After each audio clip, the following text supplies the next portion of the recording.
Barbara. Good morning. My name is Barbara Johnson, and I call the meeting of the Richard Bland College Committee to order. Good morning. It's very good to see you virtually. Welcome to the RBC committee members, other members of the board, RBC leadership, administrators, and members of the public who have joined us. And thanks to our technical gurus for your expertise in allowing us to meet remotely and to carry on the important business that we need to conduct today. The changes in the world since we held our last regular board meeting are beyond our comprehension. We are in the midst of a global pandemic that has wreaked havoc with virtually every aspect of our society. And although the Petersburg area was not a hotspot for the infections, RBC, like every other college, has experienced major disruptions. And times like these call for extraordinary leadership. And I want to commend Dr. Sadow and her leadership team for their extraordinary leadership in these extraordinary times. The countless decisions that have been had to have been made impacting health, safety, well-being, and indeed the very viability of RBC. I know it's been exhausting, and we don't take your hard work for granted. So first, a few housekeeping items. Please keep your phones on mute when you're not speaking. Keep your mics on mute when you're not speaking. If you have a question or comment, please identify yourself. Everyone should have received copies of the minutes of the RBC committee for February 5th as revised, and minutes of the remote meeting held to discuss the COVID-19 related issues on April 3rd. Is there a motion to accept the minutes? I believe that we'll have to do a roll call vote, and I will ask Mr. Fox if he will conduct the roll call. Madam Chair, I simply just need to ask for a motion to adopt those 2 minutes and then second, and then I'll do a roll call vote. Is there a motion? So moved. Okay, thank you. Ms. Johnson. Aye. Mr. Saunders. Aye. Mr. Branch. Not here. Dr. Buck. Aye. Judge Poston. Judge Poston, you want to unmute? Mm-hmm. Aye. Ms. Sabrode. Aye. Mr. Woolfolk. Aye. Madam Chair, you have approved the minutes. Thank you. I will now turn the meeting over to Dr. Sadow. Good morning. Thank you, Madam Chair. I would also like to thank Rector Littell and President Rowe. I understand both are joining us for today's committee meeting, and we very much appreciate that. We will go directly into our presentation, beginning with the report from the administration. And I'd like to just begin by saying that we are thrilled to have gotten to the end of the APA FY19 audit with no findings of non-compliance for finances. That is a huge accomplishment for the year, and I'd like to thank and recognize Paul Edwards and the RBC finance team, and also Amy Sebring and her team, Melanie and others. This has been a wonderful partnership and an example of the great working relationship established between the two administrations. So many thanks for the great progress that we've made. And Paul, I know you might say something else about this during your remarks. I'd like to just take a moment to remind everyone that going to the chair's comments about COVID-19 and COVID-19 management, Richard Bland College did early in mid-March establish a COVID-19 management team that was made up of managers across campus at all levels. This was our emergency management team, our response, and we had a few guiding principles and priorities. Obviously, campus safety and security, a top priority, stopping the spread of the virus and doing our part for that global effort. Also, academic and business continuity, very important and a focus of ours. And finally, we believed it was important, and we still do in all of our actions, to make all decisions by consensus and with the most vulnerable among us in mind. And that these principles and priorities have kept us focused throughout this long period, extended period of being unsettled and disrupted, as the chairwoman stated accurately. I'd like to just have a couple of our co-chairs of subcommittees say a few words about their work. One of the subcommittees is the Fall Contingency Planning Subcommittee. The other is the COVID-19 Reopening and Continuity of Operations Steering Committee. Dr. Gernick and Professor Brockway.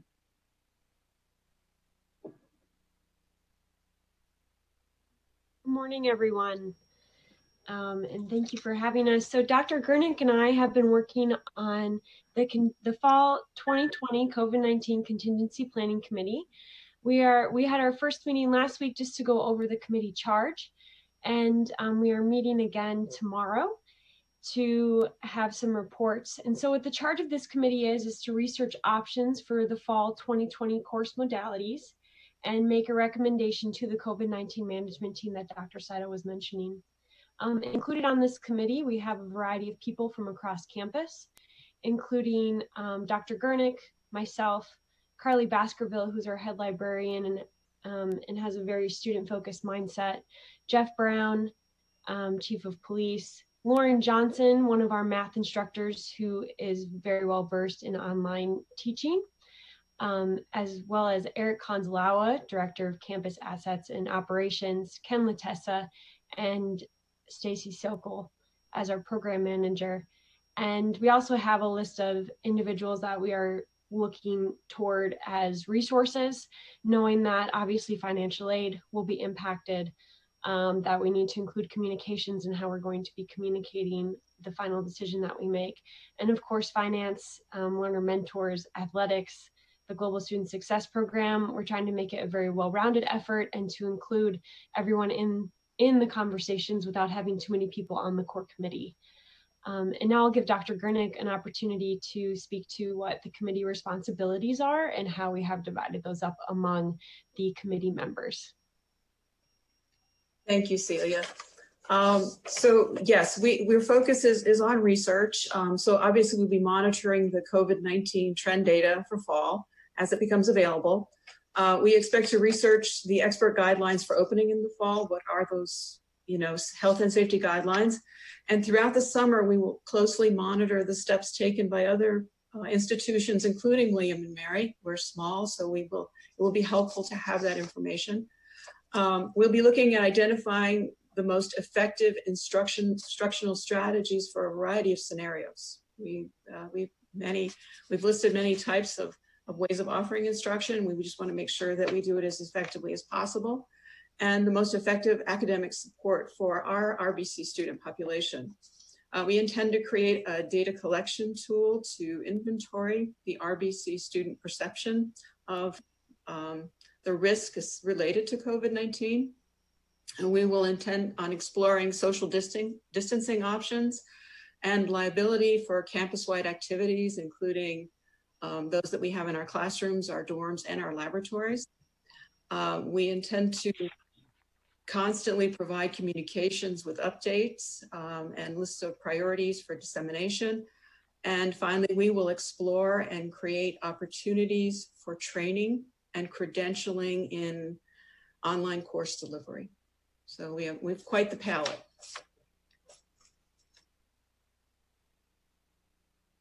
Thank you, Dr. Gernick, and thank you, Professor Brockway. Jeff Brown is also on the call. Jeff, will you provide a brief description of the committee that you're chairing? Greetings from the campus of Richard Bland. Although we're just getting organized, the work of this committee is designed to support a safe reopening of the college for students, faculty, and staff. The committee will be guided by the governor's Forward Virginia Blueprint for reopening the Commonwealth, and we will be utilizing the CDC's recommendations for maintaining a safe campus. The committee will be composed of representatives from facilities, human resources, communications, campus safety, and police, and will support the work of Mary and Celia's Fall Planning Committee in developing strategies for the safe reopen.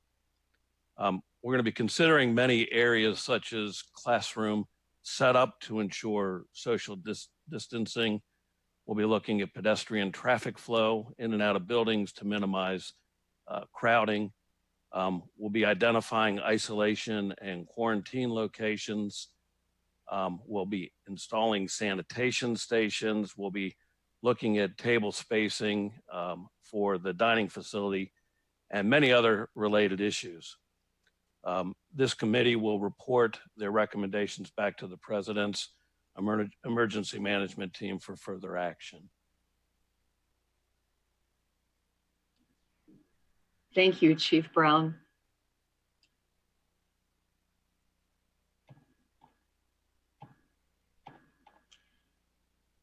I'd like to pull the agenda back up. Please let me know if you can see this. Thumbs up. Thank you. Another project that I'd like to make you aware of is a project that Carly Baskerville has developed for the college. It's called Statesman Strong. This is an archive that the library will be building to get stories in any number of ways that people might want to submit them as journals, as YouTube videos, trying to make sure that we as an institution chronicle this period of time and what our students and our employees and our stakeholders are thinking about, how their lives have changed, what they're doing. This is an important project for us, and I think it captures the creativity, the compassion, and I think the sense of a stronger community emerging from COVID-19. You know, the RBC family is already a very strong community, but this project, I believe, is symbolic of the efforts underway to continue to strengthen that community and to support each other in the face of this crisis. So a shout out to Carly Baskerville. Commencement is Wednesday, tomorrow at 6 o'clock, and I hope you will tune in. You can go to the RBC website, Vimeo, and also YouTube to check it out. I'm very proud of the work that has been done. We had a committee that has worked on this. LaCherice Aird, Tyler Hart, Joanne Williams, and others have been part of it. And I think it appropriately honors our graduates who are not going to be able to experience commencement in the way that we would have wanted. But we did have a lot of student direction, a lot of student guidance, and student input in putting this commencement ceremony together. So please do mark your calendars, and I hope you'll be able to join us. Moving on to the Strategic Enrollment Management Steering Committee. This is a committee that was recently launched in order to drive our strategic plan that the board approved in November. And essentially, the role of this group is to develop a strategic enrollment management plan that is long-term and that will guide the college to achieve enrollment goals that have been set for our new plan, which is really focused on guided pathways for students. The committee is going to be reporting to the provost and me. This committee is chaired by Tyler Hart, who, as many of you know, has held a number of different positions at the college, probably holds more historical knowledge than any of us. And so Tyler, I'm going to ask you to jump in and just say a bit about what the committee is doing now and what the long-term objectives are. Thank you, Dr. Saito. Hello, everyone. So the committee is about a month old at this point, and we are really honing in and focusing in on strategic enrollment management plan. We're taking the approach of looking at strategic enrollment intelligence. So we're really identifying gaps in our data, figuring out what data we need to move forward. We did a lot of data gathering with the strategic plan. So we're trying to build off of that, that information and put it into a use for enrollment. From that, we will create a strategic enrollment plan that ultimately will guide the direction for the college for enrollment over the next 5 years. Again, tying everything back to the strategies that we outlined in Seize Your Potential, our strategic plan. Almost every one of those strategies has some bearing or impact on enrollment, or enrollment impacts those strategies. To say that a little differently, that is something that the committee is really trying to tie back to and assign accountability across the campus to really move the needle in those areas that are impacted by enrollment, which is really the lifeblood of our college. So just a little dig a little bit into that. We're looking at we're currently in the midst of doing a competitive analysis, working closely with Robin Duncan, who was our consultant, who you heard from at the last board meeting, around marketing, really trying to figure out where we fit in the higher education landscape and how we can compete well against our local competitors and statewide. Again, filling gaps in the data, doing analysis through that, and then ultimately putting all that together to impact the enrollment funnel and the programs that we have available at Richard Bland College.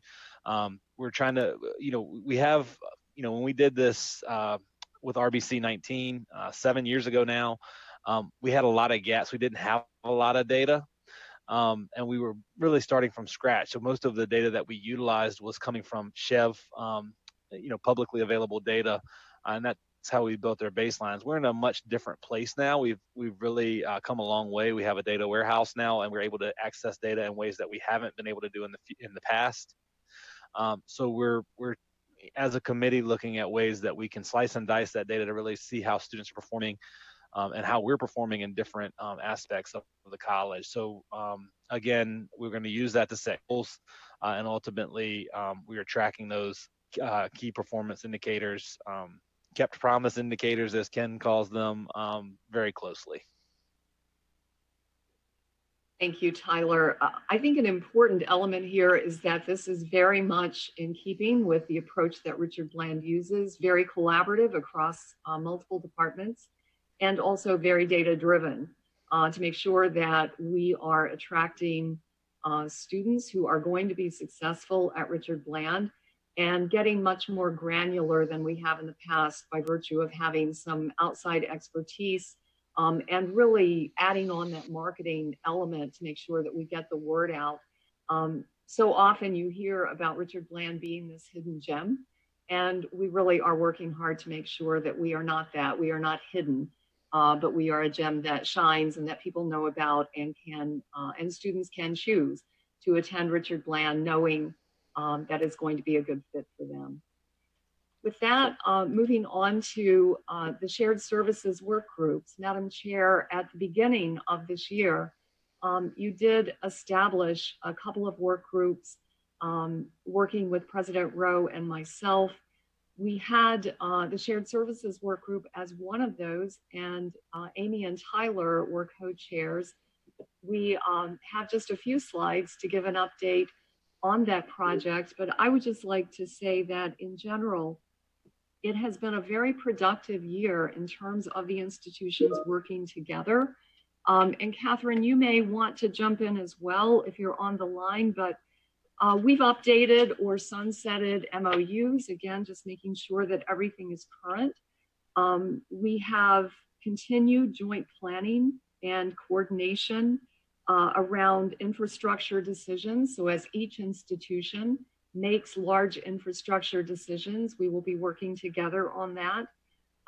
Server hosting, Amy, you and I talked late yesterday. Server hosting is currently being implemented.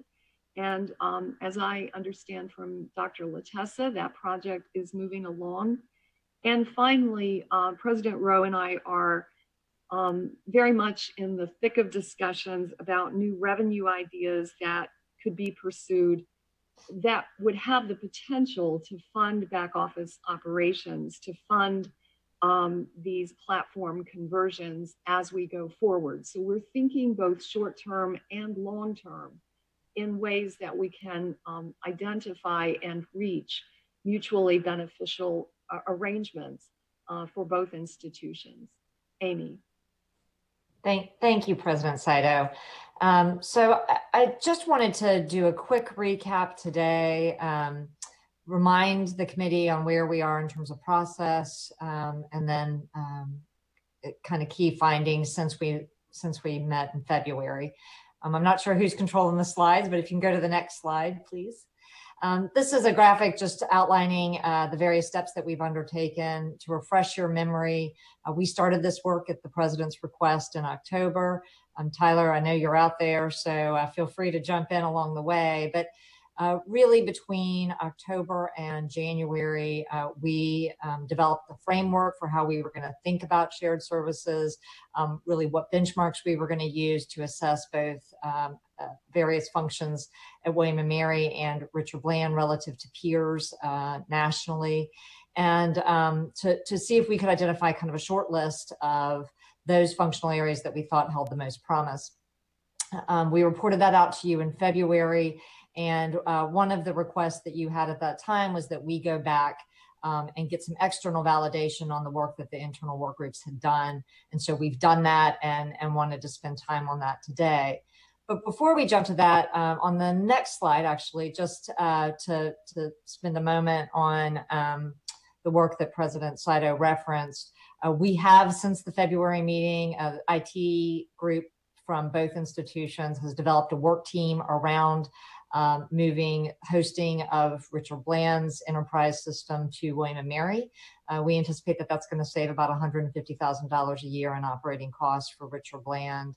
And President Saito and President Rowe, I think we're within a couple of weeks of having a service level agreement draft to both of you for consideration, but Ken can chime in as well.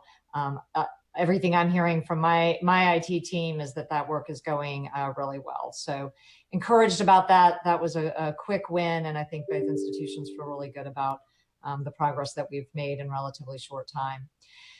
On the broader question around shared services, flipping to the next slide, just to remind you, the work that we had done on the internal work groups, we had identified annual savings in the order of $250,000 to $300,000 potentially if RBC were to basically outsource those activities to William & Mary at cost.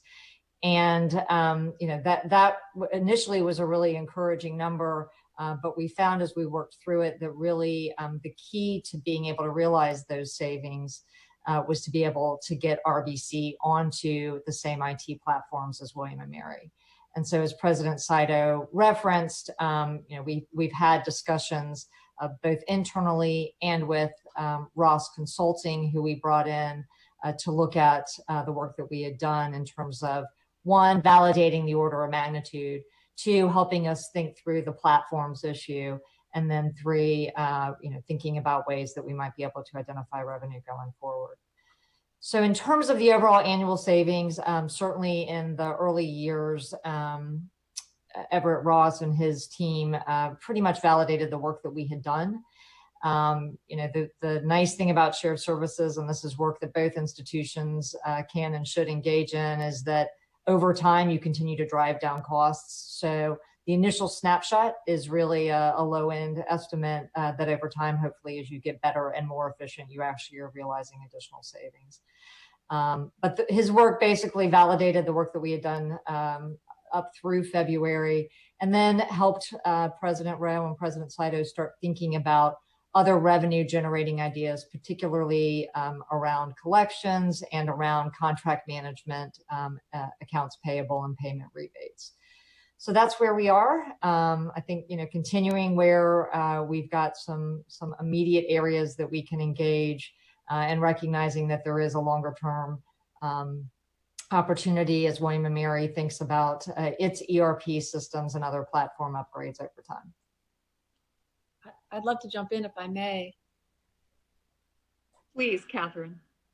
Just to echo President Saido's thanks, Amy, to you and Tyler, and to say that the hallmark of this work has been exactly what I hoped for, that it's been data-driven in a very thoughtful way. It's been iterative. You've focused in where you see opportunity and set aside where we didn't find opportunity, and it's been nimble.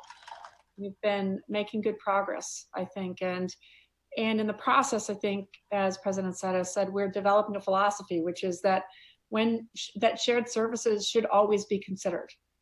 And it should be the front end of our thinking about technology transformation, other business process transformation, because over the long term, there's so much to gain from it. So really leading with, is this a place for shared service early on, is going to be the philosophy that we want to move forward with. Thank you. Tyler, would you like to add anything?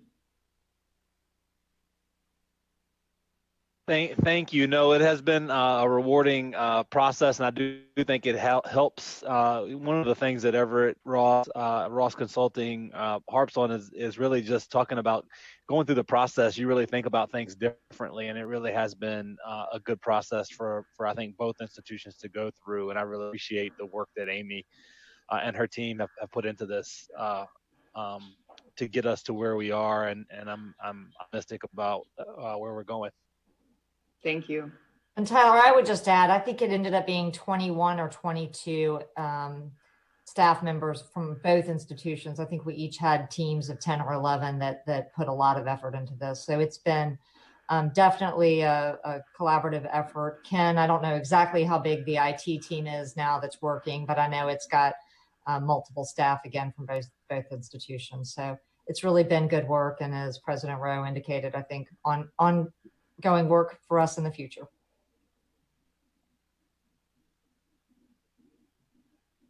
Any questions? Okay, we will move on to the other work group that essentially framed out a means of conducting an analysis, a feasibility study for the hybrid work college model that the board heard a great deal about over the summer months last year, and ultimately at the board retreat supported the idea of moving this forward to a field consultancy. And I would just like to acknowledge, I know that you've heard from David Cullen. He spoke at a former RBC committee meeting earlier in the year. And David is a principal at EAB. And also today, Mr. Stephen Davenport, an administrative manager in the Office of the President at VCU, will be giving an update on that feasibility study. Stacy Sokol is a program manager at the college for strategic initiatives. And I really can't say enough about her role in making sure that we were able to achieve the goals that were set out for this group. So as I pull the screen up, please let me know if you can see that. Yes? Yes. Okay, thank you. I will turn it over to Stacy. Thank you, Dr. Saido. As Tyler and Amy mentioned with their work group, this work group was certainly a rewarding experience, and I loved the opportunity to bridge the gap between my former home at VCU with the Executive MBA program and to bring the expertise that program offers to Richard Bland College. David and Stephen and the rest of their team spent countless hours working on this project for Richard Bland, and did a tremendous job in providing a roadmap that is data-driven, that would set Richard Bland up on a path towards a hybrid work college should we wish to pursue that.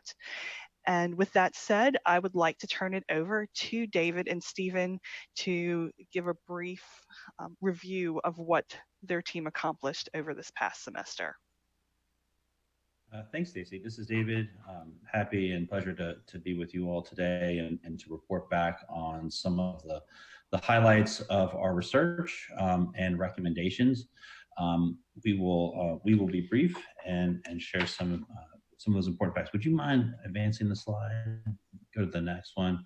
I'm going to talk a little bit about our research process and path.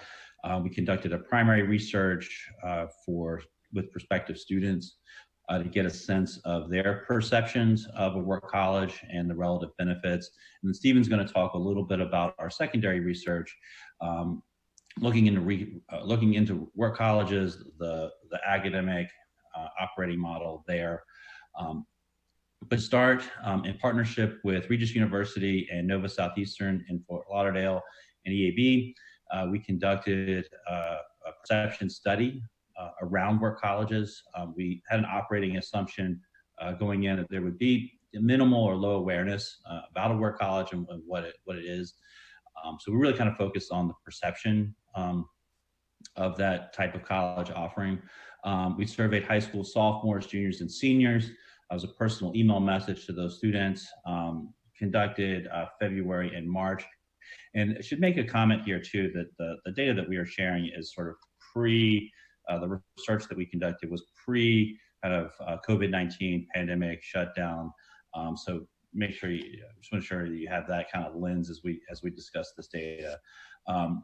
If you go to the next slide, we had just about 1,000 students respond to the survey. We were really excited about that. It was pretty evenly distributed by a grade level,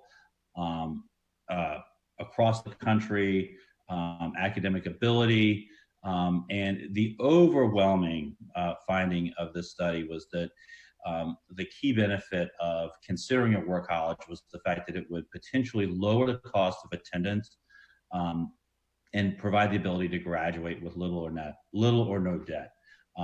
More so than the benefit of gaining work experience while in college. If you get under the hood of this data a little bit, low and middle income students find a potential graduating with little or net the most appealing benefit of attending a work college. Higher income students were more evenly split between graduating with little or no debt and gaining work experience. Women found the appeal of work colleges more appealing than men. And were more likely, they were more likely to consider an online college, where men were more likely to consider vocational or trade schools. Lower income students and first generation students are more likely to consider community junior colleges or work colleges. So behind the scenes here, we have a full report. I hope you all have a chance to take a look at it. But it was pretty clear when we were surveying students that the appeal and cost, the cost of attendance, the cost of going to college was an overwhelming concern. And if you go to the next slide, and then this is kind of the comment on the path forward. When we look at Richard Bland's cost, you're right in the middle of the pack with the other four-year publics in Virginia. But nearly twice as expensive as the community college alternative. So it's a tough place, but sort of leads us down the path that any sort of change in strategy that would provide a benefit that would help lower the cost of attendance is something that will work to your advantage. When we survey at EAB, when we survey admitted students, and they tell us why they choose one institution over the other, overwhelmingly it's due to cost.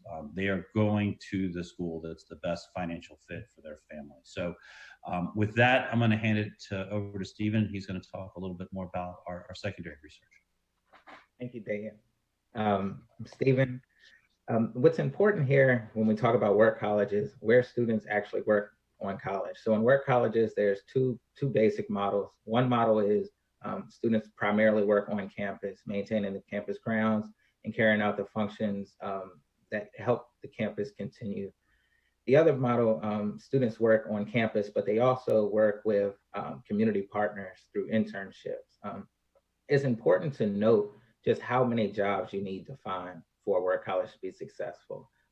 If we surveyed many other work colleges, and one of them in particular had a robust landscaping team, and just to get to 6 to 8 FTEs, it was about 40 part-time students, and that transfers everywhere. So that's in academic services support, IT support, again, groundskeeping, working in housing, working with food service, etc. So it's just important to remember how many jobs you're looking to fill when you do consider transitioning to a work college. So if we go on to the next slide, I'll talk about those considerations in a little bit more detail. So the number one question we got when we were talking to other work colleges was, how are we actually going to fund this program? Again, you need a lot of jobs on campus. Most work colleges are rather small. They range in enrollment numbers from anywhere from 400 to about 1,600 students. And you're trying to find jobs for all of them, or a great majority of them, for it to be successful. The other thing that you need to consider is how you train these students. And so that becomes important because traditionally work colleges are four-year institutions.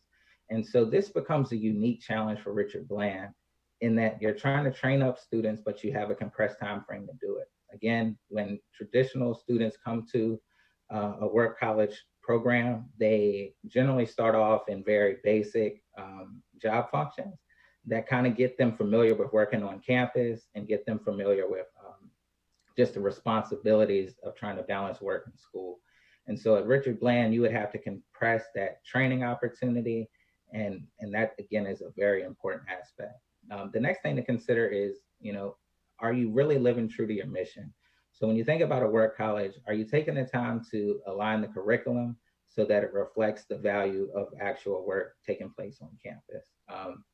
That again is things you need to consider for there are, again, because Richard Bland is a two-year institution, you might want to think about, academic terms. Do you switch to quarterly academic terms so that you have more feedback and engagement opportunities for students and staff members to grow and really learn from the work college program?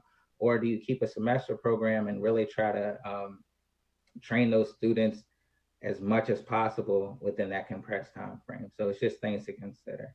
And then lastly, again, is identifying which roles in particular you would want to start off with having students fulfill. And this is particularly important because there's real workforce planning effects. So some of those you need to think about, what does the reduced FTE look like for your current employees moving forward? And we go to the next slide, we'll talk a little bit more. And so here we just wanted to quickly talk about the summary recommendations. I'm going to let Dave touch on the first three, and then I'll come back and talk a little bit further. Can't hear you, Dave. I'm going to unmute. The comment from the Strategic Enrollment Management Committee is just, it's right on the money. And the work that you're doing there will pay dividends should you choose to, to make this pivot in the future, increasing demand, growing your applicant pool.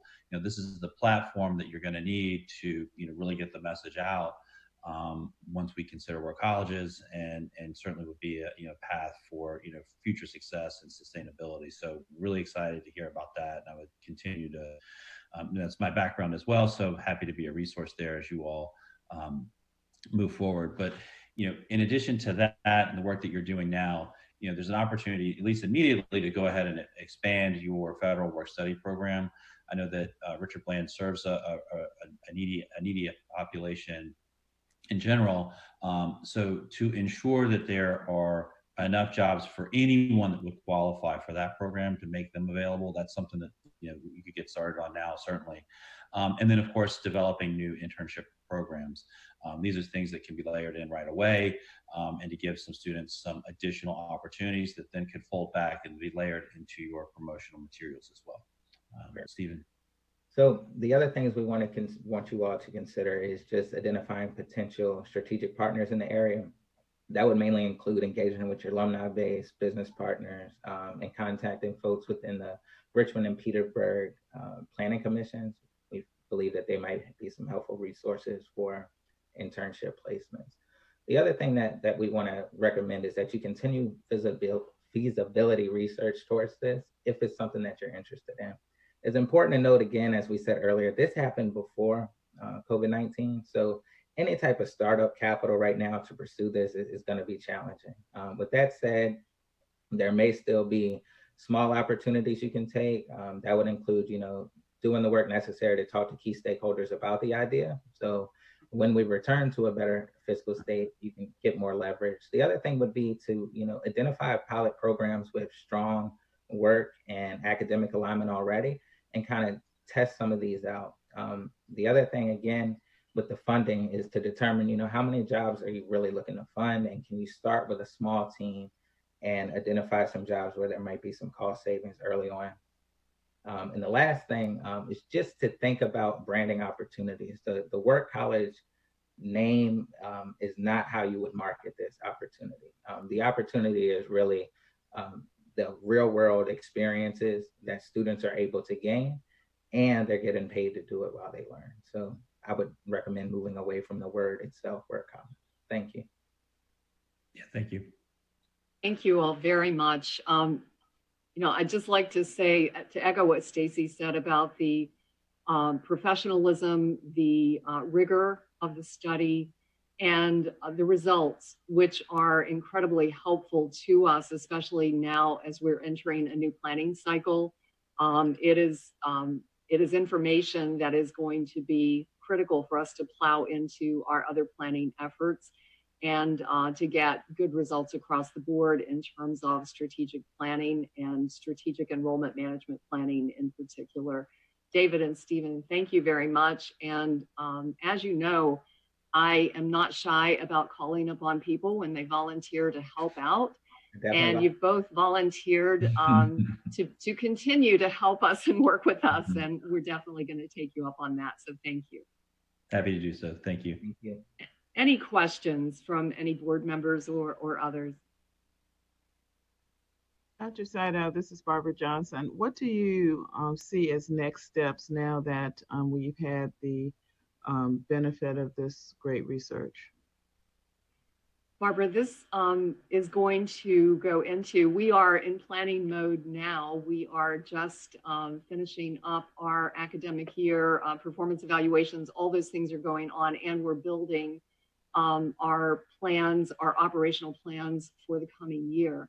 So I see this just plowing into the recommendations, plowing into our planning efforts and getting distributed. As David said, many of the findings are going to be very important to the work of the SEM Steering Committee, but other findings like continuing to pursue more federal work study funding will be initiatives that Stacy and other members of the team will be pursuing. So what we envision is taking these recommendations and driving them across the different areas of the college that makes sense. It's a great question. Thank you. Any others? Okay. Stacy, we have been focused on moving into an online environment for quite a long time. And the due diligence has taken quite a while. So you have just completed a report, and I would just ask you to very briefly highlight your findings. Thank you. Are you able to pull the PowerPoint back up?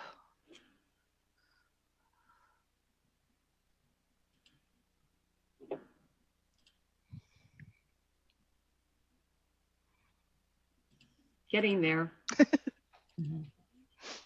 you see it? I do. Perfect. Thank you so much. So as Dr. Saito mentioned, I have spent considerable time looking at options for Richard Bland College to expand on its online programming. And certainly we are wanting to tie this to seizure potential. And the main question that Seizure Potential asks is, what is the role of a selective 2-year residential liberal arts institution within the higher education landscape of Virginia? So I modified that a bit to say, well, what is Richard Bland's place in the online landscape within Virginia and beyond? And so certainly it would be to establish the role of online education to remain aligned with Richard Bland's mission, which is to prepare our students for a lifetime of endless potential. Next slide.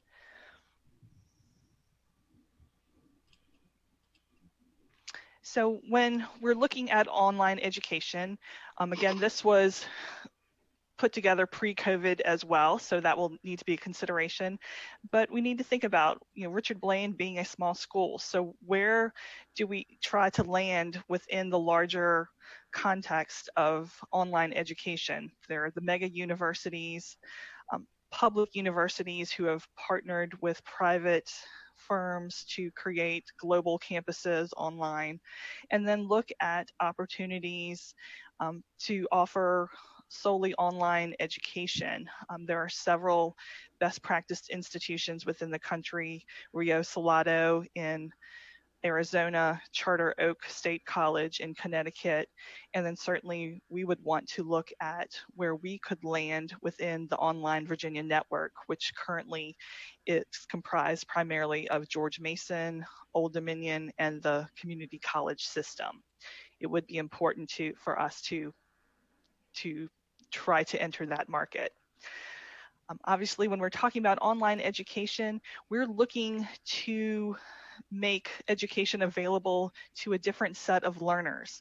So we're not looking at the traditional RBC student. We're looking at an older population that may have entered college at some point but not completed.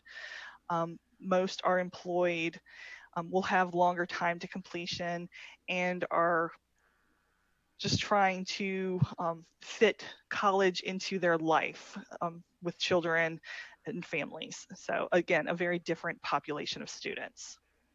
So what I have recommended from an organizational and governance structure is adding online education as a new line of business that would be within the RBC portfolio that currently supports our traditional student population on campus. Online education would have to be considered as an education as a service, where flexible learning, affordable training, and a learner-centric mentality are at the forefront of the program. And with that, including courses for completion. For some students, it would just be a couple of courses. Others would be looking at industry certifications or academic certificates to help improve their positioning within the workforce, and then looking at stackable credentials that could be combined with an RBC degree or could be unbundled to act as its own credential. With this type of program, you would expect that there would be enrollment growth because we would be broadening the demographic and geographic reach of our students, and along with that, increased or additional revenue streams and an enhanced brand image within industry and peer institutions. So a critical consideration for us as we contemplate this launch would be a focus on the seamless customer service experience that offers best-in-class services for planning, implementing, and operating online programs. There are a number of programs out there. RBC is a bit behind the 8 ball in entering this market. So we have to essentially have our ducks in a row and assure that we can provide a program that will meet the needs of our students. And to do this, it requires a campus-wide stakeholder group to come together to look at a sound institutional strategy, putting together plans for execution and accountability, and assuring that we have the right mix of data and technology to make it all work. There are three main steps to putting a program together. Process review involves a current examination of processes. I have started that work, and the SEM steering committee will be adding to it.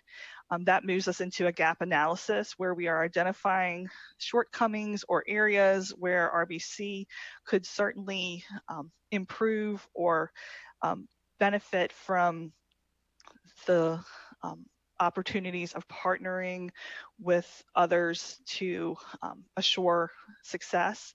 That comes in the form of OPMs, which are online program management partners that have been created to support institutions such as Richard Bland. So it allows an institution of higher education to partner with an entity to provide services where the institution might not have the best in service at the time.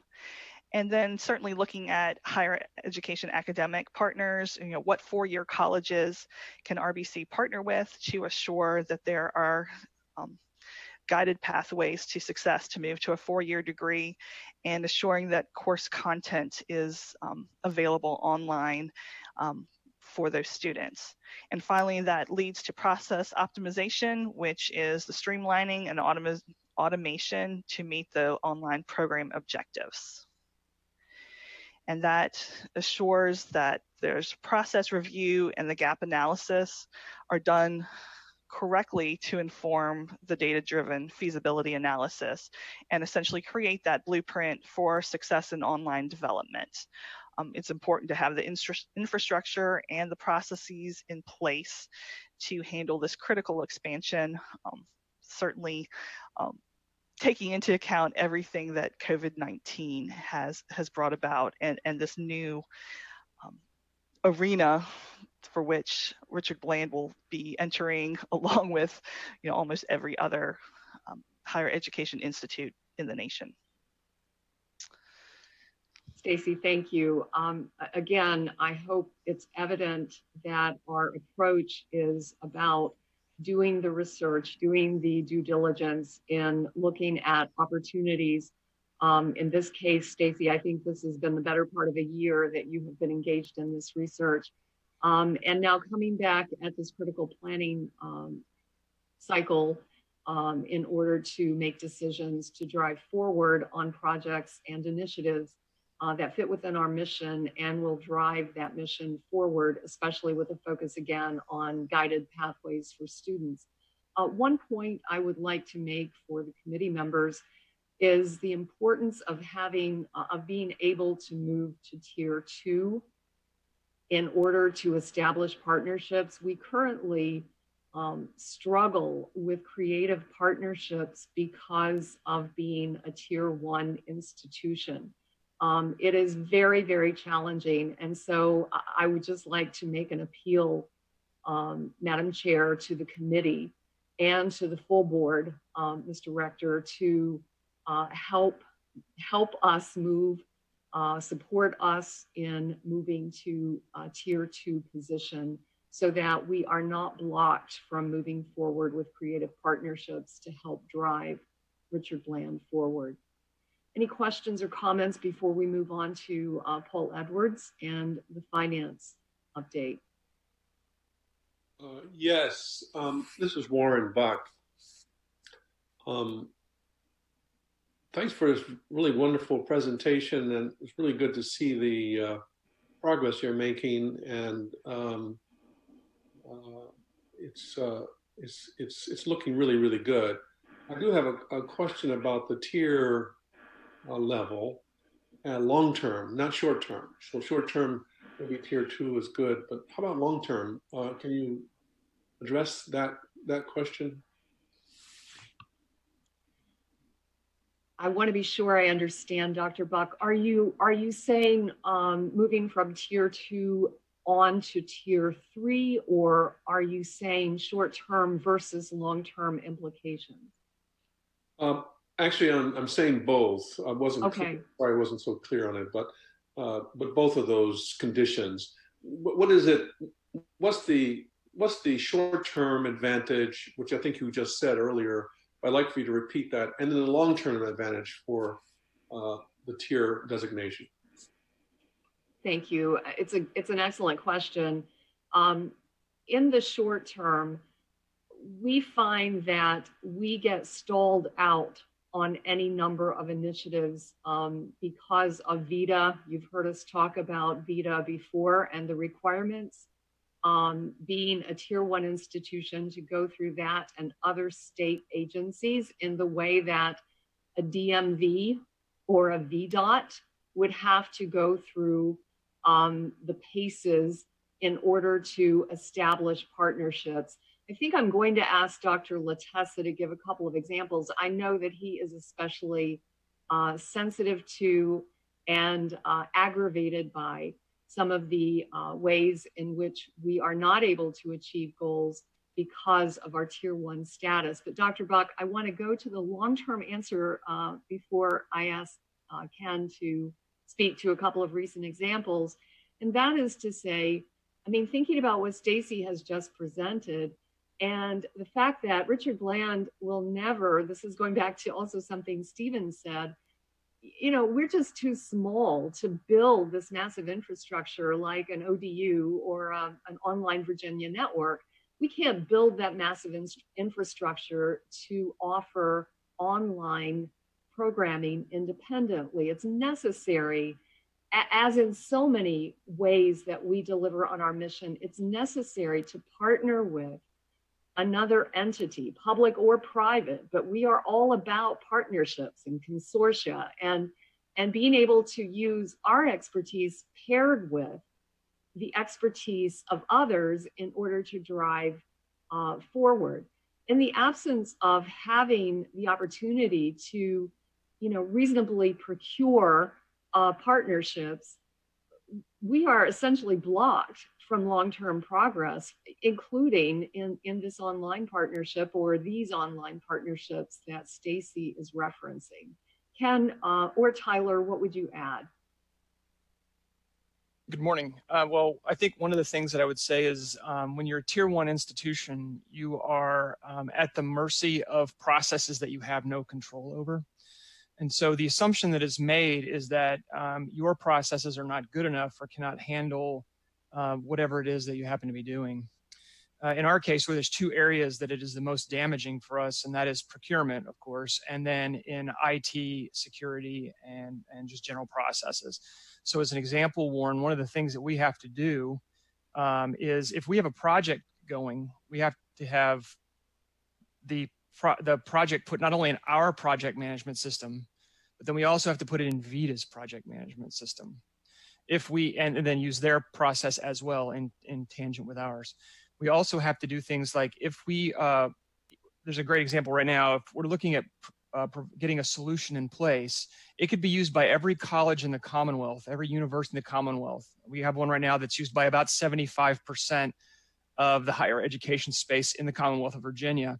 If we want to use that, it has to be assessed for security by VITA, which can take 4 to 6 months, depending how busy they are. We actually have not only gotten one thing successfully through that process at this time. Even though everyone is using it and everyone agrees that it's perfectly fine and safe for the data to be in, we have to prove again that it is not. And so it's not a very, it adds just a level of inefficiency to everything that we do. That's one of the best examples I can give right now. And that would ultimately go away for us if we could become tier 2. Thanks, Ken. Tyler, do you want to add anything? I can just piggyback on what Ken said. We have a particular opportunity. We got a grant from Chev, which is in your report, to develop an internship. So, you know, right in line with, you know, piloting something for towards a work college partnership.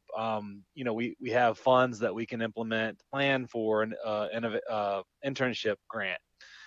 One of the platforms is called Handshake, which is about $2,500 to implement for the year, and you know we could utilize that for the 30 to 40 students that we will have in this pilot program for the internship, but we could also expand that out to the entire campus community, and it could become somewhat of a career services platform for us that students would be able to utilize, all of our students will be able to utilize.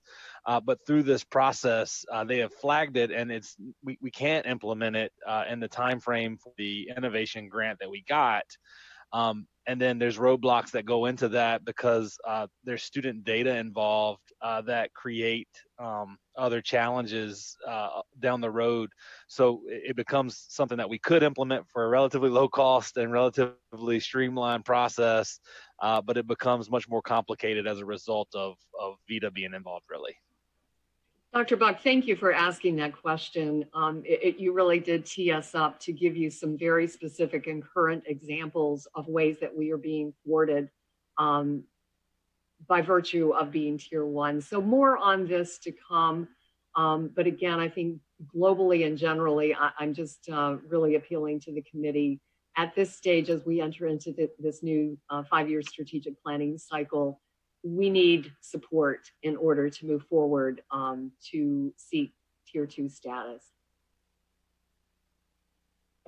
Okay, Paul, moving on to the budget, and Madam Chair, there are action items related to the tuition and fee schedule and also RBC's budget for FY21. Good morning, everyone. In light of time, I'm going to try to move through the slides as efficiently as possible. But I would be remiss if I didn't add on a little context to Dr. Saido's comment at the very beginning of the meeting related to audit.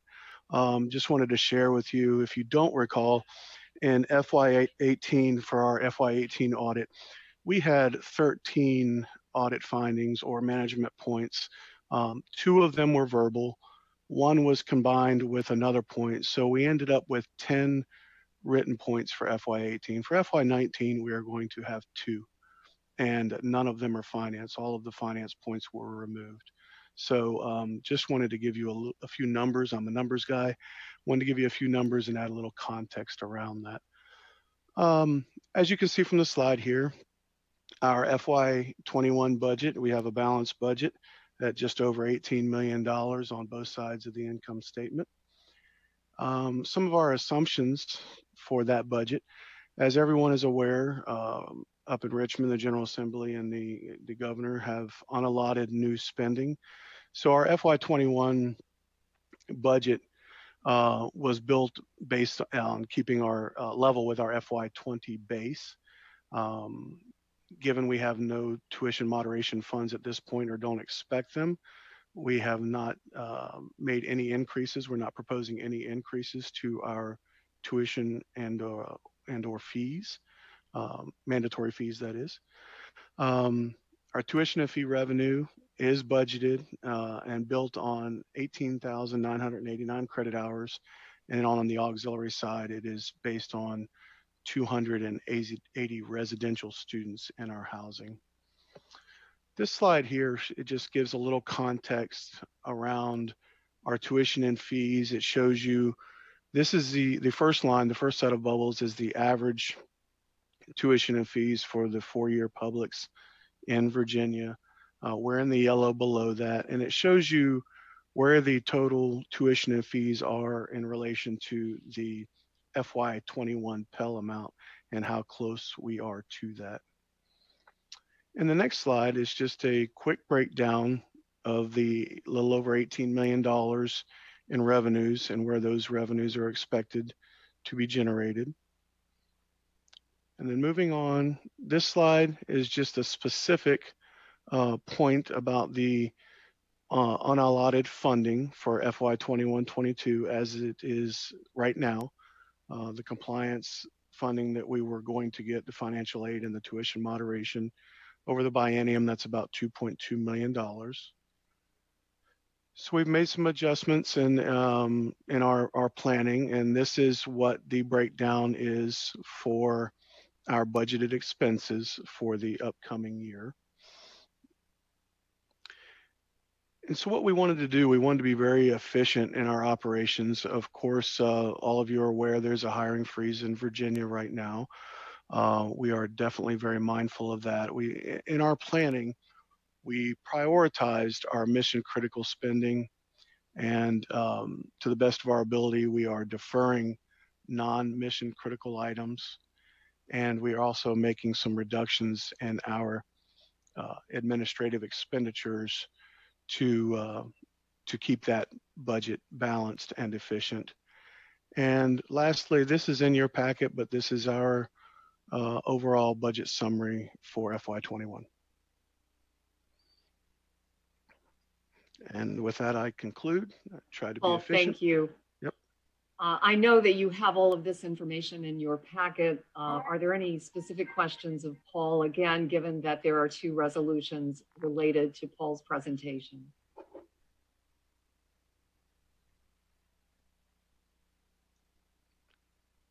And hearing none, I know we're going to move on. I would offer that we will be bringing back a revised budget in the fall when some more of our unknowns are better known, such as enrollment.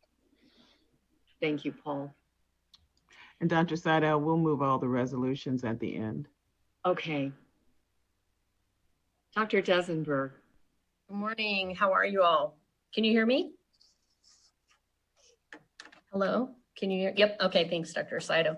Well, it's good to see you all, even amidst the fact that we're sort of sequestered in Zoom. And I'm delighted to see that we have some students here. I'm on campus today and it's pretty quiet.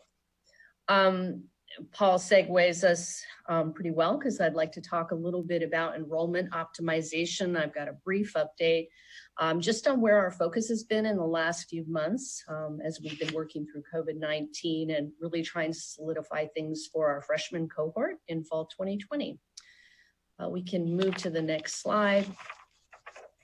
You may recall earlier in the year, we had discussed partnering with a group called Conversion Calls to do some outreach to our dually enrolled students. We have about 1,400 of them, and we really wanted to begin building relationships with them to create more awareness so that we could matriculate more of them. So this group, they made contact with 802 of these students they were able to reach, and that resulted in them setting appointments with 71.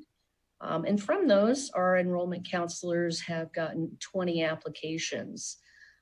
So this is positive progress for us. And I will mention that we also have 148 of those, that pool, that are juniors that we're going to be in touch with in the next 6 to 12 months. And here you see some of the information that we were able to learn from the students, their deciding factors and what they're looking for in their college experience. And this is going to be the basis for, as we move into our next recruiting cycle, how we approach these students. In particular, you can see that field of study is pretty important to them. So we're going to be emphasizing our partnerships.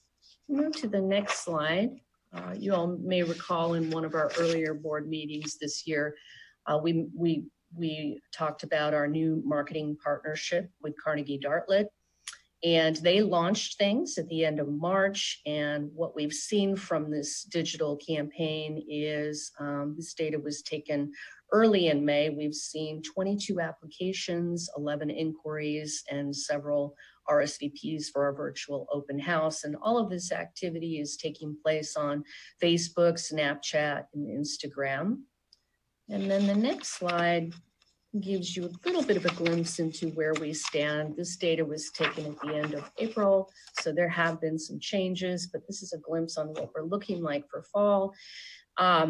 COVID-19, as we all know, has thrown a wrench in things, but we're cautiously optimistic. And I say cautiously because in all of our communications with students, many of the folks on the phone have been involved in this outreach, but our students are telling us they want to be here. They want to be on ground. They want to be face-to-face. So we're cautiously optimistic about these numbers that you're seeing up here. I will mention back on that slide that we are trending 2,000 credit hours ahead of prior year, and this has been pretty consistent. This is, I want to just call out all of the teams on campus. So many folks all year long have been working to streamline our processes so that there are not these barriers, service barriers for applicants who, trying to get them through with a seamless onboarding process. So student success, academics, financial aid, admissions, everyone's done a stand-up job. We currently have about 115 students signed up for our virtual open house that's going to be Thursday evening. The student success team has launched Statesman Socials, aka Zoom chats, with a lot of our new applicant students, and these will be ongoing for the next few months. And then we also are releasing video modules so that there will be some onboarding opportunities to support our new students as we move forward. And then of course, new student orientation will be done in virtual formats. And then just back on the last slide, I'll finish up. If we go back one slide, you can see Carnegie Dartlet did a nationwide study in the last few months, and they found that students, and you probably all know this already, but students are postponing their decisions by 2 to 3 months. So we're anticipating a lot of our applicant pool is going to make their decisions in June or July. And our admissions team has done a great job of putting together like a drip campaign where these messages, there are 17 different messages that will go out continuously. And really the goal is to stay in the minds of all of our applicants and those that have committed to us so that we can ensure that we're there and they make a good decision and a choice to be with us. So thank you.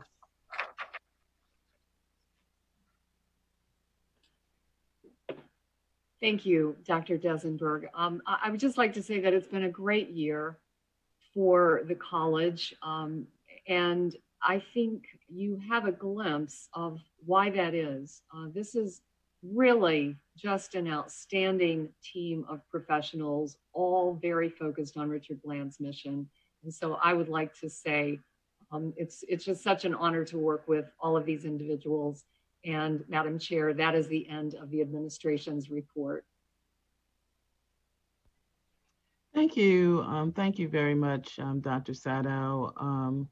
I'd be remiss if I didn't go back for a moment and acknowledge the tremendous progress that has been made with respect to audit issues. And I know we're going to hear more about those at the in the general board meeting, but just do want to thank Paul Edwards and Amy Sebring and their entire team for the great work that they've been doing.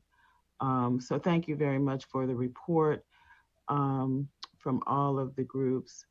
And at this point, I think we're going to look at remove the resolutions. There's resolution number 1, an appointment to fill a vacancy in the professional faculty.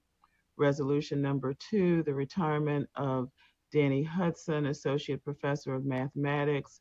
The approval of the 2020-2021 operating budget proposal and the approval of 2020-2021 tuition and fees, as well as I believe it is resolution 18, which would be the amendment to the minutes from the February meeting that the minutes which we just approved.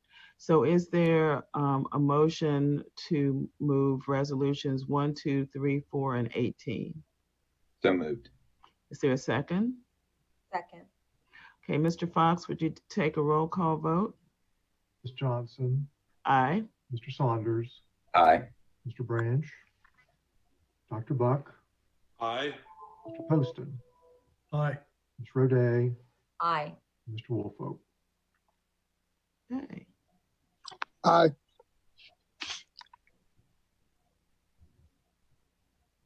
Thank you. Unless there are objections, this meeting will be declared. Madam Chair. Yes. The faculty and student reports remain. I'm sorry, I did not, I would not cut our faculty or our student representatives short. I apologize. So could we now hear from our faculty representative, Dr. Birdsong? Absolutely. Thank you, Madam Chair, and thank you, Dr. Saito. I'm going to keep my remarks brief since I submitted my written report and we have some wonderful student presentations for you all. I did just want to publicly say that I've enjoyed my time working with the board this year, and I'd like to thank Solomon specifically for just being a wonderful representation of the student body and of Richard Bland College overall. So I know he's on to do some really wonderful things in the future, but I just wanted to thank him for his service before I hand it off to Solomon to introduce some of our 2020 graduates. Hello all, I hope you guys are having a great morning. Today with us we have 3 sophomores who are graduating as part of the class of 2020. We have Mike An from South Korea, Hannah Hale, a commuter student, and Nicole Hu from Northern Virginia. Each one of them will go over briefly their experience here at RBC and how RBC has impacted them and their future aspirations. So we'll start with Mike, if that's okay.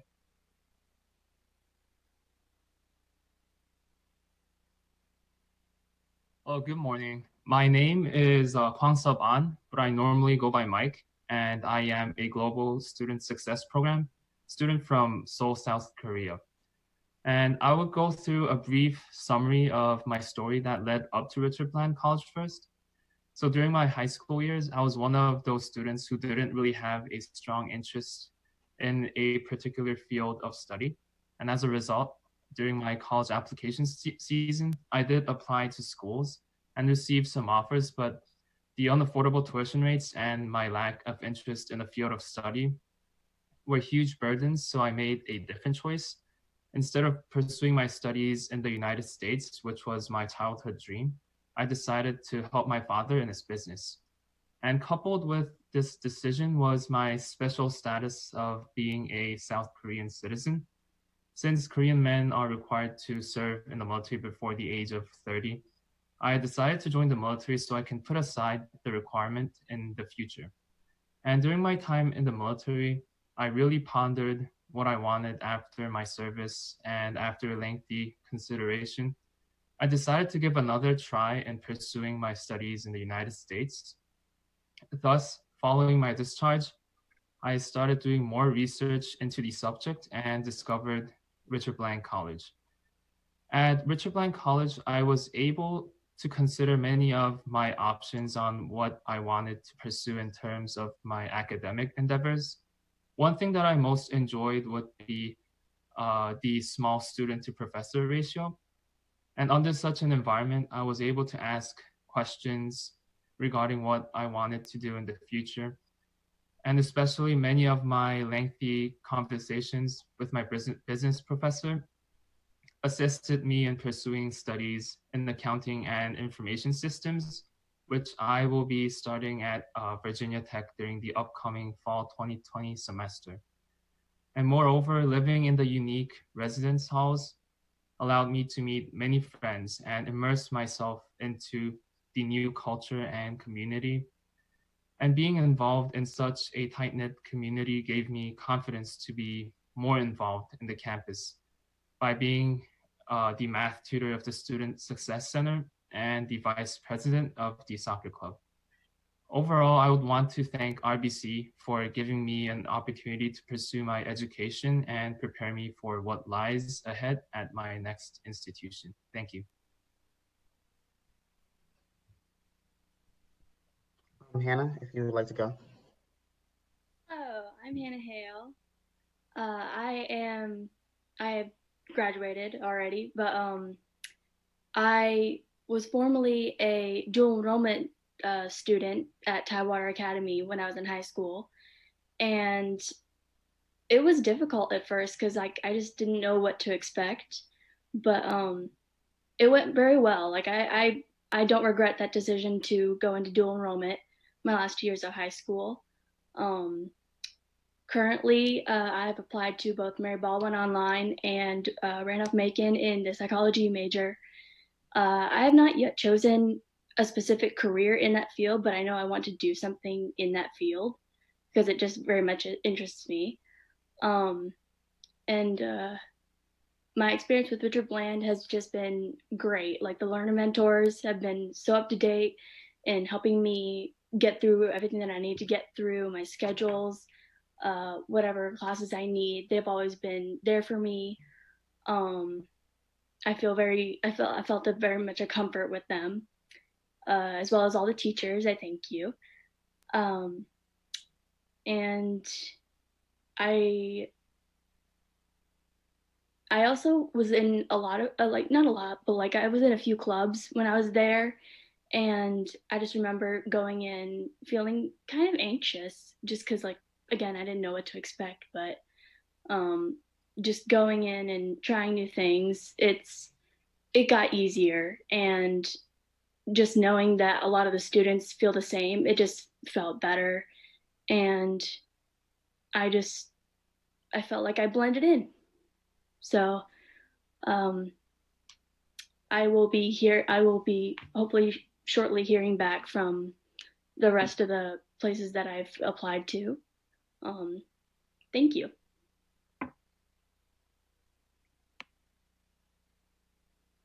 Okay, Nicole, if you're ready. Hi, I'm Nicole, and I'm a second-year student at Richard Bland, and I'm transferring to W&M Mary in the fall to major in business. I'm originally from Taiwan, but I've lived in Virginia for most of my life. I'm also part of the Promise Scholar program. I was introduced to the program in my senior year at Rock Ridge High School. When I was looking at colleges to attend to, my aunt, who I was living with at the time, wanted me to attend a military academy. But after considering military academies, I decided that it wasn't the best decision for me. But unfortunately, this caused a disagreement in my family, and my aunt had me move out of her house, making me an independent. The counselors at Rock Ridge were very supportive and told me about the Promise Scholar program at RBC. And since I had already earned dual enrollment credits from RBC, I thought it was the best opportunity and most financially wise option. When I came to RBC, I didn't know anyone since most of the people from my high school decided to attend other colleges. This also put me out of my comfort zone, but it was overall a good experience because it made me more social and provided me opportunities to grow in confidence. Welcome Week also was really beneficial since I met most of my friends during that time, and I thought everyone on campus was really nice. During my sophomore year, as part of the Promise Scholar program, I was able to take W&M Mary classes while I attended RBC. This was really helpful since it gave me an idea of how classes would be like next fall when I transfer. I also didn't think I would like a small campus before I came to RBC. And as part of the community, I was given more opportunities to do what I want, such as run for leadership positions, which was a new experience since I hadn't done that in high school. And the best part of my time at RBC was being able to get a W&M Mary experience with the classes and also making new friends that will be transferring with me to W&M Mary in the fall. Thanks. To finalize what our three representatives here said today, my personal experience, you may have all already know my my story behind me coming to RBC and whatnot, but my personal experience at RBC has for me been tremendous on my character. I really feel as if RBC shaped me as the young man I am today. I believe I grew both emotionally, academically, and spiritually in a sense at RBC. There's many life lessons. I learned how to study differently. I've formed many bonds that hopefully will not break. And I've learned many things that I feel will do me well once I transfer over to W&M Mary. I have been accepted to W&M Mary, and I plan to major in finance and minor in business analytics at the School of Mason, Raymond School of Business over there. And I'm looking forward to my time at W&M Mary, but I will carry the RBC legacy with me for the rest of my life. Not to thank the board for your kindness and your compassion with me being the student representative, and for just being just awesome people in general to interact with. And there's never a dull moment in this meeting. So I'd like to thank you all. Thank you.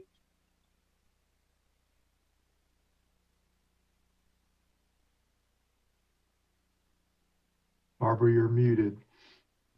Thank you, Dr. Birdsong. Thank Solomon, Mike, Nicole, and Hannah. We did definitely save the best for last, and we wish you the very best as you pursue your education post RBC. Thank you so much for your presentations. Is there anything else?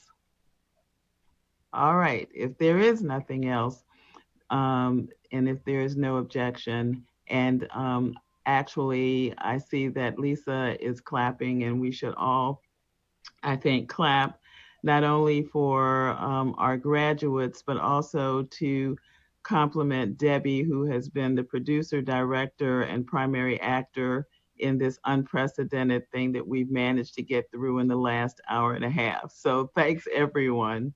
Thank you. All right. The executive committee will start at noon. Thank you. Bye-bye.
All right, Mr. Rector.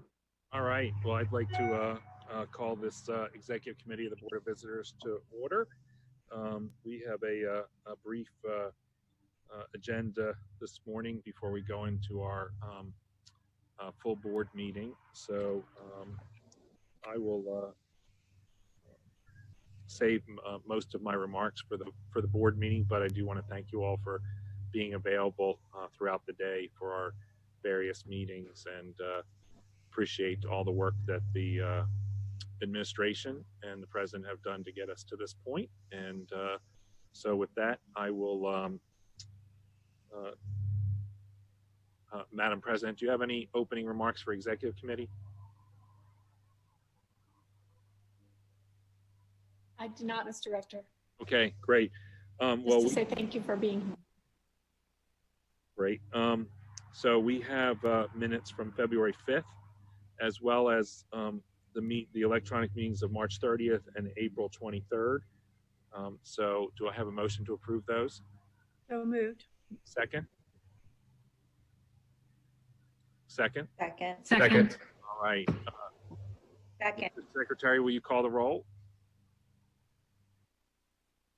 Michael Fox, is that what you mean? Yeah, he's the Mr. Secretary. Yeah, I just want to make sure that's what you said. Mr. Rector. Aye. Mr. Payne. Ms. Gertelman. Aye. Aye. Mr. Hickson. Aye. Ms. Roday. Aye. Ms. Roday. There we go. Ms. Schultz. Aye. Aye. All right. And Mr. Wolf. Aye. Oh, sorry, Brian. The motion carries. All right. Sam, do you have any brief update on emergency planning?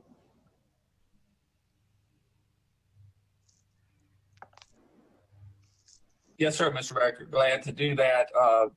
After the two calls that the board had where they discussed just the emergency planning and what was going on with COVID-19, we've continued to move forward with the various plan ahead groups that the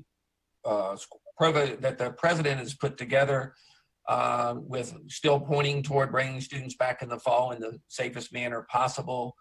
We're reviewing all of the ever-changing CDC and state guidelines relative to bringing folks back carefully, and just working through really a lot of data at this point. We have one squad that I'm chairing on operations that's looking at everything from cleaning procedures to policies we have in place that will allow students to be back here safe, as well as our faculty and staff. So just an ongoing operation that will continue for several weeks. Great. Thank you. Any questions for Sam? All right. So normally we have our executive committee well in advance of our board meeting. So we often go through things that we go into more detail in our board meeting. And since our board meeting is coming up in an hour and we would like to start in an hour, I'm just going to ask the committee chairs to just give us some highlights, and then we'll go into closed session for any issues that we have to do then. So starting with Mr. Hickson, any updates from finance? Finance, Amy will give an update on where we are with this year's budget and the result of the pandemic on that. We'll also go over the recommendation for tuition and fees for next year, and then the budget for next year. Great, thank you. Any questions for Mr. Hickson? Mr. Payne, anything on administration, building and grounds? Nothing exciting, just three resolutions relating to easements and then one on the optional retirement plans university offers. And Ms. Roday and I will be tag teaming a resolution for the naming of the rec center, renaming. That's it. Great, thank you. Ms. Roday, anything on student experience? We'll have an update on pandemic response on behalf of Dr. Ambler and Director Hughey. We will have the traditional changing of the student assembly and recognition of the outgoing and a welcoming of the incoming. We will have our joint naming, and we will have nothing for closed session, sir. Great, thank you. Ms. Girdleman, anything on your committee? I'm just going to hit a couple of highlights on as we close the final 2 months of the campaign and head towards a triumphant conclusion and how we might celebrate. Great. All right. Hopefully not by Zoom. Hopefully not. Mr. Wolfhawk. We will have a presentation by our APA person that's assigned to us, Eric Sandridge, who will present the annual audit of William & Mary and Richard Bland College. We will have a brief presentation from Pamela, who will speak about the final rules issued for Title IX, which will cause us some challenges in coming into compliance, which provide additional rights for the accused, but also change some of the requirements with regard to compulsive reporting from coaches and others on campus that notice discrimination. So we'll have to, get an idea of what our compliance response will be. It's a very significant change to the existing situation. So we'll have to hear a little bit from Pamela about that. And I do have some work for closed session. Okay. All right. Oh, and I'm sorry. We'll have to agree to Resolution 5, which is the audit charter. It's just formalizing our, things that we already do. But we need to formalize the language and agreeing to the charter. Okay, great. Any questions for Mr. Wolfhawk? All right. Are there any other topics for open session? Mr. Director, I would just note for academic affairs, there are a number of resolutions involving appointments, executive appointments, faculty promotions, tenure, and retirement resolutions. And I believe for the ad hoc committee that Mr. Broadus will be presenting some information on admissions and enrollment. Great. Carrie, do you have any updates or anything you need to bring before us? No, nothing in addition to what's already been submitted in writing. Okay. All right. I have an update from council, Mr. Rector. We're going to have to do a number of roll call votes today because we do have an electronic meeting. So the board will have to go through a number of roll call votes for approval of resolutions, minutes, and so far. But that is something I think we can move post haste through. Okay. I think I communicate that to everyone on this call. And I think I will just use my discretion to decide whether we're going to lump them and do a vote. Okay. I think particularly for the resolutions that honor individuals, we should probably do separate ones, or should we do them all together? I think it'd be good to read them and then maybe approve them all together at the end. Okay. All right, great. All right, Sue, will you take us into closed session?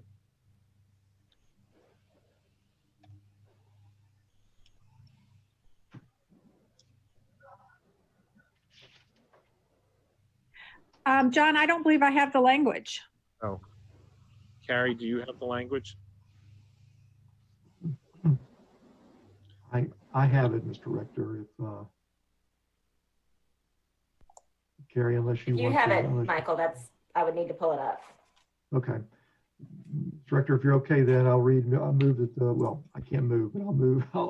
I move pursuant to Virginia Code 2.2-3711.A.1 for discussion of the following: prospective candidates for executive employment, salaries of specific officers or employees, and the performance of schools, departments, or employees who report to the board, including the president and the auditor, where the discussion will necessarily involve evaluation of performance of specific individuals, and pursuant to Virginia Code 2.2-3711.A.8 for consultation with legal counsel regarding specific contract and compliance matters requiring legal advice.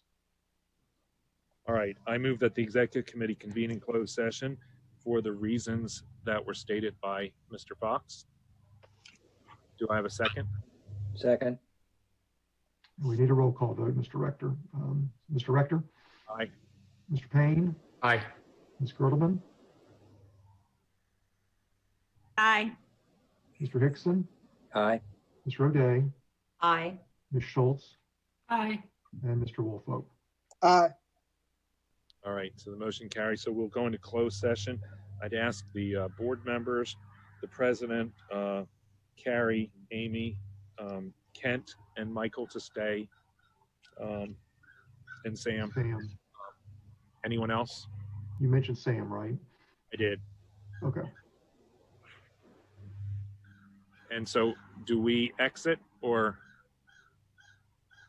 Ladies and gentlemen, you should Jeremy? receive a breakout invitation now, and Mr. Erdahl will join us shortly if he's able. But you should receive that invitation now.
All right, Mr. Rector.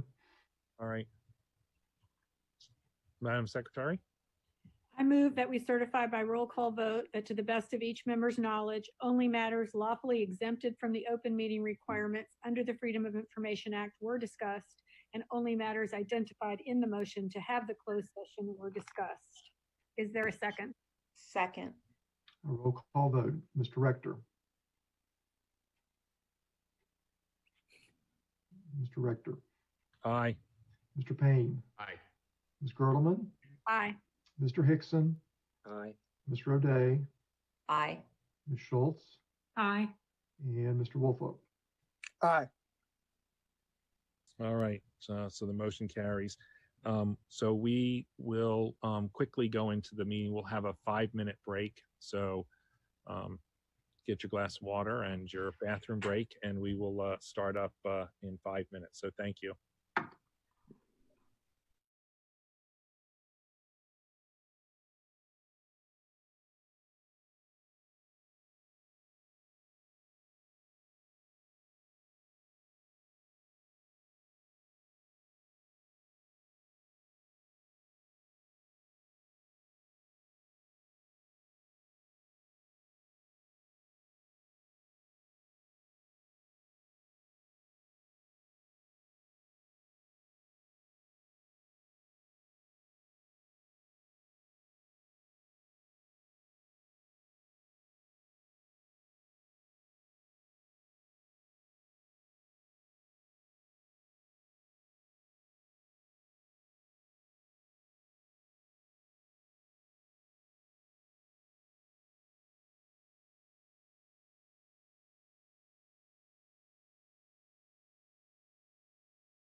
And Mr. Rector. All right.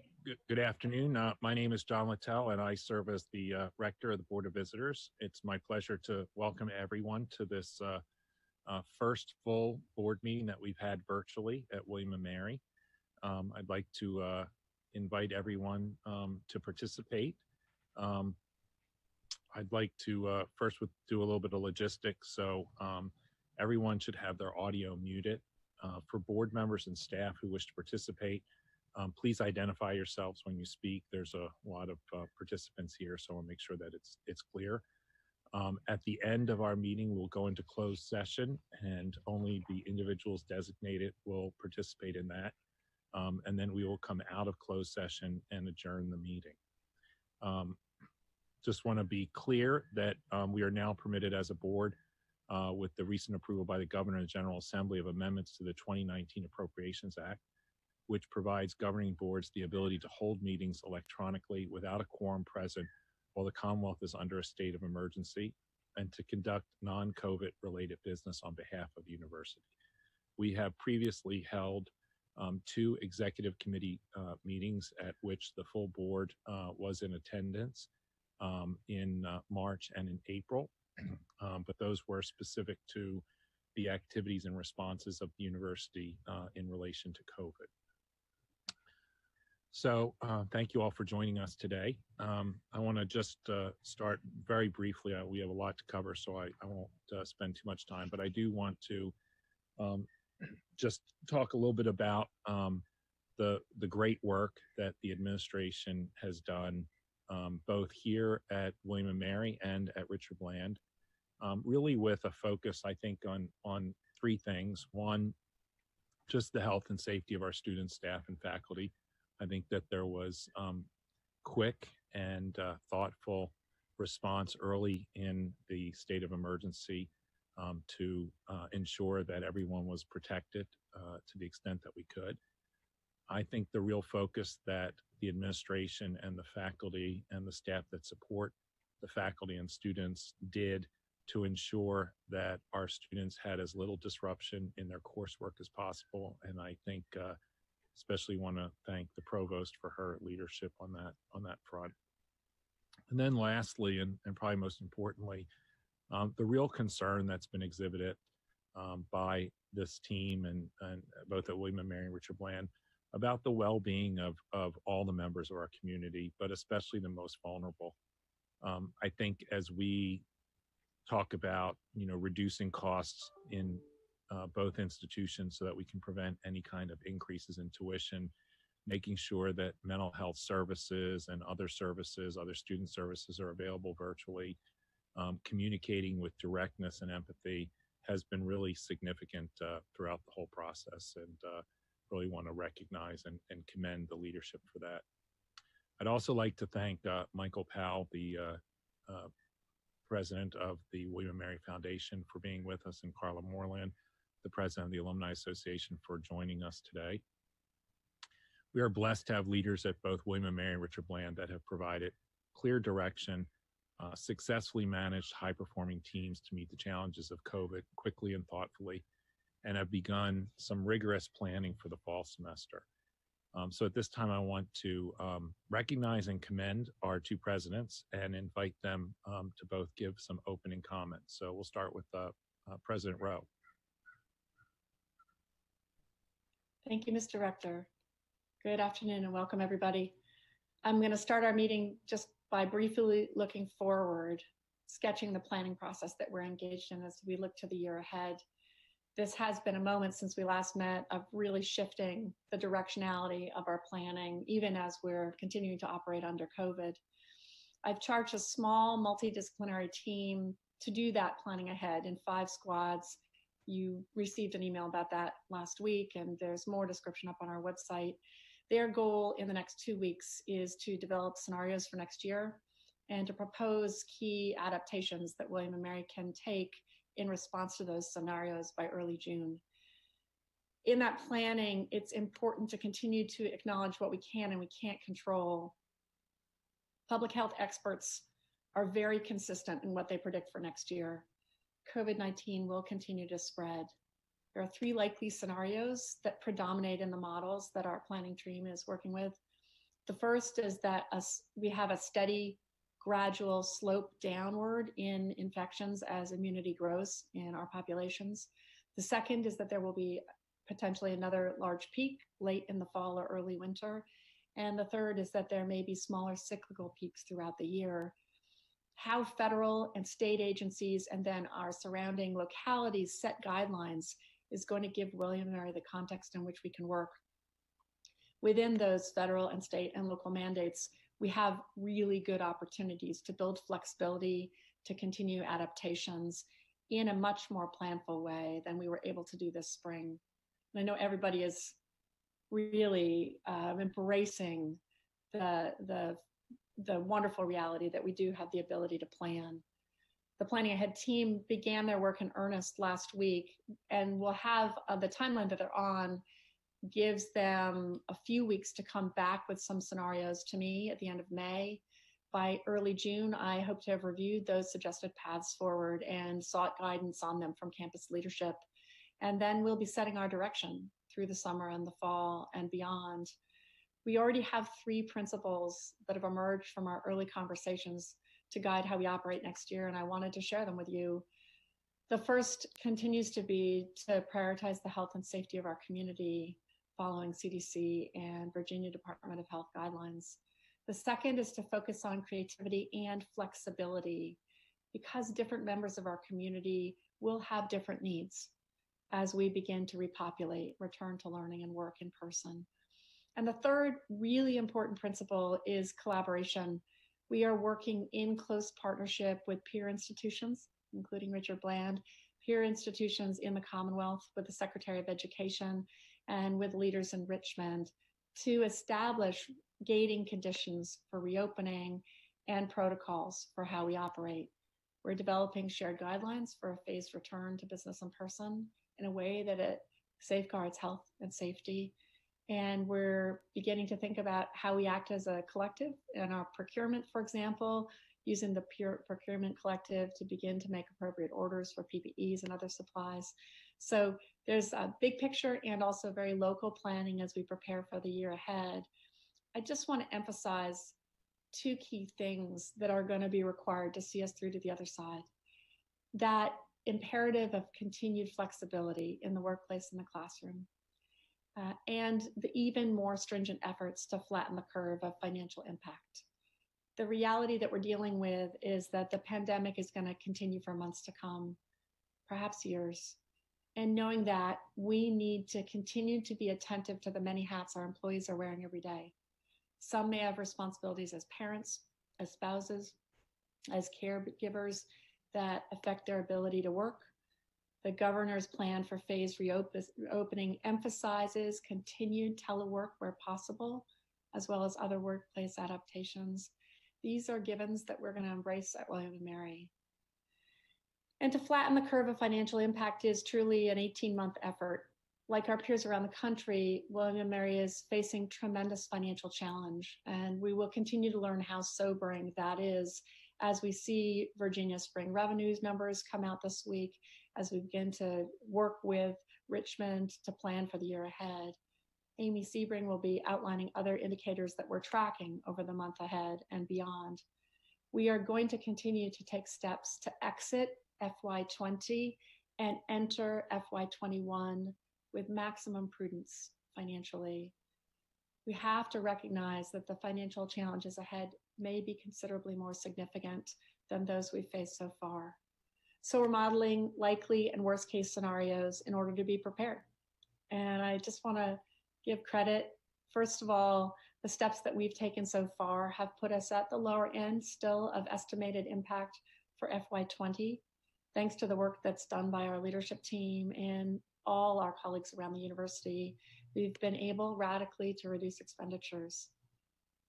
And so that's about all I have to say, but I'll close again with gratitude.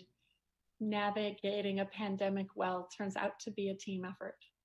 The challenges coming our way every day are novel ones. Most of them we haven't experienced before, and nobody can do this work well solo. William & Mary is blessed with an exceptional leadership team, administrative, academic, faculty, staff, and student leadership. And we are blessed with so much creativity across the institution. So we're going to continue as we have begun, which is to make the high-level decisions centrally and communicate them centrally about the direction that we're traveling in this year.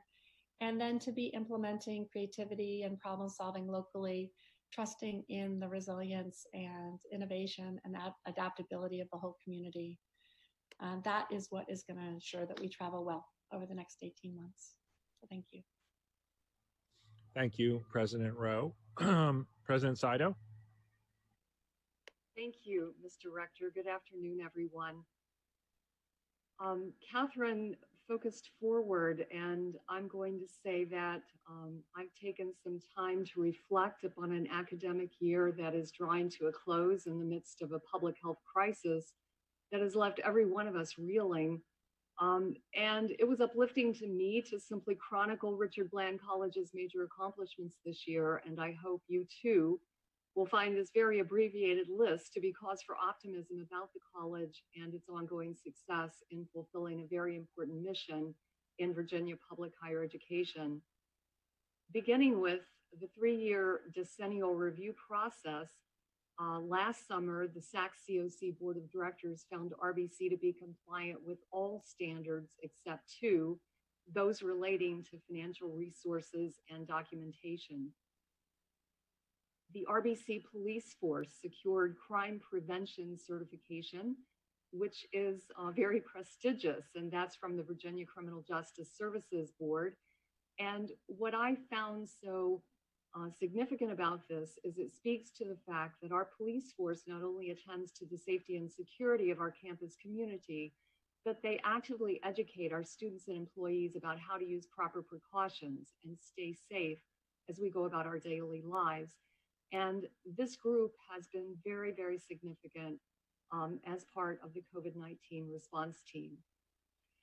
We had new transfer agreements that went into effect this year, with the Shenandoah University Nursing Agreement being one of them, honors programs at both Shenandoah and the University of Mary Washington. Karen, thank you for your help in those efforts with Shenandoah. The Statesman Trojan Alliance with VSU, which established new pathways to industry certified engineering, computer science, health, technologies, and other baccalaureate degree programs that lead to good paying jobs for our students. We also established guaranteed transfer of RBC honors students into VSU's honors program.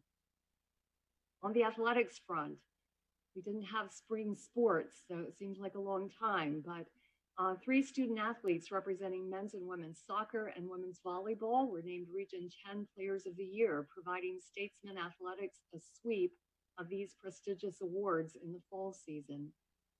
In terms of partnerships and contributions to workforce and also economic development, the college secured a Go Virginia planning grant that will enable RBC, in partnership with the Dinwiddie Airport Authority, Dinwiddie Schools, and area businesses, to develop an unmanned aerial systems program. And we are hard at work on that program today, and that is one of our priorities for the year ahead. There's high demand for skilled workers in this field, and with strong partners working together to bring the program to market, we believe this addition to our portfolio is going to help build a much needed aeronautics workforce for our expanded region. We had signed a new agreement with CCAM that's going to establish the Advanced Manufacturing Academy, placing RBC within the nexus of our region's workforce development system. Just today, we learned that RBC has received a Cameron Foundation grant to secure MiFi devices for students who lack broadband access. This is going to be extremely important in the year ahead for students to have this type of support as we think about integrating more online options, either by necessity or by force. So this is going to be a tremendous help for many students in our region. RBC met its enrollment target goals for the year, and we expect to finish the fiscal year with a balanced budget despite the impact of COVID-19, which is significant for our small college. You approved the college's 2025 strategic plan, Seize Your Potential, which represents an important pivot for RBC. The last 5-year planning cycle, as you know, was largely about modernizing and streamlining operations with a focus on efficiency and compliance. It was about adjusting the sails with student success as our North Star. And it was about building a culture that bends toward experimentation and innovation. We now embark on this new planning cycle with a focus on further enhancing guided pathways for students. So student success remains RBC's overarching objective, and we are well positioned to move in that direction. Of course, I can't wait to hear from Eric Sandridge, but the APA audit identified no findings of noncompliance in RBC financial reporting. In addition to reflecting the diligence and competence of Paul Edwards and the finance team, this positive outcome is also reflective of a new day in the working relationship between RBC and William & Mary teams. Our teams have worked collaboratively on several initiatives this year, and there is every indication that our focus on achieving mutually beneficial results will continue to enhance both institutions and our ability to fulfill our missions.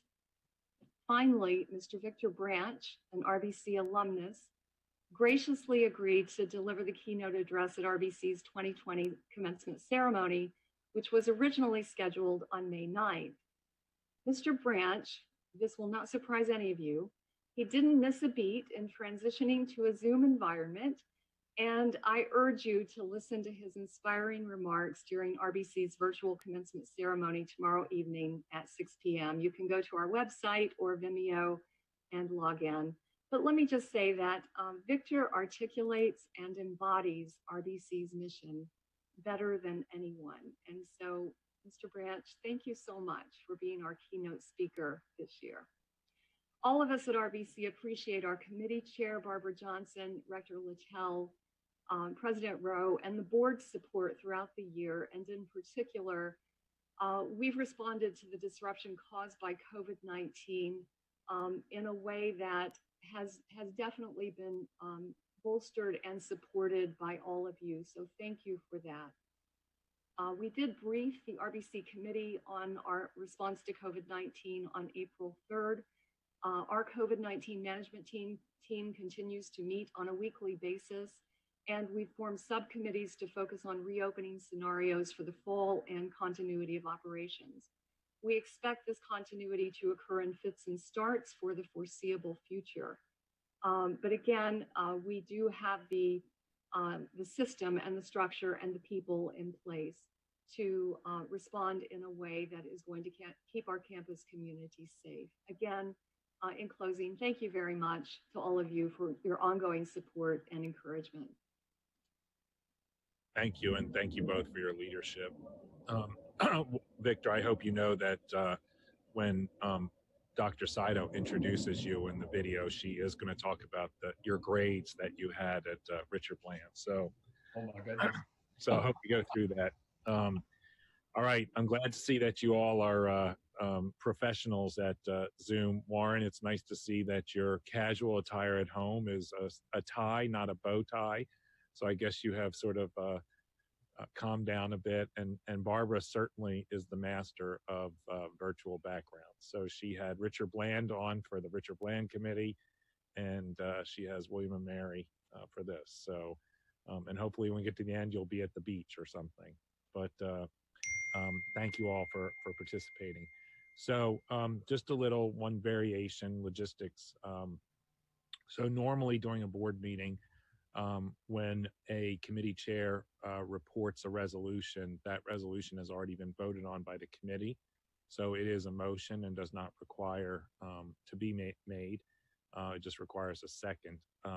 Today, with the exception of the Richard Bland committee, none of the committees have met. So when the chairman introduces a resolution, I will seek someone to move it and then a second. And then additionally, when we vote on it, we will have to do a roll call vote for every single thing we vote on. So when we get to that, I'll go through all that, but I'm going to try to lump as many of the resolutions together so that we don't spend all of our time having Michael call out our names. So I believe that we have minutes from our last in-person meeting, February 5th to 7th, which seems a lifetime ago. But I'd like a motion to approve those minutes. Moved. All those in favor say aye. So Michael, please call the roll. Mr. Rector. Aye. Mr. Payne. Aye. Ms. Girdleman. Aye. Mr. Ponte. Aye. Mr. Begg. Aye. Mr. Branch. Aye. Dr. Buck. Aye. Mr. Bunch. Aye. Mr. Hickson. Aye. Ms. Johnson. Aye. Ms. Kerr. Aye. Mr. Poston. Aye. Ms. Roday. Aye. Mr. Saunders. Aye. Ms. Schultz. Aye. Mr. Watkins. Aye. And Mr. Woolfolk. Aye. Mr. Rector, the minutes are approved. Great. So everyone will get a lot of practice in turning on and off your mute button today. So we're going to get started with our committee reports, and we'll begin with audit, risk, and compliance. Mr. Woolfolk. Excuse me, Brian, this is Sue. Sorry, Mr. Rector, I think just in the interest of all this back and forth with the seconds, I believe I'm correct that if a committee chair has a resolution, they can say that I move the adoption of this resolution and you only need a second. Yes. Sorry. In the event that they do not say that, I will have to call for it to be moved. All right, Mr. Woolfolk.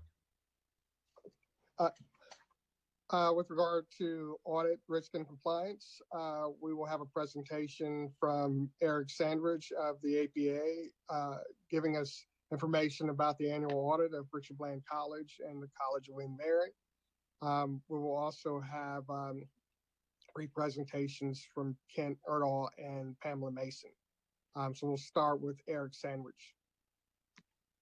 Good afternoon, everyone. I hope that you all can hear me okay today, and certainly I'm pleased to be with you this afternoon. I know this is a new experience for all of us trying to do this in this format, and certainly commend you for getting this set up and kind of embracing this and making sure that we can give our presentation to you all on time today.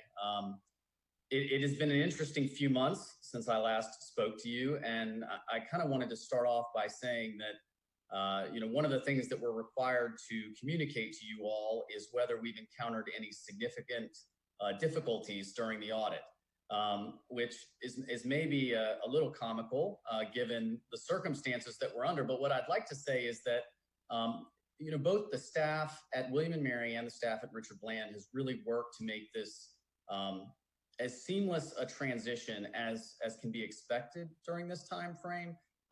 They've gotten us the things that we needed in the time that we needed to get them, so that we've been able to continue our work. And certainly, I think if things had started earlier, we'd be in a different place now. But I'm happy to be able to say that we've finished our field work for the fiscal year 2019 audit. We expect that shortly we will issue our opinion on the fiscal year 2019 financial statements. That will be an unmodified opinion, which is what you want to receive, the best that you can receive. And so very pleased that we're done with our work and where we are at this point in time. Now, conversations are ongoing about what things look like going into the fiscal 2020 audit. And certainly we have some time to figure out a lot of that. And so I'll keep my remarks pretty brief on that front today, but we are working with the staff at Richard Bland and the staff at William and Mary to determine a lot of the financial reporting related impacts surrounding COVID-19, how federal CARES money will flow through the financial statements. We're learning things somewhat daily on a lot of this. And so what we're really focused on is trying to make sure that every institution is getting a consistent message.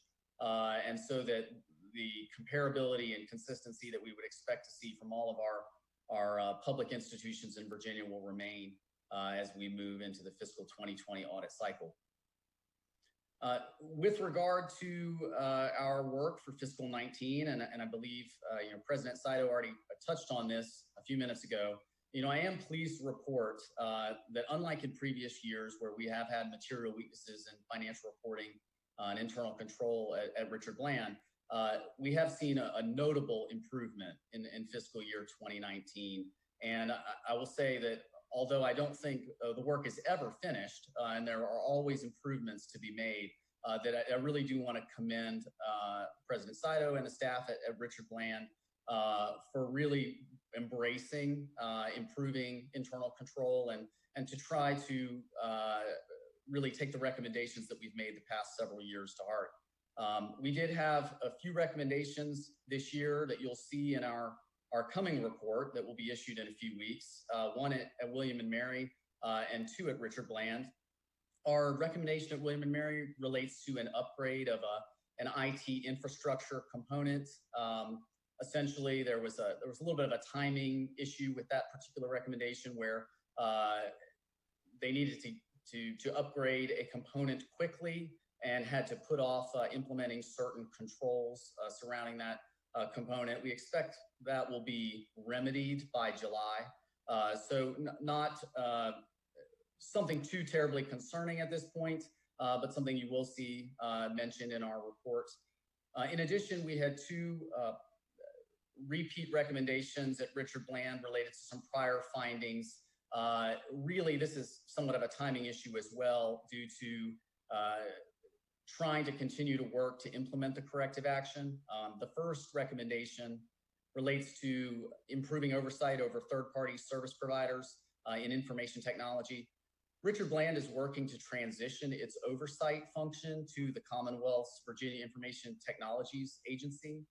That work is ongoing, but as of now, the oversight hasn't transitioned completely at this time. So we continue, to recommend that RBC work with VITA to continue the transition process.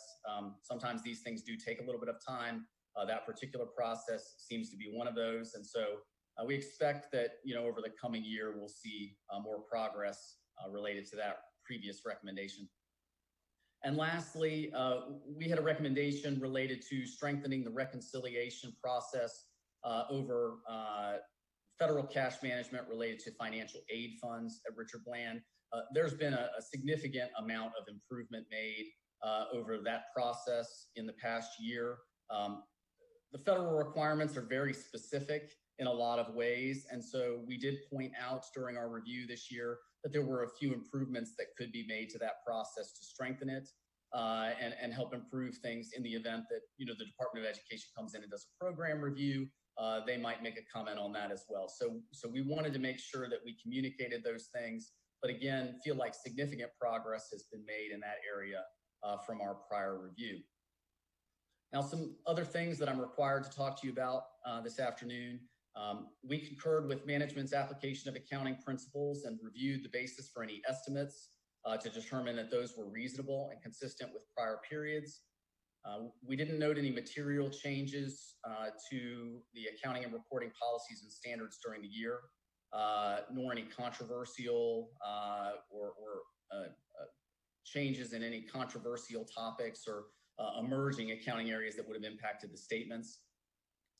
We did have one audit adjustment that we discussed with management and has been made to the statements. It was merely a reclassification of net position from the net investment in capital assets to the unrestricted net position. And this was really just a minor error that was made related to how payables are reflected against bond proceeds, which I can get into the technical accounting, but I'm sure you all would prefer that I don't do that today. We did not find any indications of fraudulent transactions or illegal acts during our work, nor did we note any unusual transactions during the audit of fiscal 19. We did not have any disagreements with management throughout the audit process about auditing, accounting, or disclosure matters. So again, I would expect that you will see the final released financial statements, including our opinion, in the coming weeks as we finalize everything for release, as well as our report on internal controls and compliance. I did want to briefly mention that we previously issued the annual agreed upon procedures report on the College of William & Mary's intercollegiate athletics programs. That was issued sometime in March. Just a reminder, that's an annual report that the NCAA bylaws require of all Division I institutions. Typically, our work is completed by January 15th each year, and the report comes out sometime after that. And we have also released a review report related to the standalone financial activity of Richard Bland College. That was requested by the Southern Association of Colleges and Schools. So as part of the SACS reaffirmation of accreditation process, we've been issuing these review reports of Richard Bland's individual activity the last several years. So that report will be publicly available as well. With that, I will turn it back over to the chair. And if you all have any questions, I'd be happy to answer them. Otherwise, I thank you for your time.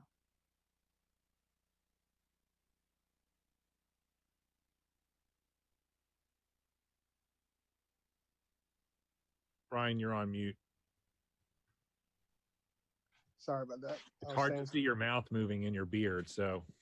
I was saying some important stuff. Thank you, Eric, for your report, and thank you for taking the time to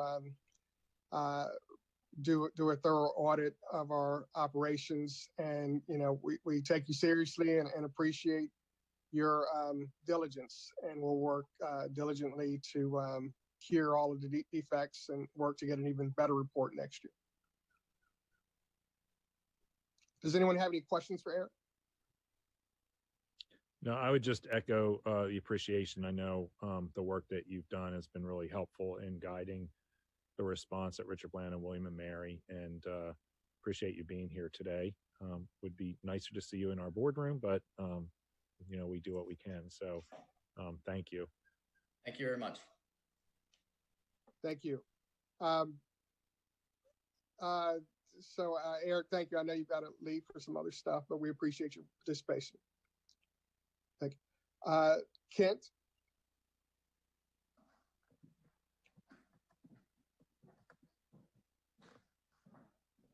Good afternoon. Thank you, Mr. Chairman. If you could advance to the next slide, please.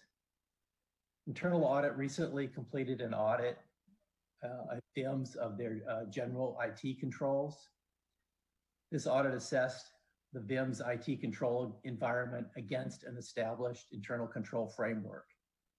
Some improvement areas were identified, and VIMS has proactively addressed many of our findings and has a plan in place to address the remaining audit issues. The audit also identified opportunities to better integrate the VIMS and William and Mary IT shops, particularly related to IT security. We audit the President's Office on an every other year audit cycle, and our most recent audit identified no major findings. Some business process recommendations related to enhanced budget to actual monitoring were noted. Both of these audits were completed during the work at home period, and the cooperation and assistance we received from our audit clients was excellent. Next slide, please. We were well into the hiring process to replace the auditor that resigned in December when the March hiring freeze paused that process. We'll resume the hiring process at a later time this year, hopefully later this summer. There's a lot we can do remotely, and the audit staff has responded very well to the work at home environment. There are, however, challenges to auditing remotely. As you can appreciate, some audit work cannot efficiently or effectively be performed from the kitchen table or by a Zoom call. We're completing our continuing professional education requirements by performing online training, and I've recently updated our department charter to align with professional standards.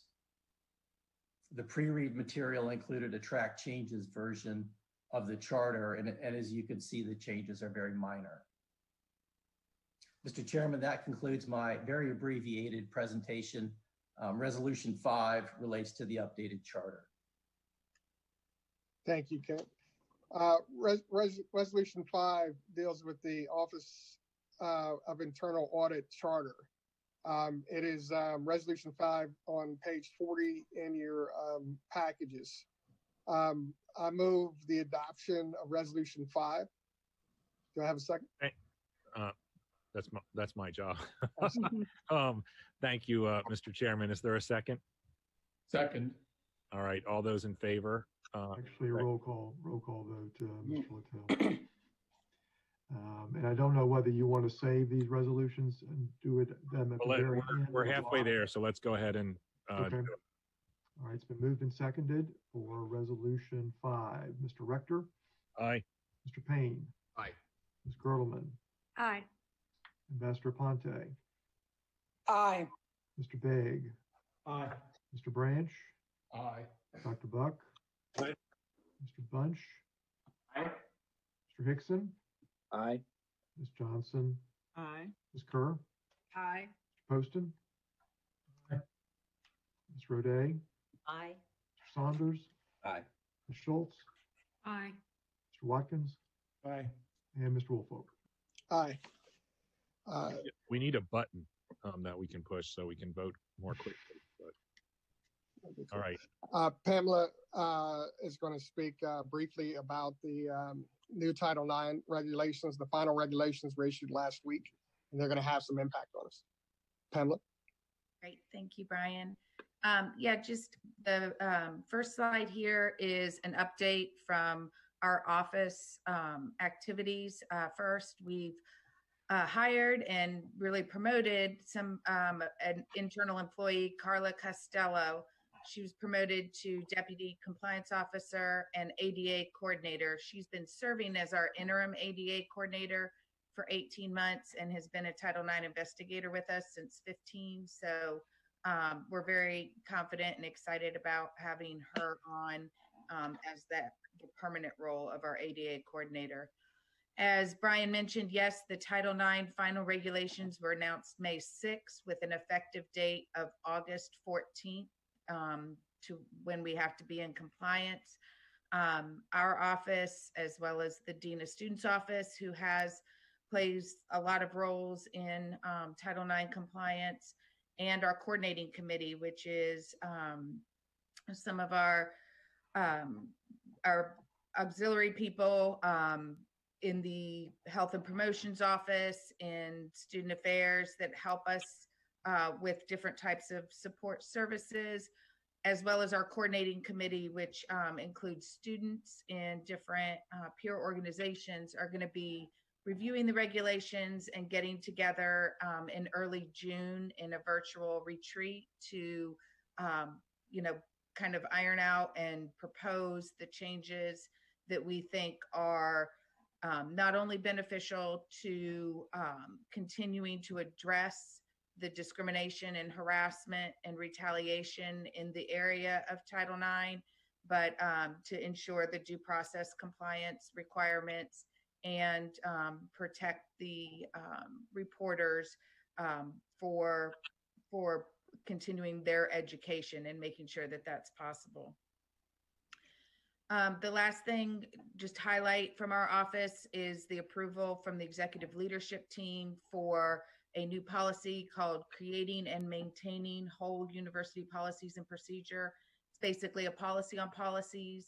This was approved by the executive leadership team in an effort to have more collaboration and more consistency in university policies that are for the whole university. So it just is a better communication and implementation process that comes from the top executive leadership team deciding if something should be a policy or should be amended as a current policy. Next slide, please. So typically in our audit and compliance meeting, I do the quarterly review of Title IX and VAWA data. And I wasn't planning on going through each slide in the interest of time, just to say that in reviewing the data compared to other past third quarters, I feel like we're very consistent. There's nothing that's been out of line as far as reporting numbers, as far as types of violations reported, and then also just how we've either responded to them or been able to respond to them. We do have 5 ongoing investigations, which has been the most so far this year, but it still makes our annual total not much different. And and they're working out fine through the Zoom means. So the last slide is just kind of a summary of how we disposed, and then just some other actions that are taken. We have had, and I think will continue with the new regulations, to have requests for administrative non-disciplinary conversations, what we call kind of informal resolution, as opposed to formal investigative process. I see that continuing, if not increasing. And then we also have means of addressing conduct when we don't have jurisdiction over the respondent. So in this past quarter, we've had 2 unaffiliated respondents completely no trespass from campus because of their conduct to one of our students. So that's just kind of a highlight. I will answer any questions if anyone has them. Okay, thank you, Pam. Thank you. That concludes my presentation. Thank you. Great. Ms. Johnson, Richard Bland.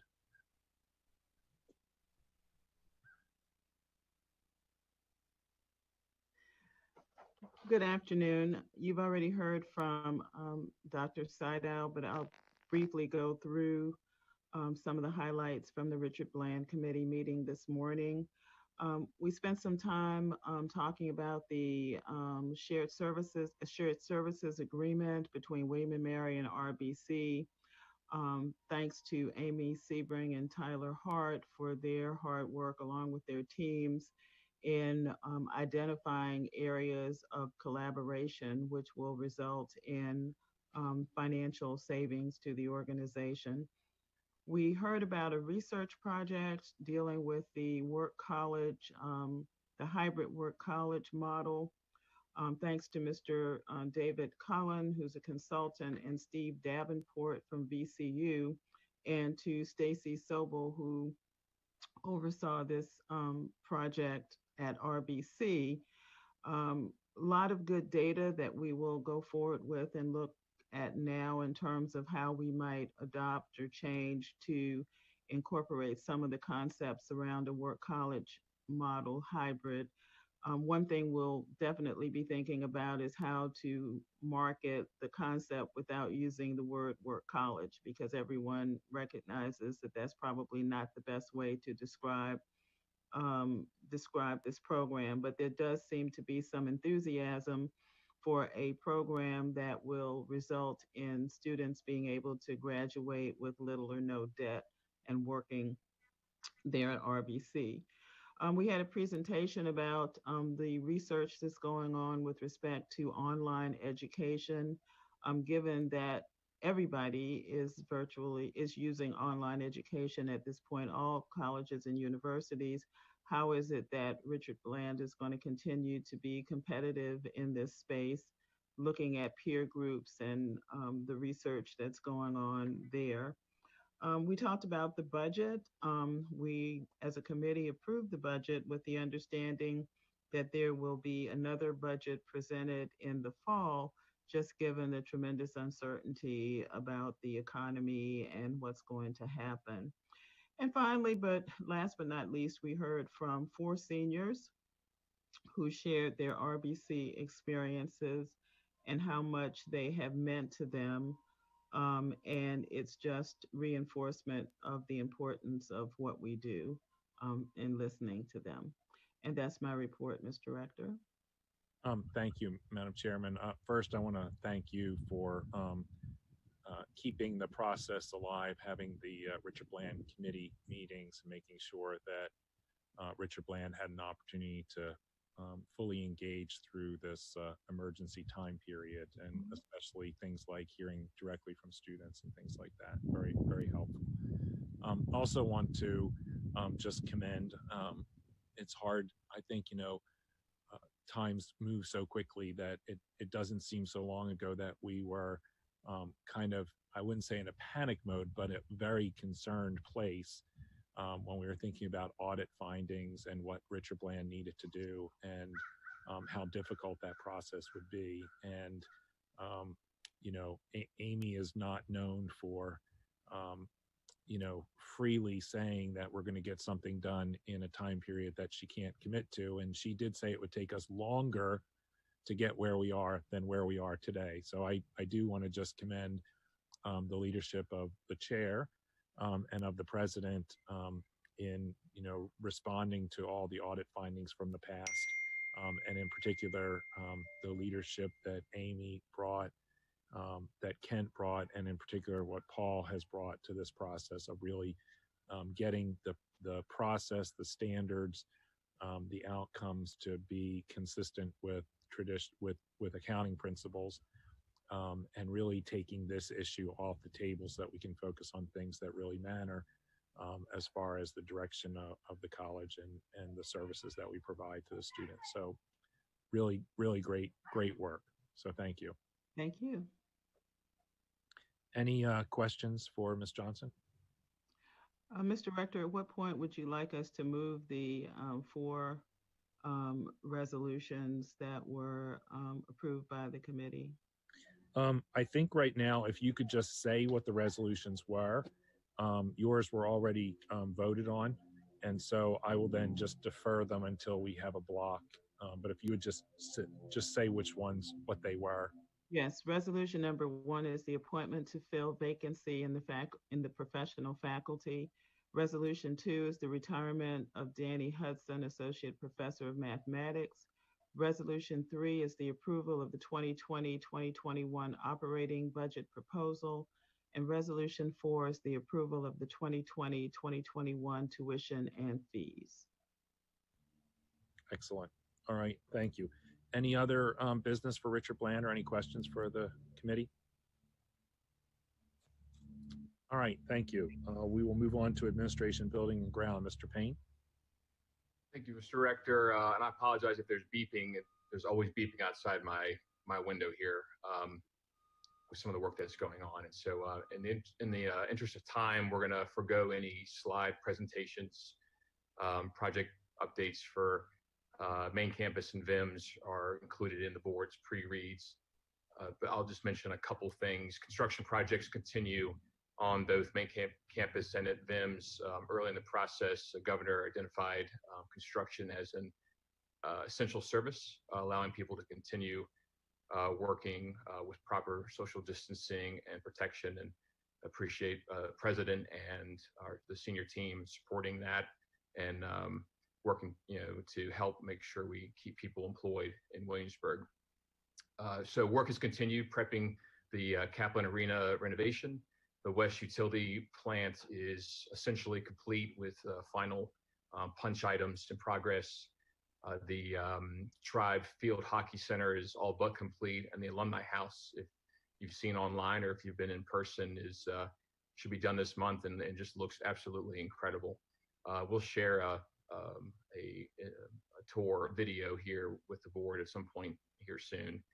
I want to extend my appreciation for all the hard work and dedication that's been on full display from our team, from code review, facilities, public safety, IT, HR, and finance in particular. I know this has been a stressful, unpredictable last couple of months, and this team has really stepped up and showed us why William & Mary is such a strong community. As far as the committee is concerned, I know I believe our faculty representative Chris Abel and our student representative Jeremy Simmons are on this call, and I do appreciate their engagement this year. And finally, Sam, thank you for rising to the occasion to take on this challenge, this unprecedented role in helping the university manage COVID. We couldn't be in better hands, and so I just want to thank you for your service beyond your June 30 planned retirement. After 34 years here at William & Mary, and your work has helped really transform this campus for the future. Mr. Rector, we have 4 resolutions that were included as pre-reads.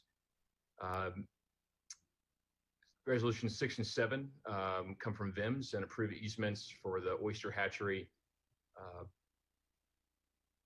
for underground work performed by Verizon and BEPCO, and Resolution 8 approves an electrical easement for BEPCO adjacent to Miller Hall along Jamestown Road between Ucrop Way and Lake Matoaka. And finally, Resolution 9 updates universities 403B and 457 optional retirement plans.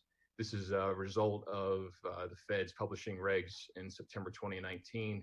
The resolution clarifies withdrawals are possible if certain hardships exist. It also adds the after-tax Roth option to the existing pre-tax traditional contribution. And that completes my report. Great, thank you very much. Thanks for all the hard work. I know you and Warren in particular have had a number of meetings on these things, so you're all sort of experts in building that you probably didn't expect to be, so thank you. All right, any questions for Mr. Payne? All right, moving forward, financial affairs, Mr. Hickson. All right, good afternoon. Amy's going to do the bulk of the presentation. She'll talk about the actions we've taken this fiscal year and how it's impacting us. She'll also go over the proposed budget for the next fiscal year. And as the president noted, there are a lot of uncertainty around that. And the one thing we know about this budget, it'll probably be changing at some point as we get more facts about that. And she'll also go over the tuition and fee structure for the upcoming year. And then Dean Wells will talk about the BIM's operating budget. So, Amy? Thank you, Mr. Chairman. Well said. I think there's a high certainty that the budget will change. But before we jump into that, just in terms of outlining our time together today, on the next slide, we'll spend just a few minutes giving you an update on the General Assembly's final actions. The veto session was late April, I think, actually right about the time we were last together with the Executive Committee. Give you an update on where we are in terms of assessing the impact of COVID-19 on the institution's financial position. And then, as Mr. Hickson said, the two action items related to tuition and fees and the operating budget for next year. Next slide. So I believe you have already received a fuller update in terms of all of the legislative actions pertinent to William & Mary in the past General Assembly session. But of note in terms of the budget, wanted to highlight a couple of items. Happy to report that the full supplement that we needed to complete the Fine and Performing Arts project and to bring that into budget was approved. We are awaiting final guidance from DPB. Expect that anytime now, certainly within the next few weeks, and we'll begin resuming construction on that project as soon as we can. So that's exceptionally good news. Look forward to that project being back underway. In terms of other items in the Appropriation Act, in essence, what the governor did is he unallotted dollars for any new expenditure items, which means the dollars remain in the event that the General Assembly and state revenues indicate that there are sufficient revenues to support those items. But given the anticipated economic impact for the Commonwealth, likely that those dollars won't move forward. The one exception to that was funding for the Tech Talent Investment Pipeline program, which William & Mary is participating in. So that's incredibly good news for us. Just to remind you, the president signed an MOU with the governor back in November. We received our first allocation of funds in this fiscal year, $782,000 to jumpstart that program. We expect to receive the full $1.4 million in FY21, which will be our annual allocation going forward. So really pleased to see that the governor remains committed to those funds, as does the General Assembly.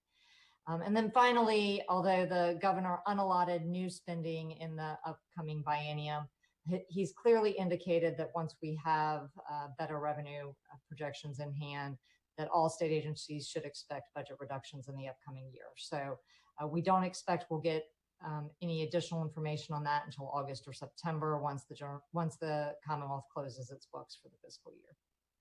Next slide. Thank you. You all have heard me indicate in terms of initial impact on COVID-19.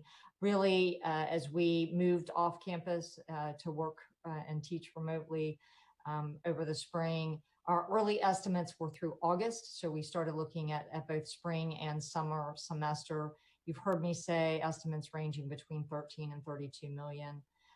So far, that impact has been primarily to the balance sheet, not operations. Key drivers of that have been the student rebates that we provided for housing, dining, and parking, and other areas like study abroad and athletics, which were impacted with their spring activities. So we've been able to manage through that using a combination of cost reductions. You've heard the president report on our hiring freeze, and then using reserves that we had in place to help for a rainy day. And if a pandemic doesn't qualify as a rainy day, I don't know what does. So, we're managing, hope to be on the low end of that initial estimate. I feel really good about the work that's being done across campus to make sure that every expenditure we're making right now is truly mission critical, and to the extent we can, creating as much buffer as we can going into the next fiscal year. Next slide. So you've heard the president talk through really how we are starting to think about the next fiscal year. We are framing the financial impact in a range, looking at highs and lows. But there are really some key questions that we're going to have to answer before we start getting a more precise look at what FY21 is going to mean for us. Those key questions include enrollment. You'll see as we go through the budget in a bit what our initial assumptions are around enrollment, but obviously understanding how we're able to bring students back in the fall is going to be really critical there, and then recognizing that students and families are working through making decisions as they need to respond to the pandemic as well. Certainly, the president has continued to update the board, and we continue to be informed by the public health situation, working very closely with those in Richmond to understand the Commonwealth's plans for reopening and what that'll mean for the institution. We certainly are moving forward with the assumption that we will have students back on campus in August, but recognizing that we are likely going to have to modify the ways in which we're serving students and meeting the needs of our employees as well.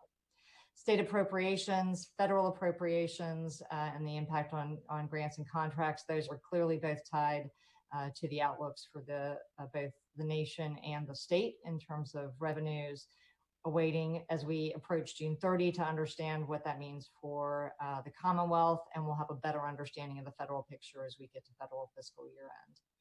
And then lastly, philanthropy. We are just now starting to understand the economic impacts, not yet really understanding what that may mean for philanthropy going forward, but working really closely with the advancement team, and they're working closely with our donor populations to understand and help mitigate that impact where we can. Next slide, please. So a couple of things as we go through and before we kind of get into details around how we're thinking about next year. We really are trying to size the problem, and we're looking at a range of opportunities, partnering what we're doing on the financial projection front with what the Plan Ahead team is working through, and really trying to understand how the answers to the questions that I just walked through will actually impact us going forward. Overall, right now we are thinking about the budget in two different ways. You've heard me talk a little bit about the mission critical budget review, which we're actually building from the ground up, a zero-based budget approach, if you will, to understand how we think about our biggest priorities, those things that are most important and most aligned with our vision, mission, and values. And then we also are looking at various scenarios. Right now, we're anticipating that the impact next year could be anywhere from 5 to 20%. That means roughly anywhere from 20 million to 100 million. It's a substantial range, I know, and intentionally so. And as we've thought through how do we frame what those realities might look like, 5%, you've heard me say before, you've heard Sam Jones say before, that's a common scenario that we've used for planning purposes pre-pandemic.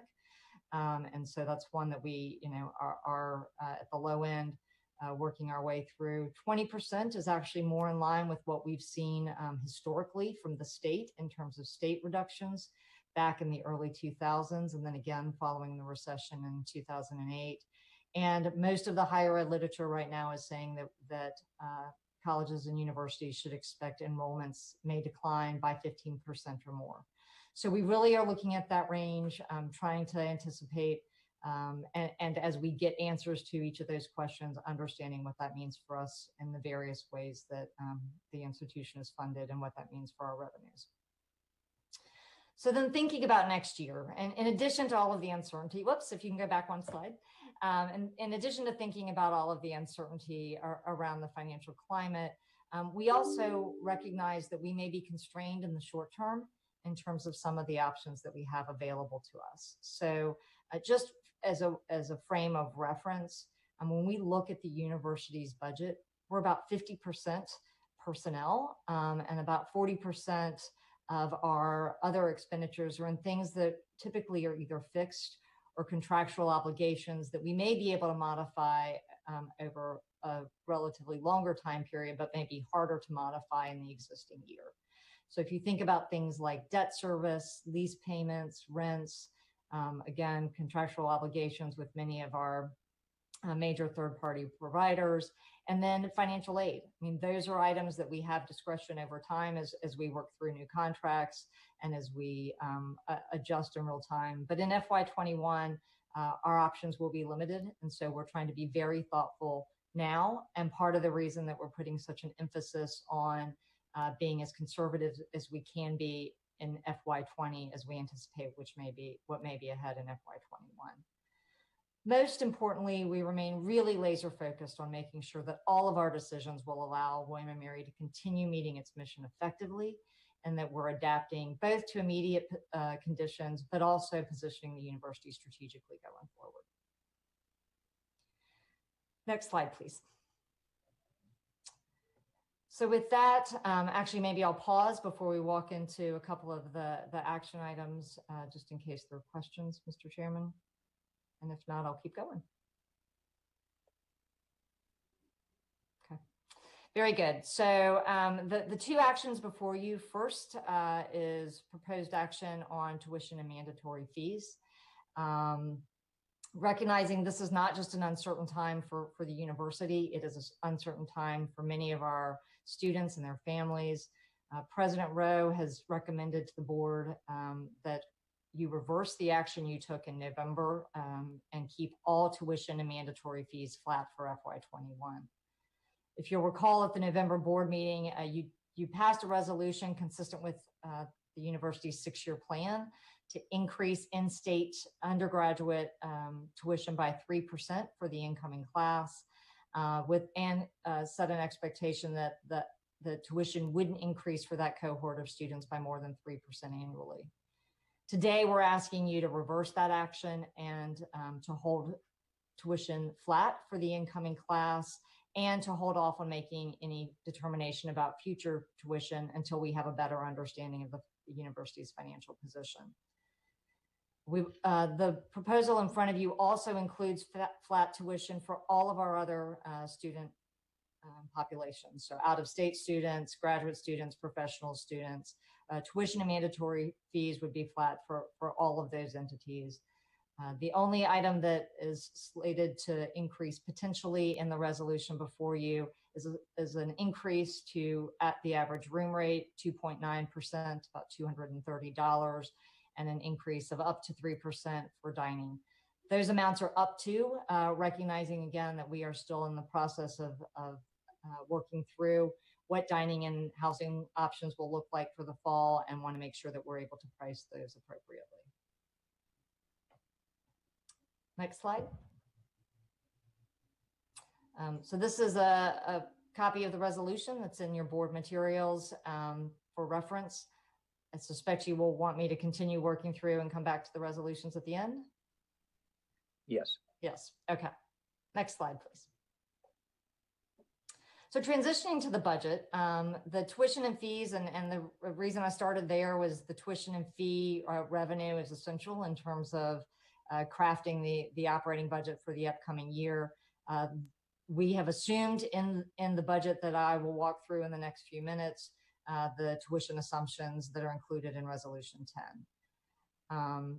Essentially, this budget you'll see as we go through is a status quo budget We've built a number of holding assumptions until we have more information. And we present it today for your approval to provide us with authorization to collect revenues and make necessary expenditures going forward, recognizing that I suspect I'll be back with you often over the next year, continuing to update as we get answers to the questions that lie before us. And thinking about then as backdrop, no, if you can go back to revenues, please. Thank you. So you'll see if you look at the FY21 revenues, tuition makes up 43% of our expected revenue, again, assuming flat enrollment and at the tuition rates included in Resolution 10. Auxiliary revenue, that's largely student fee driven.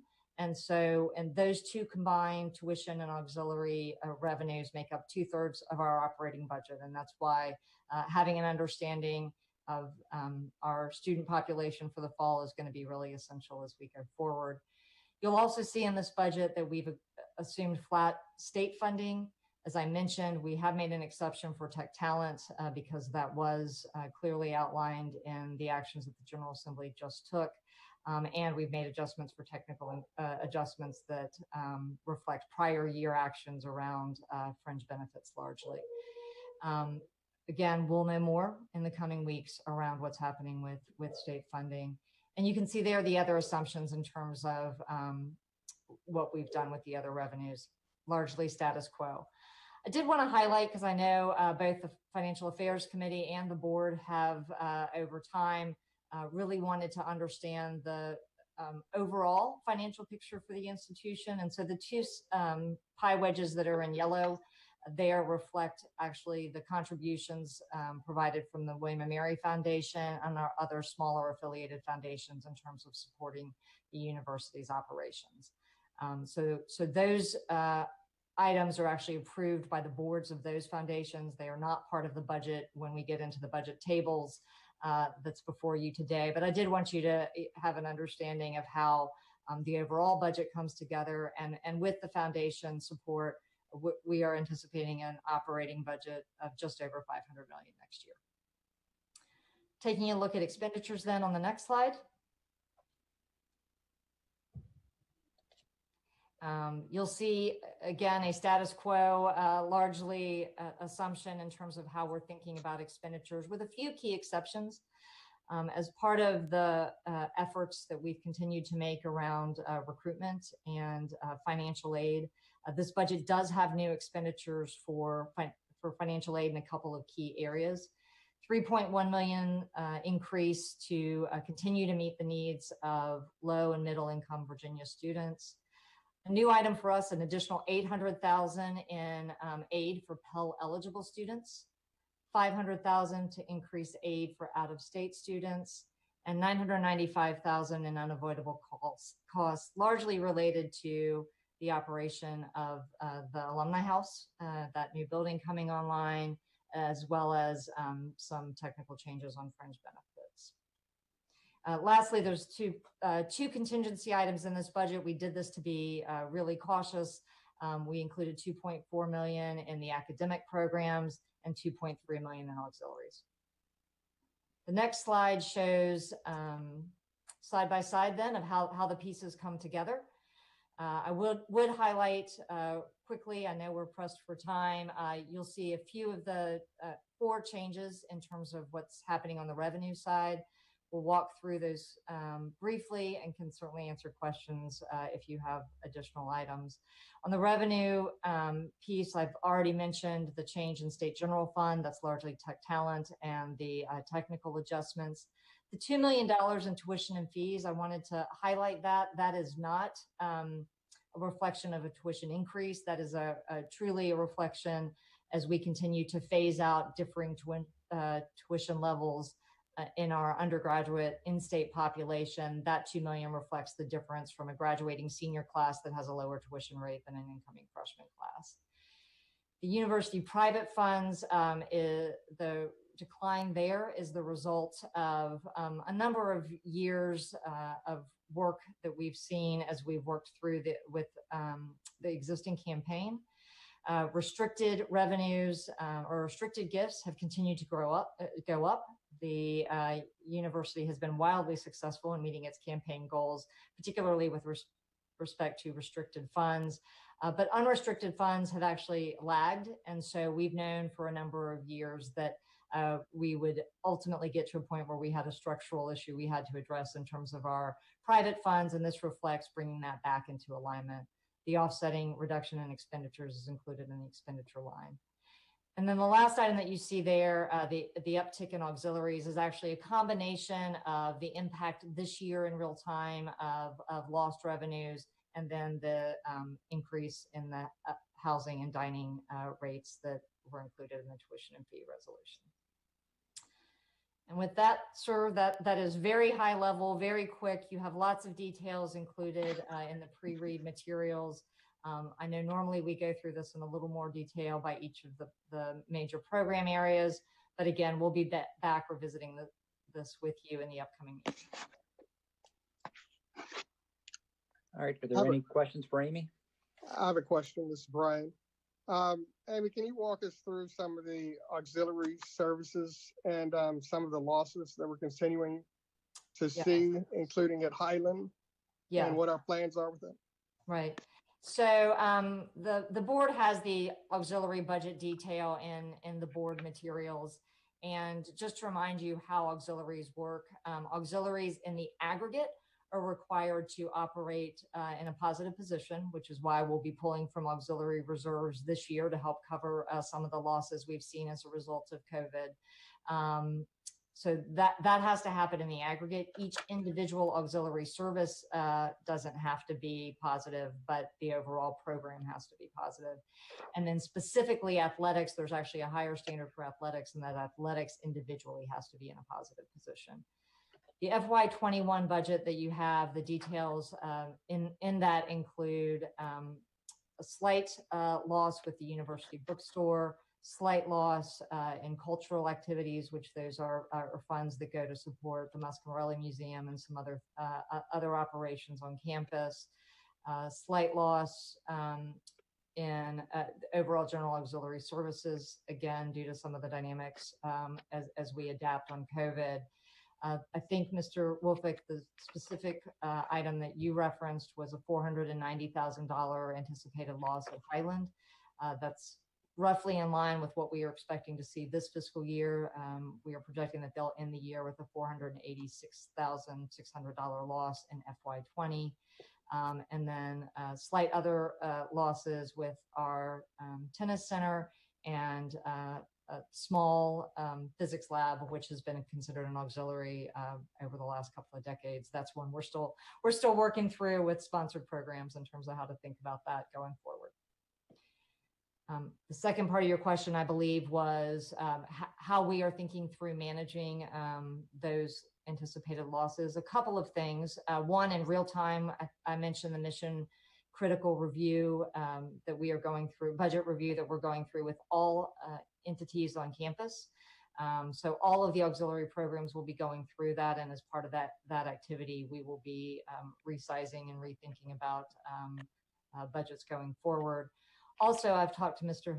Hickson and about additional work, I think, before the Finance Committee in the upcoming academic year to develop some additional policies around auxiliary programs and our financial management of each of the auxiliary services. So there is work still to be done in that more generally in terms of being explicit around margin contributions and expectations with how we manage those margins going forward.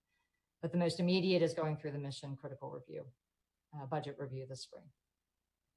Mr. Hickson, Will Payne, just a quick question just to build on that. And Mr. Wolfolk, I appreciate you bringing up auxiliaries. And I've had a good opportunity to talk to Sarah Von Harper on a regular basis, and just wanted to touch on Highland because I know this has come up in previous board meetings. And I think, as everyone here knows, that Highland is a lean operation, barely keeping the lights on.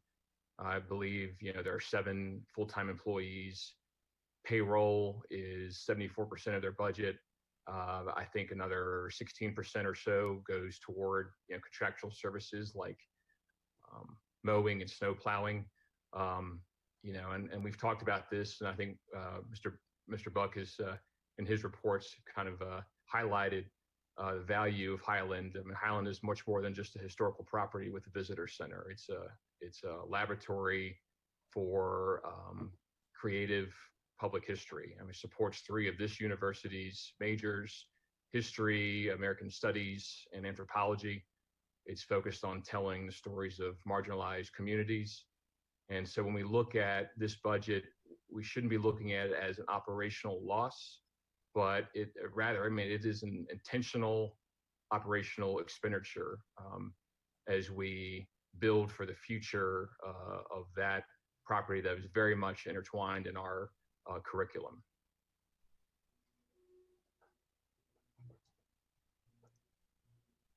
That is all. Amy, if I could ask a quick question, sorry, Avi here. I was just wondering, based on some of the assumptions you showed and kind of what you were talking about in terms of state funding, do we have an idea of when we might be hearing about potential decreases from state funding and things like that? Would that be after the review that you complete of mission critical items? So the timelines aren't necessarily tied together, but the state closes, I mean, the state fiscal year ends June 30. We expect we'll likely get April revenues reported this week. So we'll start understanding. April will really be our first look at the impact so far, but it's going to be August before we know how the state finishes the fiscal year, and that becomes the foundation for the next biennium for them. So I think as recently as today in the paper, Secretary Lane was quoted as saying that there will likely be a special session of the General Assembly in late August or early September. So that'll be the point at which we'll really have an understanding of what happens with state funding. Great, thanks. You bet. Any other questions for Amy? Dean Wells, do you want to go over the proposed budget for VIMS? Yes, thank you, Mr. Hickson. I'd like to start, Jeremy, if you could put the first slide on and then advance to the next slide. With where we were at the beginning of the General Assembly session, this is what was in the governor's introduced budget. I'm not going to step through these. I talked about them at the February meeting. And then in the next slide, you'll see what happened in House Appropriations and Senate Finance in the General Assembly.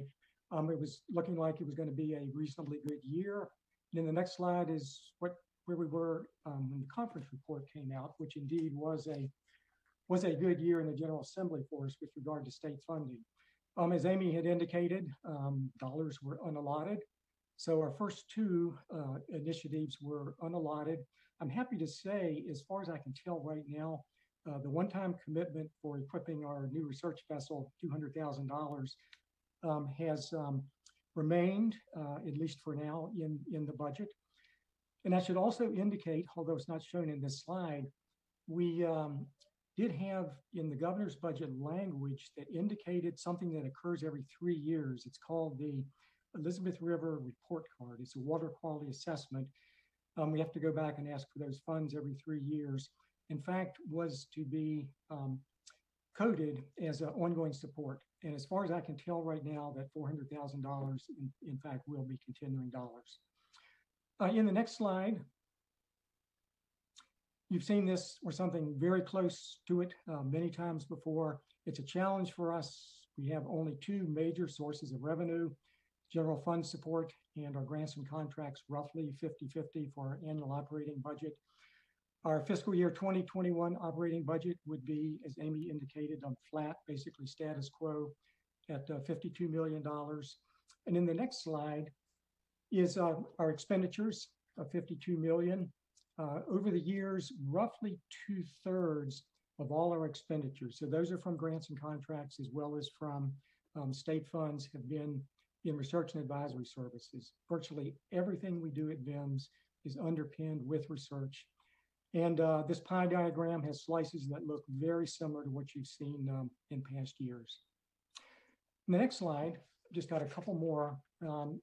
Given that everything we do has an underpinning in research, I wanted to give you my understanding and feeling right now as to where we are in maintaining our research enterprise at VIMS.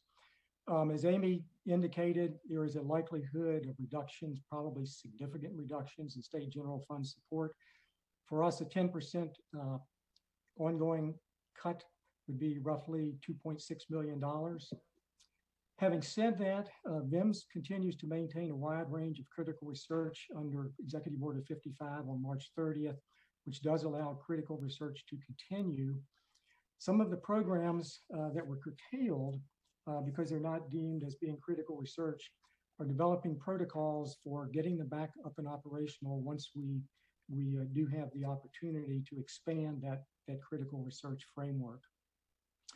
If you look at what's happened since the end of February, our grant expenditures are down about 20%.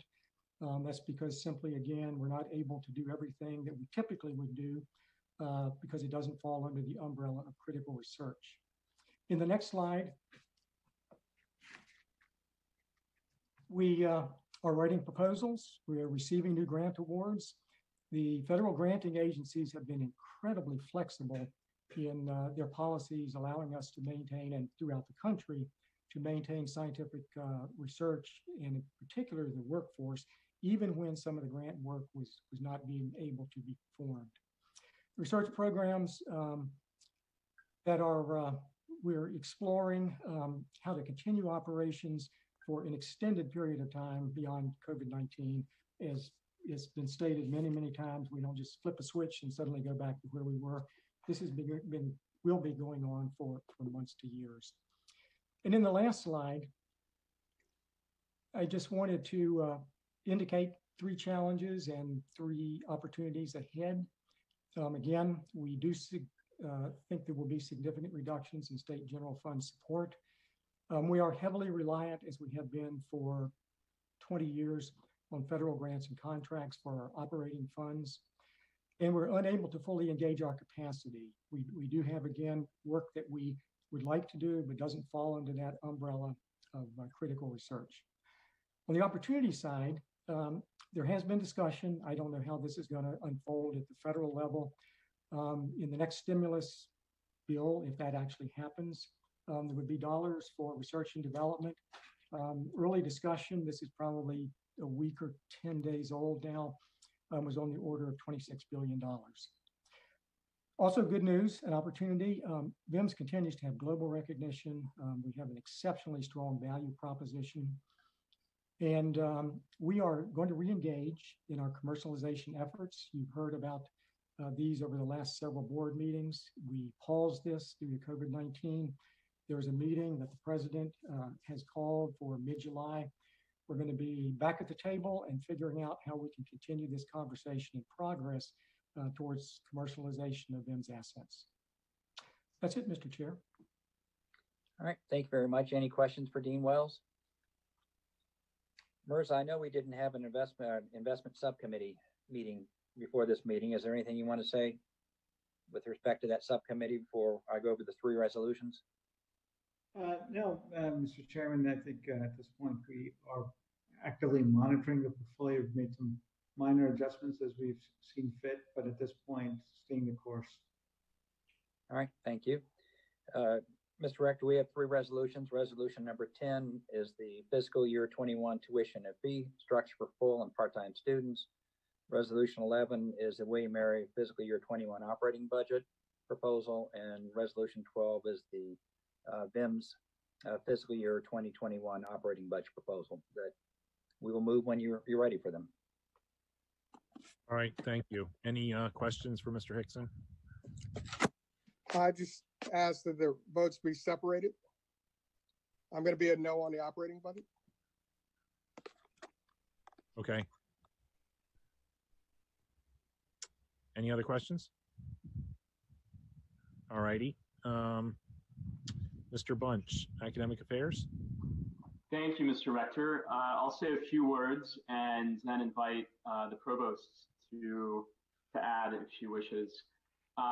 The provost has been actively engaged together with the president in planning for the fall, looking at different scenarios for how learning will occur with an eye toward curricular resilience in the months and years ahead. Very immediately, the provost has been focused on removing anxiety. With respect to students, that's meant offering a pass-fail option in courses. With respect to faculty, that's meant changes to course evaluations and adjustments in the tenure clock.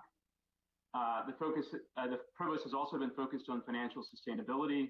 As you know, there currently is a hiring freeze, but the provost has set up a mission critical exceptions review team, or MCERT, to review exceptions to the hiring freeze. The provost has asked schools to look critically in terms of hiring to determine what needs to be done this year as opposed to what can be deferred to the future. As Vice President Sebring mentioned, the provost has also been engaged in a fiscal year 21 mission critical budget review process. The provost notes that although we still don't have full information about the next fiscal year, and we don't know what the full impact of the hit will be, what we can do now is to look ground up to see where the critical needs are in an attempt to prioritize investment and spending so that we're prepared for cuts if they need to be made later. That includes a mission critical curriculum planning process whereby the provost and her team is looking at programs and courses to see what we're good at, where we're strongest reputationally, and where we're aligned with external needs.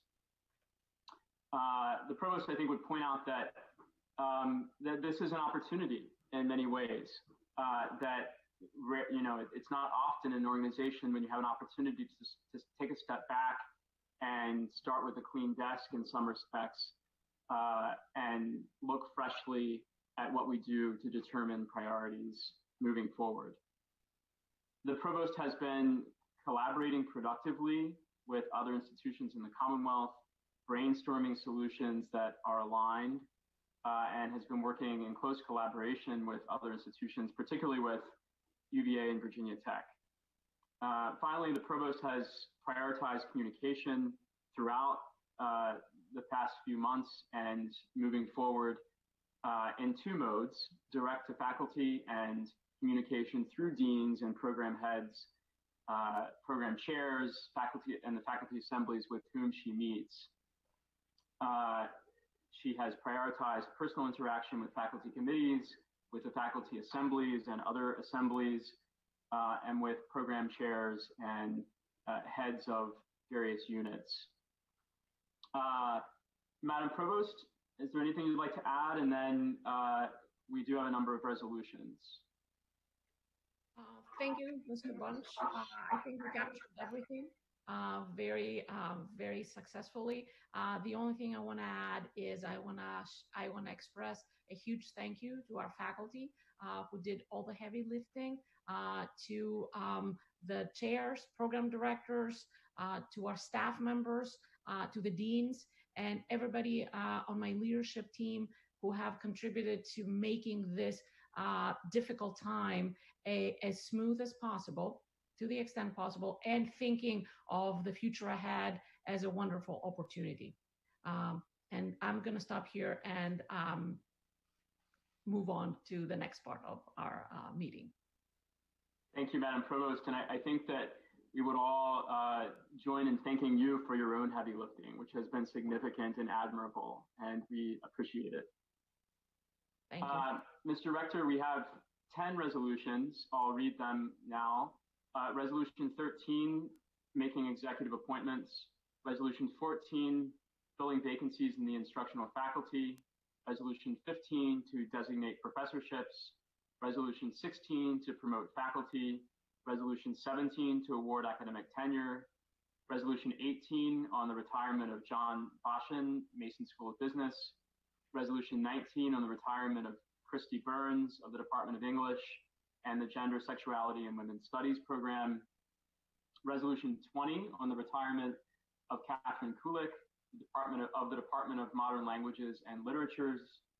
Resolution 21, on the retirement of Eugene Roche of the School of Education.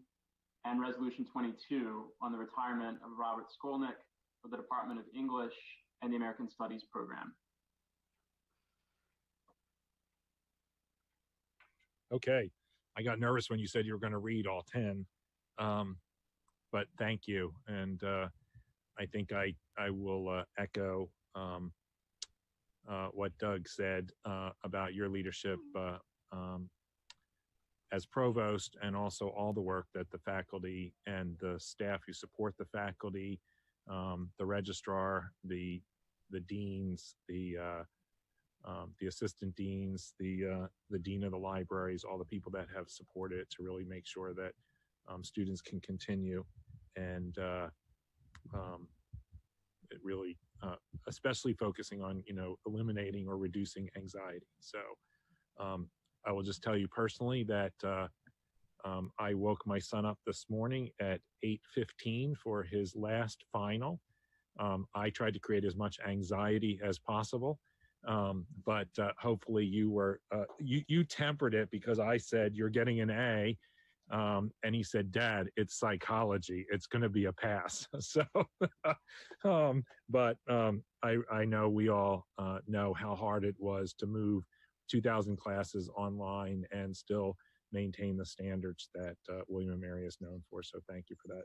I'd also note that Resolution 13 is the appointment of our new dean. And I just want to say that was a successful process that involved many, many people, faculty, staff, and other members in that process. And she looks like she's going to be a fantastic addition, and look forward to having her on campus. So thank you. Any questions for Mr. Bunch or the provost? Mr. Rector, it's Michael. Just to note that Resolution 16 is revised from what you had gotten. There's an addition of one additional promotion of assistant professor to associate professor, Manak Patel, in the Department of Mathematics. That is one revised resolution in that block. Okay. All right. No other questions? All right. Before we move on, we're going to vote on the resolutions that we have already had. So I'm going to ask for a motion for resolutions 6 through 22. I need a motion for that. All right. And then I need a second for resolutions 1 through 22. Not including resolution 5, which we already voted on. Second. Any discussion on those? And I'm calling out resolution 11. We'll vote on separately. So we're voting on resolution 1 through 4, resolutions 6 through 10, resolutions 12 through 22. All right. Is that clear? All right. The secretary will call the roll. Was there a second? Second. All right. Mr. Rector? Aye. Mr. Payne? Aye. Ms. Girdleman? Aye. Ambassador Ponte? Aye. Mr. Begg? Aye. Mr. Branch? Aye. Dr. Buck? Aye. Mr. Bunch? Aye. Mr. Hickson? Aye. Ms. Johnson? Aye. Ms. Kerr? Aye. Judge Poston? Aye. Ms. Roday? Aye. Mr. Saunders? Aye. Ms. Schultz? Aye. Mr. Watkins? Aye. Mr. Woolfolk? Aye. All right. And then resolution 11, which is the operating budget. I already called for a motion. Do I have a second to approve that? Second. All right. The secretary will call the roll. Mr. Rector? Aye. Mr. Payne? Aye. Ms. Girdleman? Aye. Ambassador Ponte? Aye. Mr. Begg? Aye. Mr. Branch? Aye. Dr. Buck? Aye. Mr. Bunch? Aye. Mr. Hickson? Aye. Ms. Johnson? Aye. Ms. Kerr? Aye. Mr. Poston? Aye. Ms. Roday?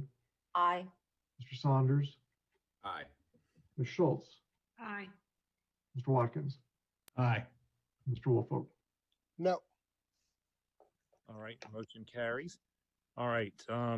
Thank you, Michael. Thank you, Doug. Moving on, student experience, Ms. Roday. Thank you, Mr. Director.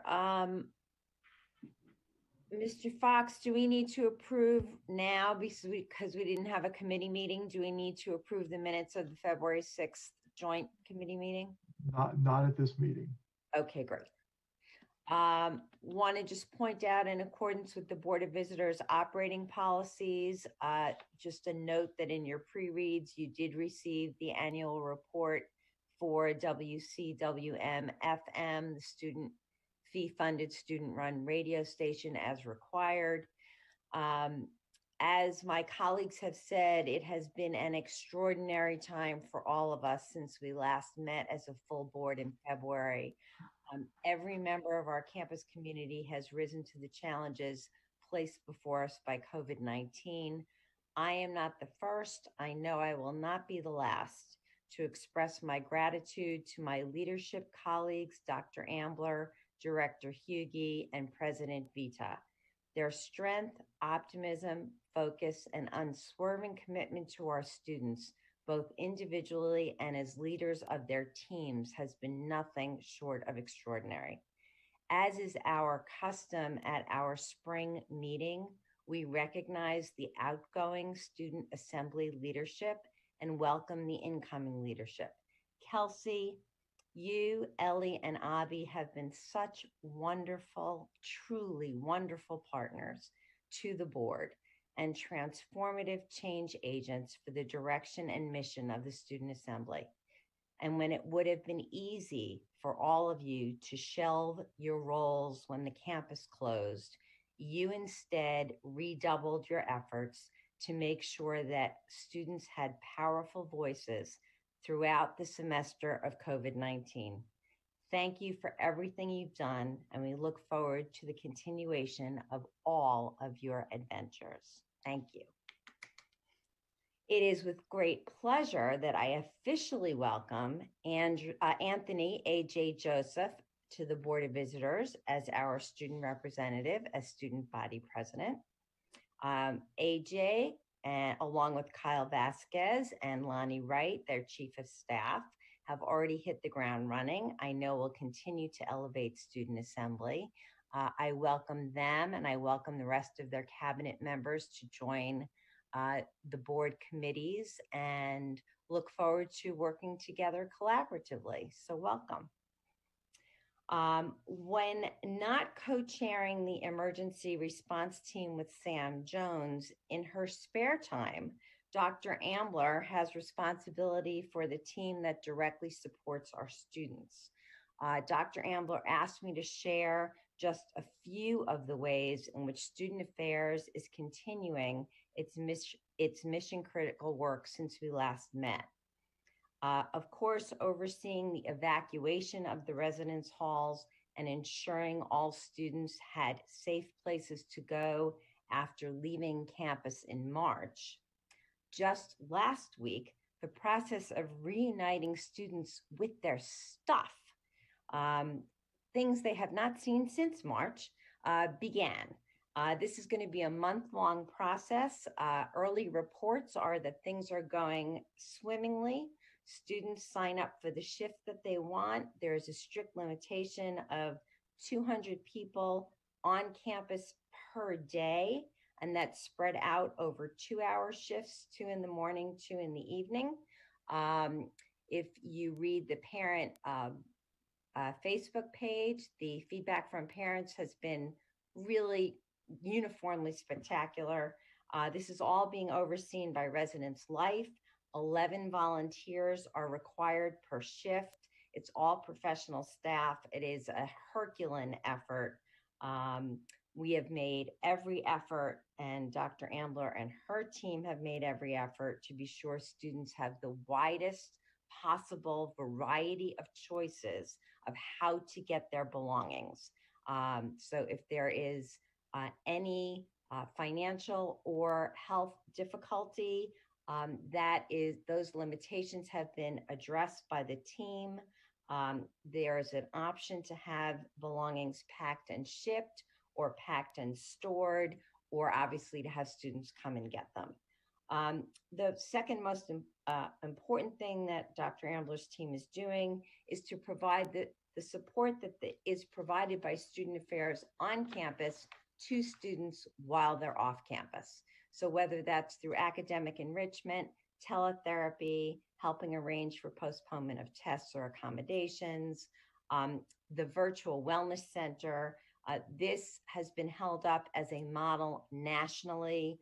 Both Harvard and Johns Hopkins have pointed to the William and Mary model as bringing the wellness center to our population and made it all available virtually. Support is provided to students by phone, by Zoom, by telemedicine. However students need to plug in, we are plugging in with them.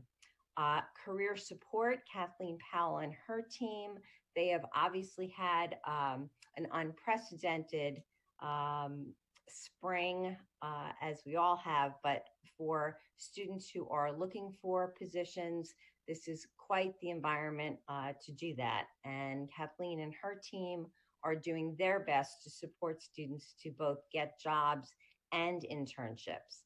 They continue to send weekly communications from the Career Center.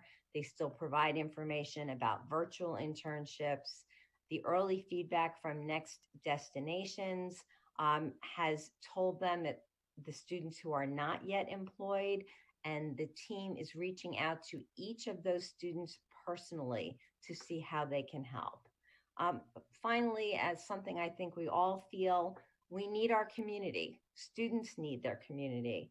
And Dr. Ambler's team has shown both creativity and flexibility in working in a whole new way to help sustain the community that we all feel.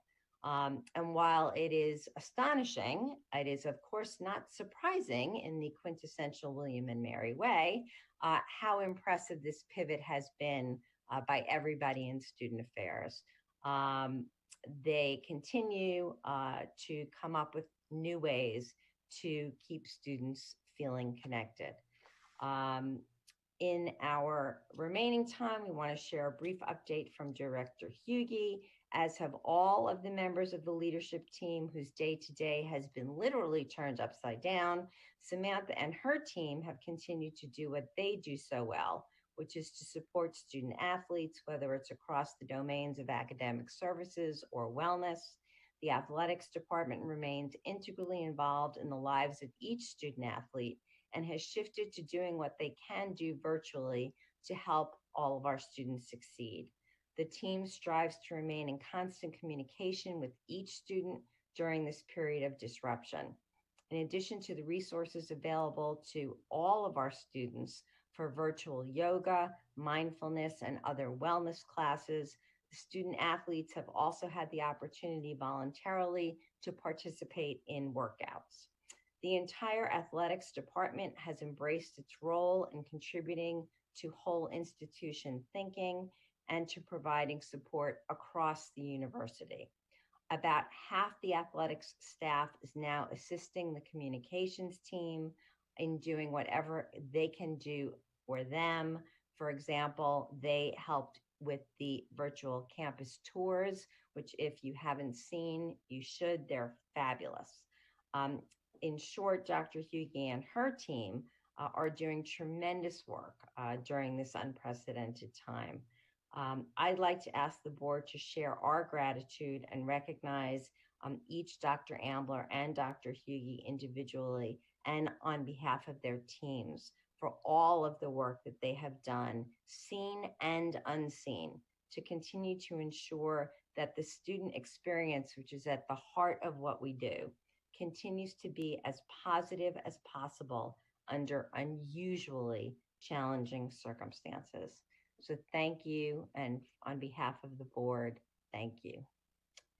Mr. Rector, we have nothing for closed session. However, together with Administration Buildings and Grounds, we do have Joint Resolution 23 for new business, and that concludes our report. Thank you. Any questions for Ms. Roday? All right. Ms. Gertelman, institutional advancement. Thank you, Mr. Rector. So in the final 2 months of the For the Bold campaign. It's exciting to be here and be at this place, even in these unusual circumstances. And after following many conversations with Matthew, I am truly confident of finishing the campaign on time and triumphantly, as President Rowe has asked us to do. A quick update on our 3 goals. In alumni engagement, it's important for you to know that they pivoted just as our academics did. Alumni engagement pivoted quickly and went online very effectively, and with their major focus being on career and professional networking in order to support our alumni community. And we, of course, are looking for any ways we can to help, and that has been effective. There's been a lot of networking going on. In annual giving and our participation, we made the difficult decision, but the correct decision, to postpone One Tribe, One Day. It will be held on June 23rd. And it is, of course, our hope that that will be our final push to get us over our monetary goal. So we're excited. And of course, it will also boost our participation, which you can imagine is tough under these circumstances. As to our $1 billion goal, as I said, I'm very confident that we will be successful come June 30th. And I do want you to know that we've put a great emphasis. We have changed our method of fundraising and talking to donors over these last 2 months. And our emphasis has been on asking donors to support one of our relief funds that support both students and faculty. And again, in these unusual circumstances. Scholarship has remained and has always been the #1 goal of the For the Bold campaign, and that need is becoming more apparent as a result of the virus and the COVID situation. And we see vulnerable students, and we want to make sure that no one falls through the cracks. So every scholarship dollar makes a difference for sure. On the government relations side, Colin provided you an update in your packet, so hopefully you've caught up to that, both on things that particularly affect William & Mary and higher education as a whole. We are also, Matthew and Henry wanted me to share that the work continues with the Simpson-Scarborough team on our brand platform, but again, is not pertinent to this meeting right now, but they hope that as the work continues, we look forward to updating you more in depth in September about that work and where that is headed. I particularly would like to thank Michael Powell and Carla Moreland, who are on this call. Michael, chair of the foundation, the William & Mary Foundation, and Carla, the president of the Alumni Association, for their collaborative work and getting us, it's been a team effort, obviously, all the way through, and were it not for their help in working towards all 3 of these goals for the campaign, we would not be in a place to say we will triumphantly conclude. So thank you, Michael, and thank you, Carla. And lastly, I too add my thank you to every single member of the advancement team who has continued to do all of their advancement work. And as many of them, as Lisa just mentioned, the athletics team, also the advancement team is being tapped to be on various committees and doing work all over campus in other pursuits as we navigate the COVID response. And that's been huge. Their willingness to do what they already do plus more has been hugely grateful. So thank you, Matthew, to your entire team. Mr. Director, that's my report, and I welcome any questions. Thank you. Any questions for Ms. Gertelman? All right, thank you very much. Institutional advancement, Mr. Watkins. Ad hoc committee, I believe. I'm sorry, thank you. Okay. As you all know, the mission of the ad hoc committee has throughout this year been to push hard on improvements to our financial model. And we have specifically been pushing, as you know, up through February on the question of enrollment and the possibility of smart growth, as our provost likes to call it. Toward that end, although the world has turned upside down, as we all know, we've been looking at the team has been looking at enrollment in the context of what can we expect next year. And that is the topic that we will have a presentation on, a brief presentation from Henry on behalf of the team that he has been working with, specifically Tim Wolf and others. So Henry. Thank you, Mr. Chairman, and thank you all. Really, the 2 topics for the admission update, as the chair referred to, I think align nicely with what the president has identified as our two modes. One, operating in pandemic, that's the status report on where we are for a new class this fall. And then the second, thinking forward, and we're going to be sharing with you a decision that will be rolled out tomorrow that affects the admission process for upcoming cycles into the future. So if we move on to the next slide, first, we're going to talk about enrollment as it stands. And I wanted to remind the board that in February, of course, before COVID-19, we had laid out a plan for smart growth. And the intent was to phase in the addition of 150 more students in an entering cohort, taking 4 years to build to that. And then the result would be 600 more undergraduates within our 4-year undergraduate enrollment. And on the next slide, what you'll see is the set of strategies that were imagined at that time, again, pre-COVID-19, for how we would go about pursuing this growth.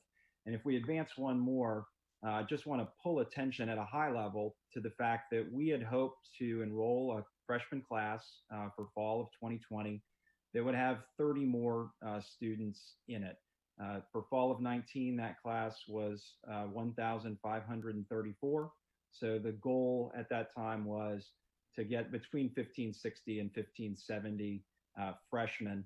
And then we also talked with the board in February about a new partnership with Verdo that we had optimism about for spring enrollments by opening up a path to students on our wait list who could pursue a gap semester experience that would guarantee admission for them meeting after they meet certain continuance standards to come in and join this community in the spring. Next slide. But things have changed. And we know that really it's not even so much that the kick got more difficult, it's that the whole sport changed. And so in mid-March, even as Tim Wolf and his team in the admission office already were very far along in a process, we did everything we could to make strategic adjustments in order to ensure that we would land the class where we needed to. So that was not only a scramble to look at the admission decisions prior to their launch, only a few days out from that, but also to begin the work of reimagining how we would approach yield and recruitment in that next phase without being able to welcome students to campus. And in addition to Tim's leadership, we were very fortunate in that Justin Schoonmaker, who leads the enrollment marketing squad, which is part of the unified communication team led by Brian Whitson, Justin was empowered to bring in experts from across the university, not just admission and university communications, but also advancement, athletics, student affairs, and the business school to help us think about how to embark on that process. A process not of like translating programs into Zoom sessions such as these, but thinking of the new and best ways to facilitate connections. And I'm pleased to report that that went incredibly well. On the next slide, here's one example. Go back one. Certainly on social media, lots of opportunities for our current students and admitted students to engage. This is a member of the enrolling class for next fall, and here she's showing off a mailing she received, and she's also wearing a t-shirt she claimed for that class.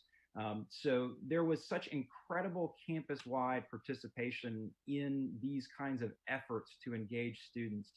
Every academic department participated in a virtual academic fair. Every department and program level webpage features a For Prospective Students section of the website that is new. And there's been lots of small engagements in groups and even one-to-one in ways that are really new and exciting for us. Next slide, please, Jeremy. We'll show here a couple pull quotes from one of the president's community conversations in mid-April. where another member of the class of 2024, Ellie Kurlander, really was so gracious, acknowledged that she had gotten a handwritten note from an alum. The Alumni Association mobilized chapters to do that, to show that kind of personal touch for which William and Mary is so well known. And Associate Dean Tish Kennedy, one of the leaders on Tim's team, had a great observation about how, and we've all felt this, in these new modes of communication, that we're sort of stripped away from the ability to curate the self as much as we often do otherwise, and that authenticity really shines through. So in Tish's great work connecting with individual students, she found that to be the case as well. On the next slide, this is the really important one. This is where we stand right now. And the bottom row on this slide is a year-to-date comparison for enrollment deposits for fall of 2020 compared to fall of 19. And what we're showing is that we are 140 enrollment deposits ahead of last year.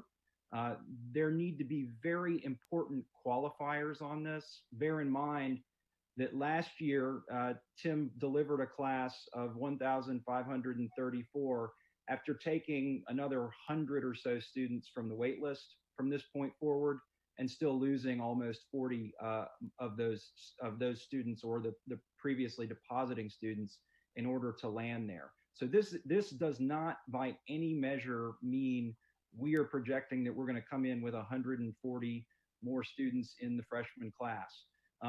What this says to us, especially in light of the enormous uncertainty out there, and Amy alluded to this, how 15% enrollment decline is projected by many, it means that William and Mary has a strong track position at this moment, but there is still uncertain territory that lies ahead.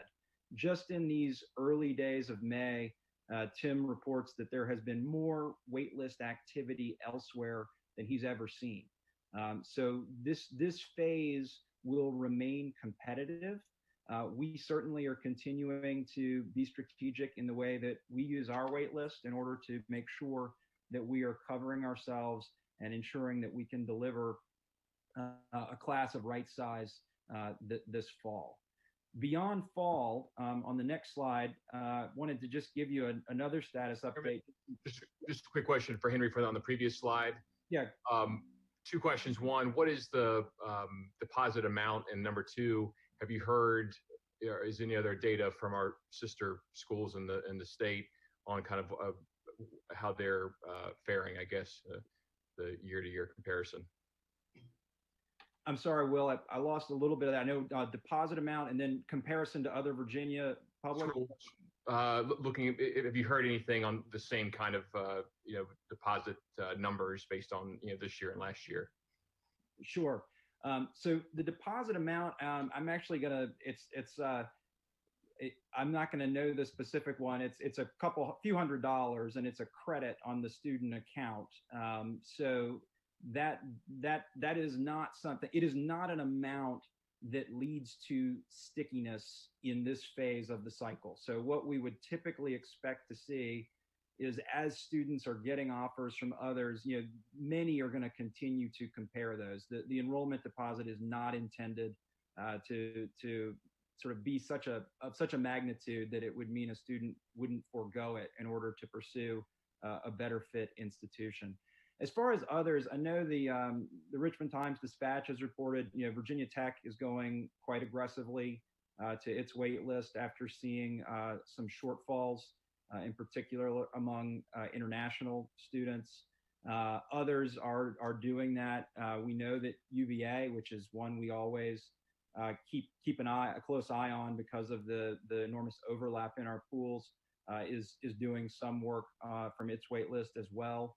But right now, again, even though we're past that initial enrollment deadline,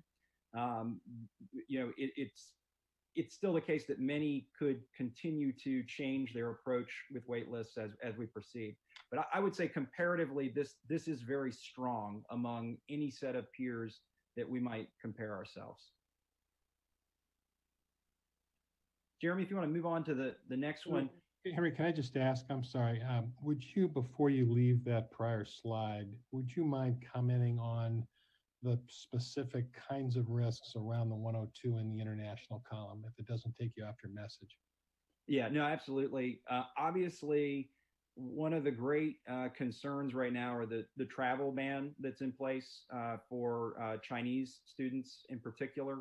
So, 70 of those 102 international students are Chinese nationals. So that is a group that we continue to keep a close eye on because conditions may not allow them to come this fall. So that's another important caveat to these numbers, Tom. One thing I would point out broadly, and this is in the spirit of how so many of the things that we've been doing to prepare ourselves for growth become levers we can use to mitigate impacts now. So if we go on to the next slide, just to make a transition to this, the partnership we have with Verdo, which offers fall semester programs overseas, they've already said, were we to have an international student who could not get to the US for fall, but now would want to instead pursue a Verdo program in another country with guaranteed admission, actually that's a student who already has admission, and then continuance at William & Mary in the spring, they would work with us on that. So we're actively monitoring it, Tom, but we have some ways that we can adjust if that's what needs to happen. This Verdo partnership, which we announced in the midst of all of this, as the board will recall, gave all waitlisted students the option to pursue a Verdo program and then enter William & Mary in the spring. And if we advance one more, I'm pleased to report that we're actually running well ahead of the target that we had for this first year pilot. And this is at a point in the cycle where we might expect continued growth as waitlist activity cools down in other places, and a student who is still actively on our waitlist, who definitely wants to get here and sees this as the way forward, would still have the option to pursue that. So then in the thinking forward part, you've probably all seen a lot of coverage lately about the move to test optional admission. And if we advance the slide again, Jeremy, access to standardized testing has been one of the many challenges that COVID-19 has visited on students. And one of the great fears is that the inability to get access in the spring or even the early summer may have an even greater impact on students from low-income backgrounds. And although the College Board is doing quite a bit to be creative about how to ensure good access to the test in the fall, including the prospect of an at-home administration, there's enormous anxiety out there. If we go on to the next slide, you'll see that many institutions are making a move to at least 1 year of being test optional. Although the overwhelming majority of those institutions are small, private liberal arts colleges, there are a handful of publics who have made that shift. It's important to point out many publics have been test optional already, but some of the more selective ones have started to consider moving in that direction, as have we. And so if we go on to the next slide, back up one. What we believe is that we have the opportunity to be responsive to the lack of access to testing, and also to make sure that as students who are feeling that anxiety or feeling like they can't get access to a standardized test and are now looking at other institutions that are going to enable application without it, that we think it's very important that we are signaling to them our readiness to review an application from them. We have decided to move forward with a 3-year pilot of this because it gives us enough time that way to truly get through enrolling a full class, get their first year GPA, and then do the necessary assessment on that in order to understand how it worked. Based on our early assessment, what we can say pretty definitively is that although there is a statistically significant additional predictive value to having both a standardized test and a high school GPA, it's quite a small increment relative to having either one. And that of those two, high school GPA is more predictive than the test. So we feel confident in doing this. We can do so without doing harm to our ability to assess good fit. On the next slide, just to show you process, first of all, this is something we've been talking about for a long time. And in fact, something that has come up in conversations with the board. But this COVID-19 situation has enabled us to revisit that, engage the president and the provost early in that process. And then in late April, Tim Wolf presented to his faculty advisory committee, which unanimously endorsed moving forward with this decision. So we are pleased to be doing this. We think it's the right thing to do. And we think we're being measured in how we approach it to take advantage of the opportunity to see the results and then reevaluate moving forward. So that announcement will be coming out tomorrow. And that, I believe, is the last slide. And I'd be happy to address any further questions.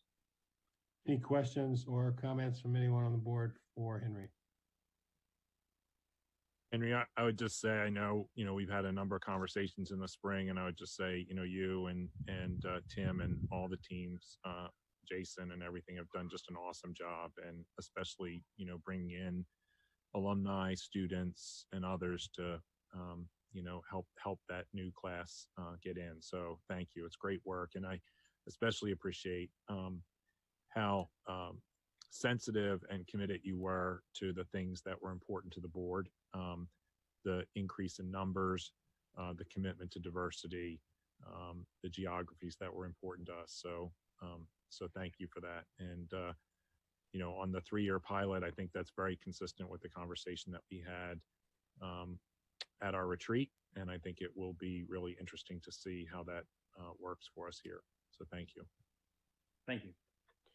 So John, thank you for those comments. I would just repeat for the board, please don't etch burn 1613 into your minds, because I'm sure Tim Wolf would remind us all that there's greater risk around this year's column of numbers than there has been at probably any time in recent memory. But to John's point, Henry, you and Tim and everyone should feel an enormous sense of accomplishment to think that we would be sitting here on May the 12th with numbers that look this good.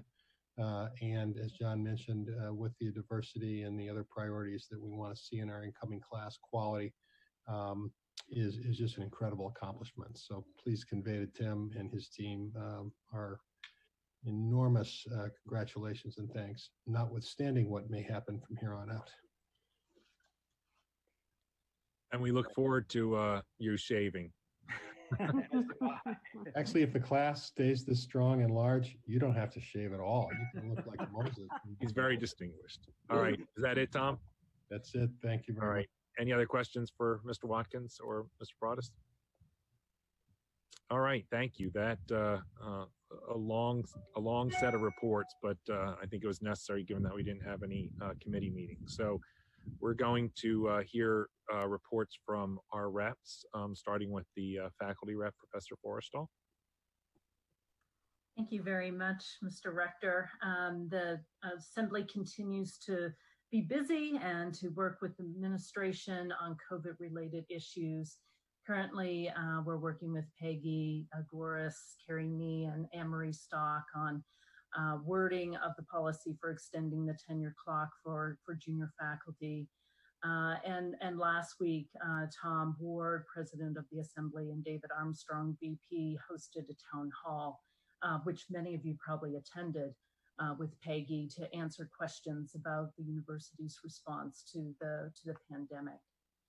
Looking over the past year, I feel that we've been pretty productive as an Assembly. Our Faculty Affairs Committee completed data collection and analysis of the faculty survey, which was a huge accomplishment, and is currently online on our site. our Academic Affairs Committee conducted an in-depth review of the course evaluation process. We'll be completing their report by mid-June with recommendations. And so our last meeting of the year is coming up this week on May 14th, where we will be welcoming our new members and wrapping up. So thank you for the opportunity to share our accomplishments. Thank you. Thank you. Any questions? All right. The professional and professional faculty assembly and the staff assembly rep. I think I got that right for once. Mr. Wheelis. Good afternoon, everyone. Thank you, Mr. Rector. Both the PPFA and staff assemblies have been active over the last number of weeks.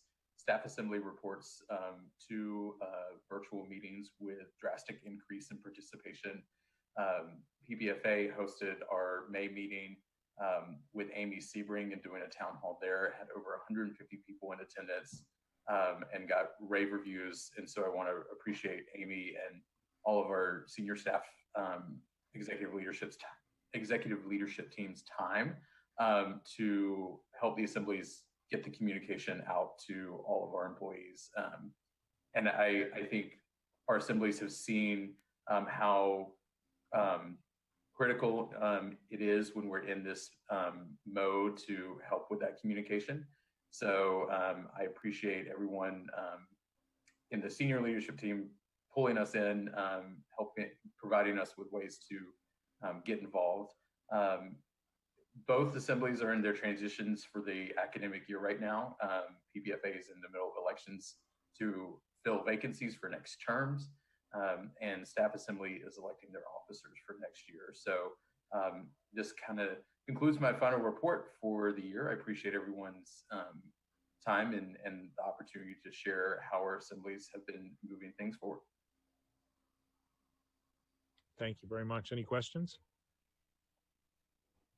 Okay, Ms. Vita, Student Assembly. Hello, you all. It's great to see you virtually in this capacity. So as you all know, as I mentioned last time we met, since April 20th, I have been out of office as Student Assembly President. Anthony H.H. Joseph and his team took over on that day, and I'm just so grateful to have been able to watch them take over administration's work and start new projects of their own. They've been thrown into such a chaotic time to be leading the student body, and they've really rose to the challenge, and I'm just very appreciative of them and their hard work. I'd just like to also open with a thank you to the admissions team and the faculty advisory group for all the work that's been done on the path forward with college admissions. I'm really enthusiastic to hear about testing requirement adaptation. I think that's a really big step for college accessibility, especially during a chaotic time. And I know a lot of work went into that. So thank you to everyone who was involved with that. So I'm not sure if I'm allowed to defer to AJ to allow him to update on what his administration has been up to. I do have a list of things from him, so if he's not allowed to speak, I can read off of kind of the updates from his administration. Do you have a preference for how I proceed with that? He can speak. You are technically the rep until Saturday, and then he is the rep. But he can certainly speak because we're not necessarily following our normal rules here. Okay, well, I will let him update you all on what his administration has been up to. He knows more than I do about that, and then I'll close before we finish the update. So AJ, I would like to defer to you. Okay, thank you, Kelsey. And once again, thank you everyone for welcoming me into this group. I look forward to working with all of you closely as we respond to this pandemic. Fortunately, most of our updates are more optimistic and good, considering a lot of the great conversations that we've had in the past couple of weeks since the last meeting. On Monday, we met with the provost, Dr. Ambler, and the IT department to discuss the creation of a new climate app that will get feedback immediately from the William & Mary community. We look forward to discussing its development and launch with the provost at a later date. It was a very good meeting. There's a lot of excitement coming out of that, and I think students will look forward to being able to give feedback immediately to the administration. Last week, I met with Mr. Broadus and Dr. Ambler to discuss CARES Act funding and how the university would disperse those funds. Those funds will be going to students who demonstrated need on their FAFSA or a Pell Grant recipients. Emails were sent out to those affected populations on May 7th, and I really appreciate, as people have said already, the forethought and insight they provided in ensuring that these funds would get to the populations that on campus that need them the most. So thank you for that. Some other things as far as commencement and graduation, we're trying to establish some essay-led initiatives for senior appreciation and through social media campaigns. Our outreach department is working on creating a couple of Facebook filters and posts to show our love for the class of 2020. So expect to see some of that stuff soon. And we're trying to have more of a presence during the summer. And we plan to meet once or twice throughout to discuss the emerging news from the Commonwealth, the university, and other various business. So if you need anything from us, I will be on call. Some of you already have my number already, which is great. And lastly, just thank you to Kelsey for being such a great mentor and friend. I hope that our administration can continue in the tradition of excellent leadership that Kelsey Elianabi and the rest of that team has already demonstrated. So that's all that I have. Thank you so much, AJ. Your kind words do mean a lot to me. So I'll close. I don't really have any other updates other than what AJ's provided, but I'm just grateful to have had the opportunity to serve with you all. I really loved my time at William & Mary. I'm happy to know that William & Mary is in good hands with everyone on this call. So thank you to the Board of Visitors, President Rowe, and everyone in the President's office, the Provost and her team, Dr. Ambler and her team, Student Leadership Development, Ellie, Abby, our cabinet, Student Assembly, Senate, the student body. There are so many more people I could thank, staff, faculty, and I know that I'm likely forgetting people, but I feel like I have a lot of individuals in the William & Mary community to be thankful for. And I appreciate all that you do. And thank you for letting me join you for this year.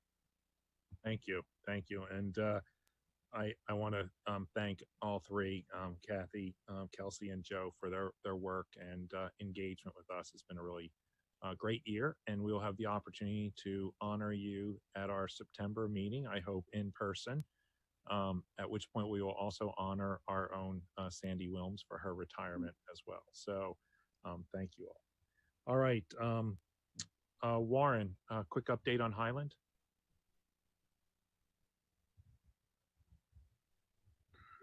Yes, thank you, Mr. Rector. I'm really happy to see everybody as well after going through the season of COVID and being isolated. It's really good to see everyone's faces. I'm also very grateful that the board and William & Mary has really chosen to support this great adventure that we're calling Highland.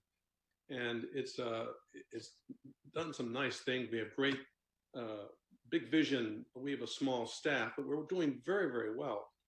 I would say that we had to close because of COVID. So most of our revenue comes from visitors, and we're unable to do that this spring. And we're working under kind of in step with William & Mary's decisions on COVID. So we're following that procedure. Nonetheless, we're doing some nice collaborations with Swim Library on digital archives for Monroe papers. And we're starting to get some donor funds to help us fund that. We also have Sarah Bonhopper, who's our director. As you know, I think most everyone knows he's an archaeologist, and is now going back into the field this late summer with some William & Mary anthropology students, do some digs at Highland. You also know that we had this Mellon grant awarded last summer and fall. And part of that grant was to hire two postdoctoral fellows, one for the Lemon Project and one for Highland. And I'm happy to say that the one for Highland has been hired and will start August 1. And the idea of this postdoc is really to help bring together the narratives of the descendants of Monroe enslaved, among other things. But that's the highest priority, to start building that in a better way. Also working collaboratively with Anne Marie's division on lots of different things. And Anne Marie is here, and she might want to add to this. That's about all I want to say for a quick report. But if she has something pertinent, we'll get her in just a second. There's telecommunications project infrastructure issues that we've been dealing with. The grant, the Mellon grant, has also helped us get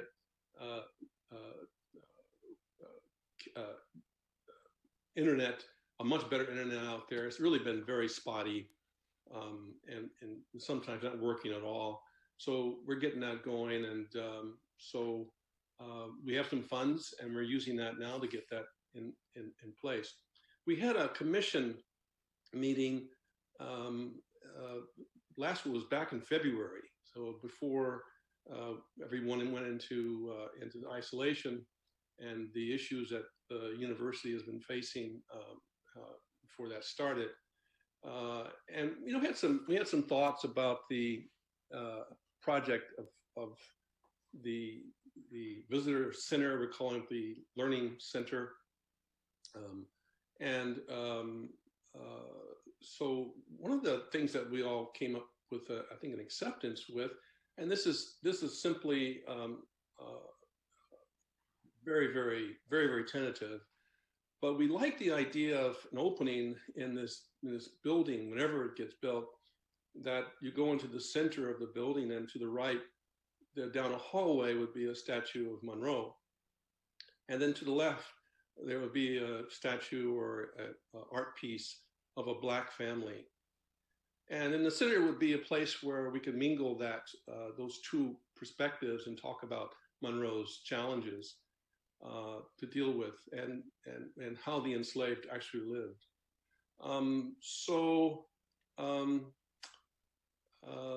That's about it for me. I'm still very happy to be representing the board on this initiative. I think it's still really a fantastic opportunity to grow and do some new things, and I think we're just starting to show those things now. Oh, one final thing, Mr. Rector, if I might add, there was a book published, a biography of Monroe, James Monroe, and it was put out just this month, actually, and there was reviews on the Wall Street Journal and other news media, and there were some reviews. And in the reviews, in almost every one of the critical reviews of the book, I haven't read the book yet, so I can't give my comments. But on all of them, the book is really focusing on Monroe's successes with certainly the doctrine, Monroe Doctrine, that's up front and center. But also, it looks at his failures, and one of those failures is the project to try to create a policy in favor of that was mutually helpful. And what mutually is, of course,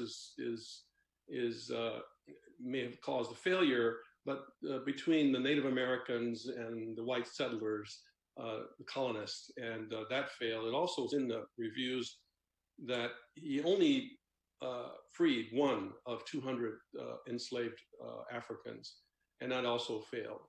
So the balance that we're seeing that we want to have happen is starting to occur, I think, in a way that we can see a broader perspective of the history that made this country. Of course, that book is about the founding of the country. And for better or for worse, one critic says, he set the stage, and we're living it right now. So with that, I think I've completed my report. Good. Thank you, Warren. Appreciate it. I do want to thank all the board chairs and the committees. I know it's been a lot of work, and especially a little bit difficult during the COVID time to stay on top of it. So thank you. Our only old business is just to remind everyone we do have a retreat scheduled for August 3rd to 4th in Richmond. And hopefully we will see if that works, but that is our tentative agenda. So is there any other old business? All right. In new business, we have a couple of resolutions, but before that, we're going to hear a report from the nominating committee. Mr. Branch. Thank you, Mr. Rector. I'll be quick. I'll be brief. At the behest of the rector, we formed a nominating committee that was comprised of myself, Karen Schultz, and Charles Poston. And we met a series of times and undertook a careful, extensive, respectful, and fair process to bring forth a slate of nominees. And so on behalf of the nominating committee, we're proposing the recommended slate of Rector John Littell, Vice Rector Will Payne, and Secretary Barbara Johnson. And their terms will start July 1st, 2020, and run through June 30th, 2022. I ask for any additional nominations from the floor at this time. Are there any additional nominations from the floor?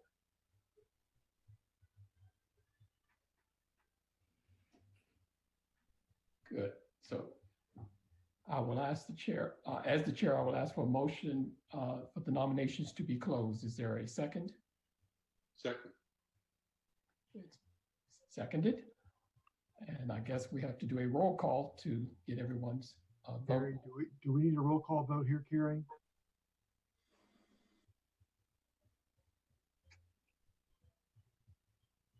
All right, well, let's go ahead and do that. So this is to close, close nominations for Mr. Branch moving and seconding. Mr. Rector. Aye. Payne. Aye. Ms. Girdleman. Aye. Ms. Ponte. Mr. Begg. Aye. Mr. Branch. Aye. Dr. Buck. Aye. Mr. Bunch. Aye. Mr. Hickson. Aye. Ms. Johnson. Aye. Ms. Kerr. Aye. Judge Poston. Aye. Ms. Roday. Aye. Mr. Saunders. Aye. Ms. Schultz. Aye. Mr. Watkins. Aye. Mr. Woolfolk. Aye. The nominations are now closed. Mr. Branch, if you wanted to move the slate. Yes. I now move that we adopt this slate. Is there a second? Second. It's been Mr. seconded. Roll call. Aye. Mr. Payne. Aye. Mrs. Girdleman. Aye. Ambassador Ponte. Aye. Mr. Begg. Aye. Branch. Aye. Dr. Buck. Aye. Bunch. Aye. Mr. Hickson. Aye. Ms. Johnson. Aye. Ms. Kerr. Aye. Mr. Poston. Aye. Ms. Roday. Aye. Mr. Saunders. Aye. Ms. Schultz. Aye. Mr. Watkins. Aye. Mr. Woolfolk. Aye. Mr. Branch, you have officers for the next 2 years. Congratulations. We have our slate.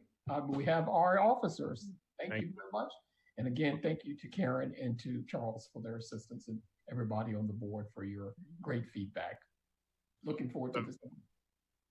Thank you, Victor, and thank you to the other, to Charles and Karen for doing that. I just want to quickly say, this has been a singular honor. I think, being chosen to be rector for a new president, and particularly at a time of great change, is unique at William & Mary and has been really rewarding. Add in a crisis, and it's just, wow. So it's been quite a ride. But I will say that, it's been a real pleasure to work with each of you.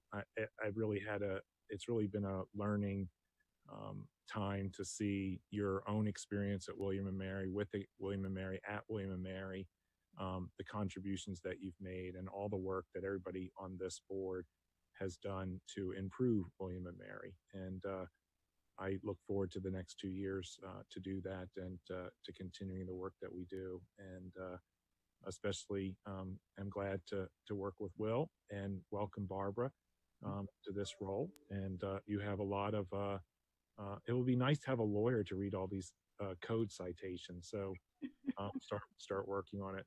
I'd also like to recognize Sue. I mean, when you have been an incredibly faithful alumna a parent, a neighbor, a donor, a volunteer, and, for me, a really engaged board member. And I think that has been a great example to all of us about engagement at William & Mary and trying to make William & Mary as great a place as it can be for the generations that will follow you.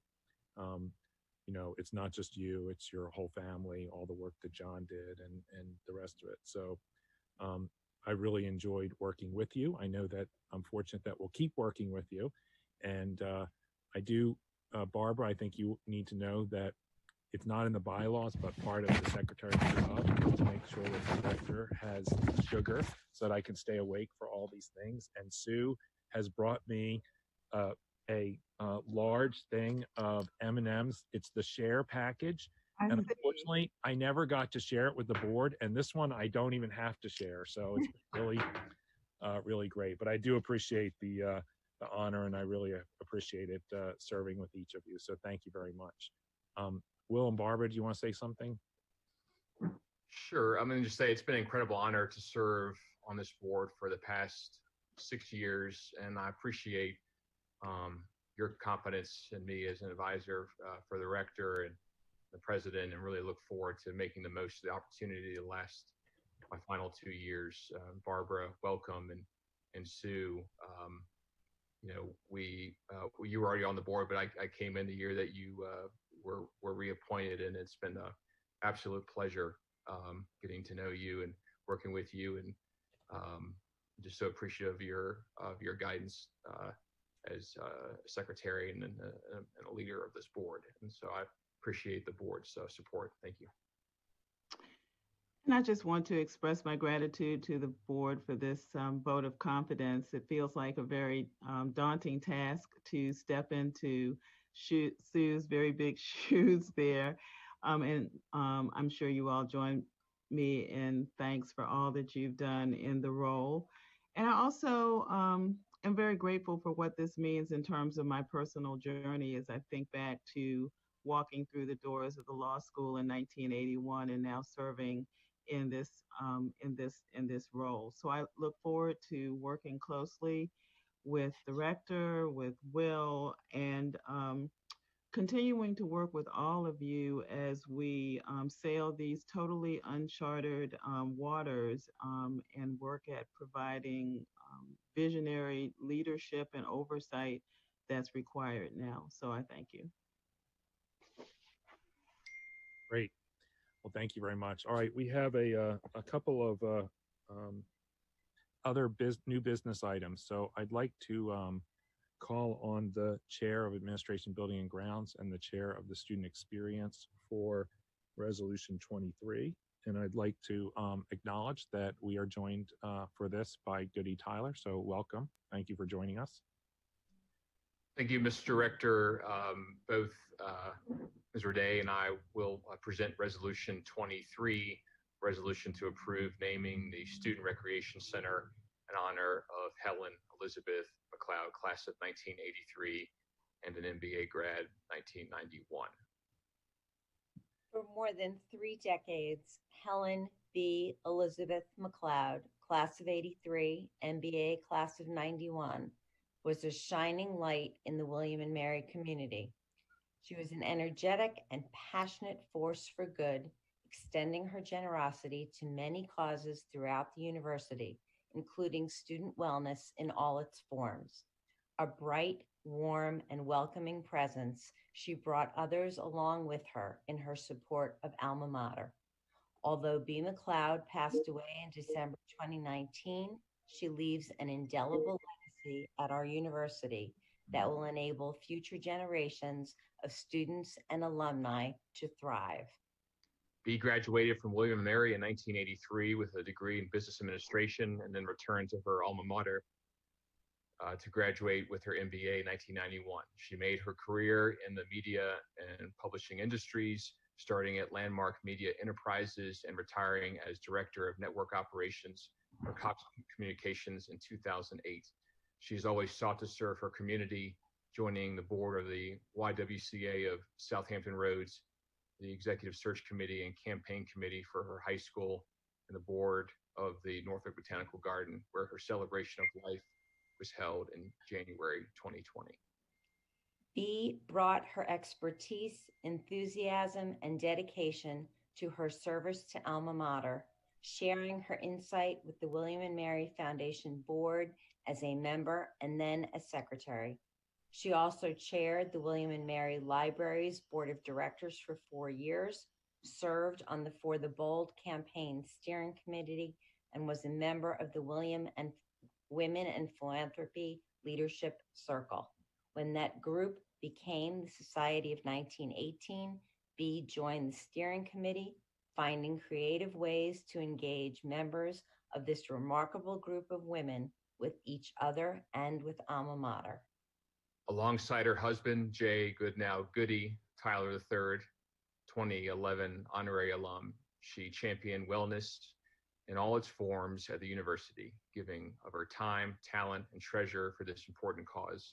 Her generosity made an incredible impact on William and Mary's campus and community through the McLeod-Tyler Wellness Center, bringing holistic health and wellness services to the very heart of campus. Her name also graces a fitness studio in the Student Recreation Center in recognition of her gifts to support fitness and wellness classes for students. She and Goody also made significant contributions to support the William and Mary Libraries, athletics, the Raymond A. Mason School of Business, the Alumni Association, the Alumni Initiatives Fund, and the Fund for William and Mary, generously providing for the university and the community they loved. Through the scholarship they endowed together, B's legacy will live on through the lives of every student whose William and Mary education she made possible.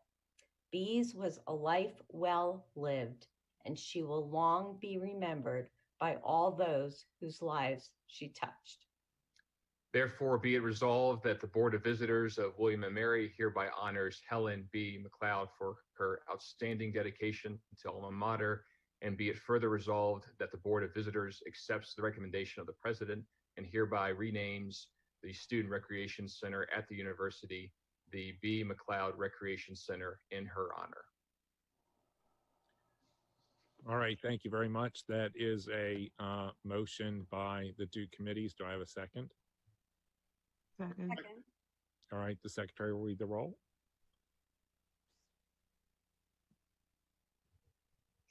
Mr. Rector. Aye. Mr. Payne.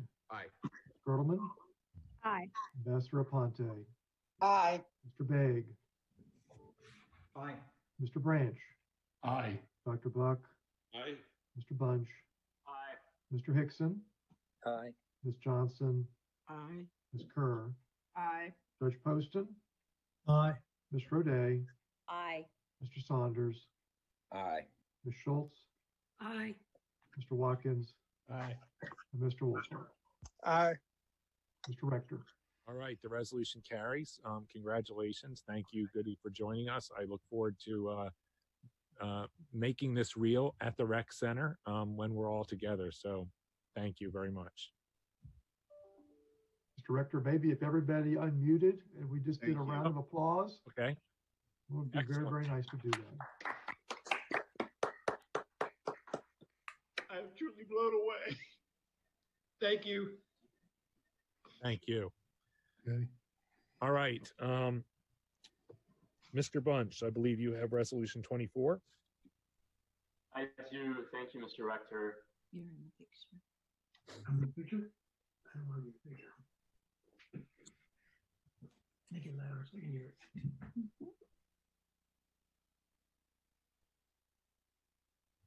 Doug, you're on mute. I'm sorry. I do have that resolution, Mr. Rector. Thank you. Catherine Connolly became Dean of the Faculty of Arts and Sciences and Professor of Modern Languages and Literatures on July 1st, 2012. This summer, Dean Connolly will step down as Dean and will resume her distinguished career as a Professor of French and Francophone Studies in the Department of Modern Languages and Literatures. Prior to William and Mary, Dean Connolly served as Associate Dean of the Faculty for the Arts and Humanities at Dartmouth College and was the Edward Tuck Professor of French and Comparative Literature. Dr. Conley attended Harvard Radcliffe University, where she graduated cum laude. She received master's degrees in French from the University of Colorado and the University of Pennsylvania, and her PhD in French from the University of Pennsylvania. During her time at William & Mary, Dean Conley has been instrumental in guiding the development of the CALL general education curriculum, as well as the creation of the Center for the Liberal Arts. She's worked closely with the St. Andrews Joint Degree Program, led Arts and Sciences diversity and inclusion efforts, and supported the creation of several new majors and minors across arts and sciences, among other accomplishments. During her tenure, Dean Conley has helped the university recruit and retain a talented faculty, enhance undergraduate research initiatives, and expand graduate student opportunities, and has also raised more than $100 million toward the university's For the Bold capital campaign and greatly expanded the Arts and Sciences Annual Fund. Dean Conley also created and implemented a dozen new procedures for the Dean's Office, regularizing the promotion process to senior lecturer, retirement agreements, and pay for chairs and directors. In addition, she created a new committee to distribute more equitably faculty awards and term professorships.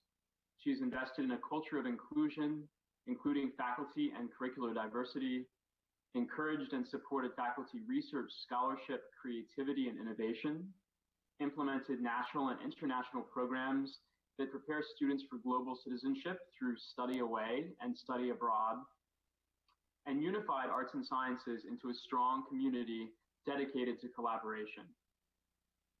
Dean Conley has prioritized a non-tenure eligible faculty policy to hire more lecturers, increasing the teaching capacity of the faculty. Under her leadership, Arts and Sciences also introduced the university's first e-learning courses, a goal of Dean Conley's when she began her work at William & Mary. During her tenure, Arts and Sciences invested additional resources in digital humanities. A data science minor and major were approved. The program for Asian and Pacific Islander American Studies was established. A new engineering, physics, and applied design track in physics was added, and the Richard Bland College Fellows and Scholars programs were developed. Working closely with the Office of Graduate Studies, Dean Conley saw that graduate stipends increased, including the Zabel Graduate Fellowship, as a means of recruiting top students to William & Mary's graduate programs. Dean Conley also instituted fellowships to help graduate students conduct research before they embark on a year of dissertation writing, a year made possible through competitive fellowships introduced by and now named for former Provost Michael R. Halloran, greatly reducing the time to degree for those graduate students. Acting as Chief Diversity and Inclusion Officer for Arts and Sciences, Dean Conley formed the Arts and Sciences Council for Diversity and Inclusion and prepared the first Arts and Sciences Diversity Action Plan in conjunction with the Deans, the Faculty Affairs Committee, and the Office of Diversity and Inclusion. Dean Conley has long supported W&M SURE, which offers undergraduate research experiences to underrepresented students, including first-generation students. In 2017, an $800,000 Mellon grant was secured to expand W&M SURE's efforts, adding 5 faculty fellows who each mentor 3 students. In addition to her duties as Dean, Dean Conley has remained active in her scholarship, publishing multiple journal articles and even a book, Surrealist Ghostliness. She has also served as an advisor to first-year students. Therefore, be it resolved that the Board of Visitors recognizes Dean Conley's commitment to the mission and values of liberal arts education at William & Mary and acknowledges her outstanding contributions as Dean of the Faculty of Arts and Sciences. And be it further resolved that the Board of Visitors hereby expresses its deep appreciation for Dean Conley's tireless advocacy for faculty, students, and the excellence of a William & Mary education, as well as her ability to lay groundwork for so many innovative initiatives during her 8-year tenure. And be it further resolved that the Board of Visitors extends all best wishes and thanks to Dean Conley and her husband, Richard Stellman. And be it finally resolved that this resolution be spread upon the minutes of the board and a copy of the same be delivered to Dean Conley with best wishes for continuing and creative work in her years ahead as a William & Mary faculty member. Thank you, Mr. Bunch, and congratulations, Dean Conley. So I'm going to defer the vote until the next three resolutions are done, so we'll consider these in block. So thank you. For resolution 25, Judge Poston. You're on mute also. All right.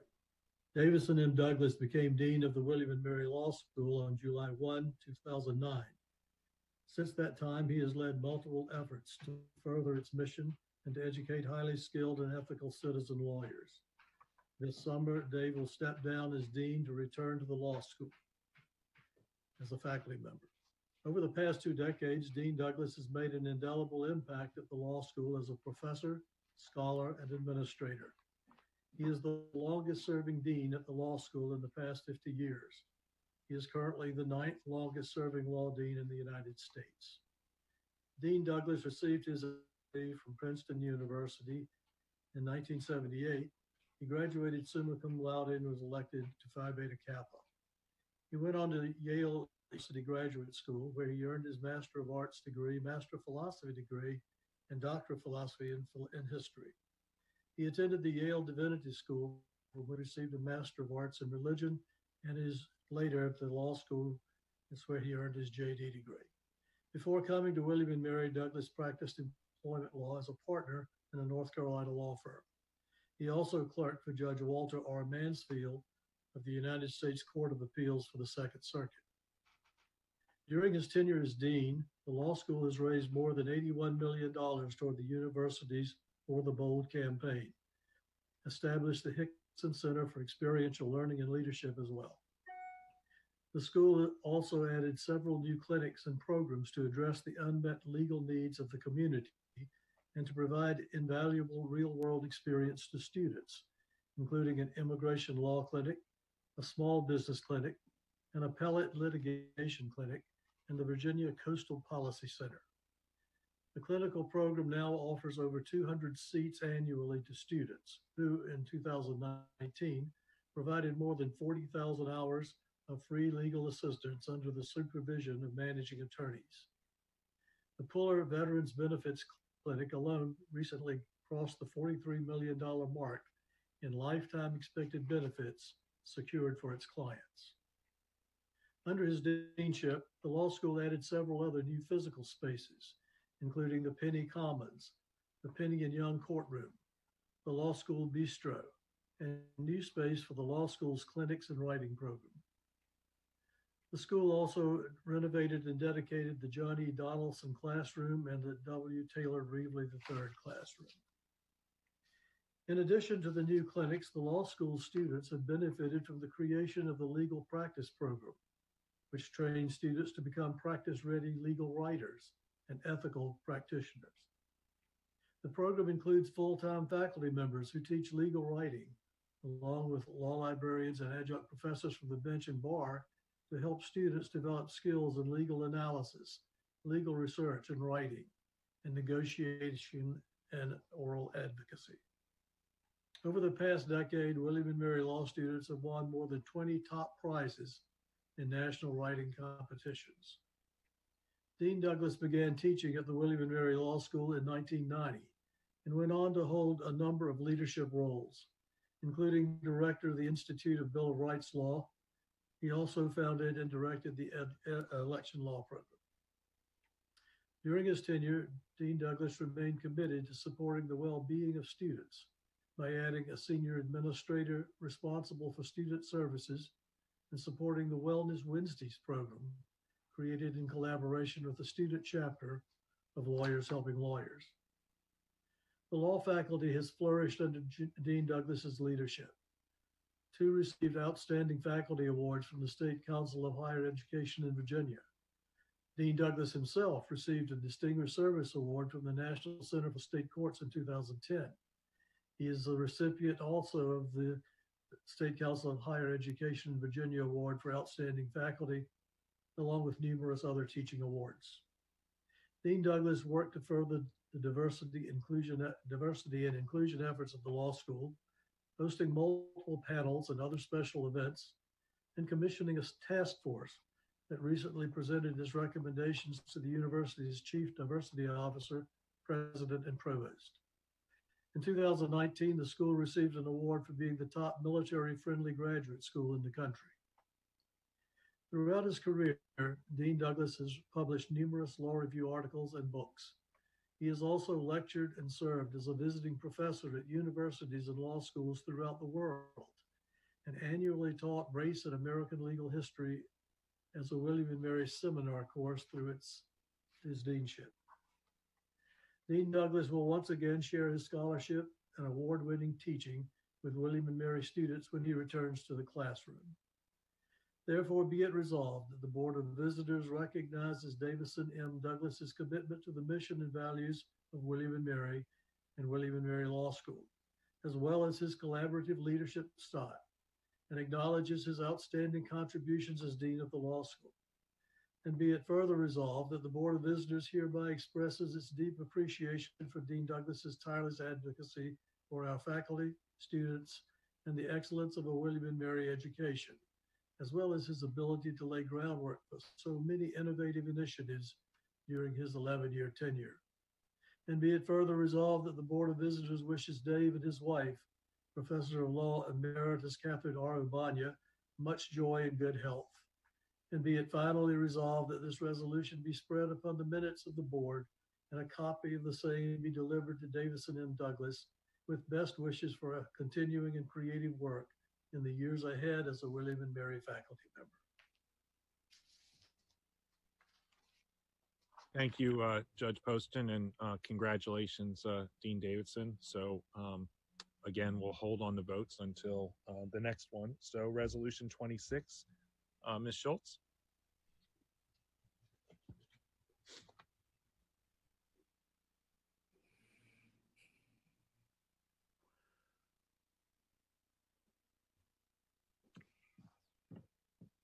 Spencer G. Niles became Dean of the School of Education on July 1st, 2013.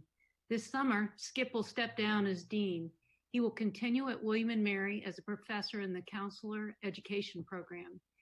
Dean Niles received his BS 1976 in elementary education from Bloomsburg University, his MA 1983 in Counselor Education from Lehigh University, and his ED 1986 in Counselor Education and Supervision from the Pennsylvania State University. His teaching career began in the Rochester, New York public schools. Prior to coming to William and Mary, he was Distinguished Professor and Department Head for Educational Psychology, Counseling, and Special Education at Penn State, and also served as Director of the Center for the Study of Career Development and Public Policy. Before joining the Penn State faculty, he was professor at the University of Virginia for 13 years, including serving as Assistant Dean for the Curry School of Education. Dean Niles joined William and Mary 3 years after the opening of the new School of Education, which brought all the school's programs, centers, and projects into one facility.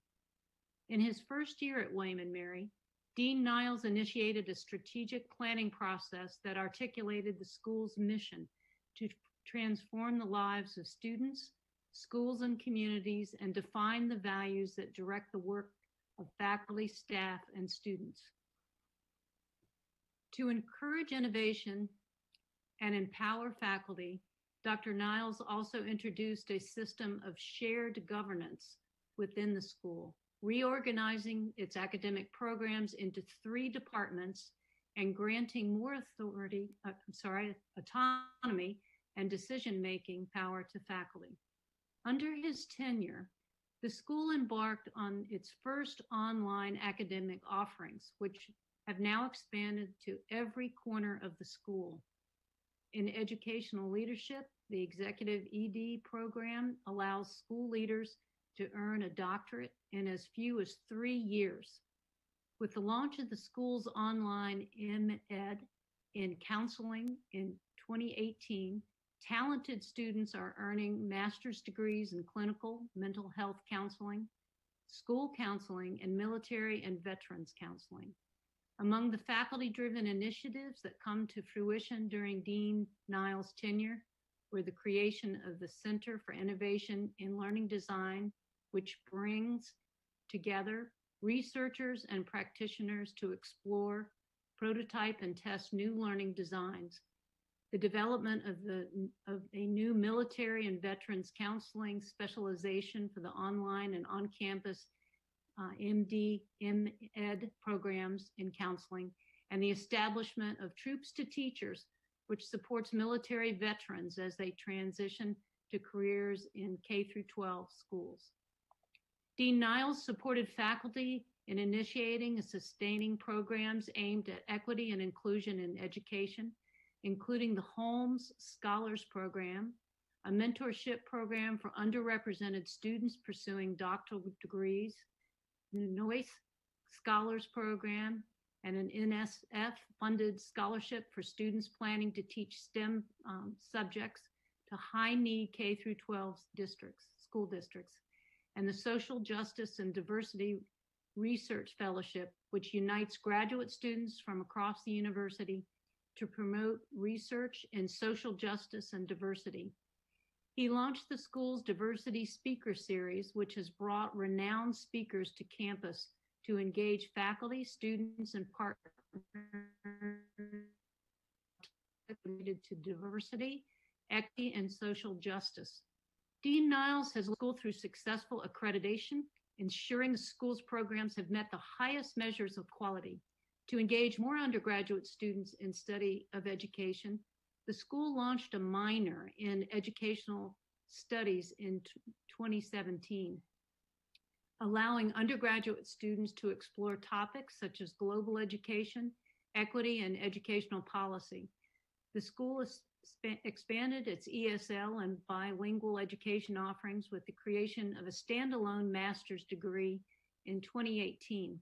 In addition, beginning in fall of 2020, a new BA Ed degree will allow more William and Mary undergraduates to pursue careers in elementary education. Throughout his years as dean, Dr. Niles has remained highly active in his scholarship and service to the field of counseling.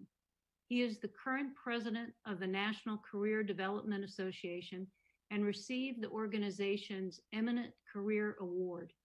He has been named an American Counseling Association Fellow and received the ACA's Thomas Hohenschel National Publication Award, the Thomas Sweeney Visionary Leadership and Advocacy Award, and the President's Award. He has published over 140 articles and delivered over 150 presentations at national and international conferences.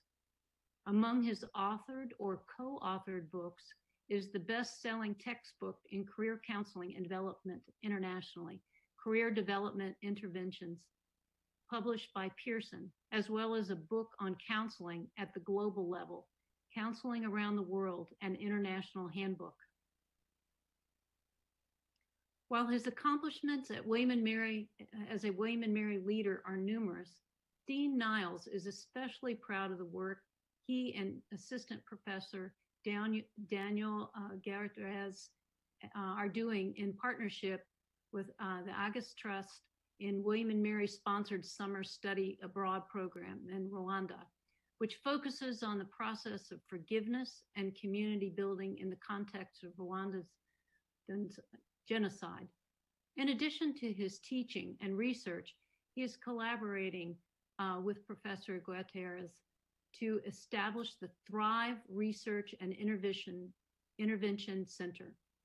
Ultimately, they hope to develop interventions that can be used in schools and communities where environmental factors have created significant challenges. Therefore, be it resolved that the Board of Visitors recognize their Spencer G. Niles' commitment to the mission and values of William and Mary and its School of Education, as well as his collaborative leadership style, and acknowledges his outstanding contributions as Dean of the School of Education. And be it further resolved that the Board of Visitors hereby expresses their deep appreciation for Dr. Niles' tireless advocacy for our faculty, students, and the excellence of a William and Mary education, as well as his ability to lay the groundwork for so many innovative initiatives during his 7-year tenure.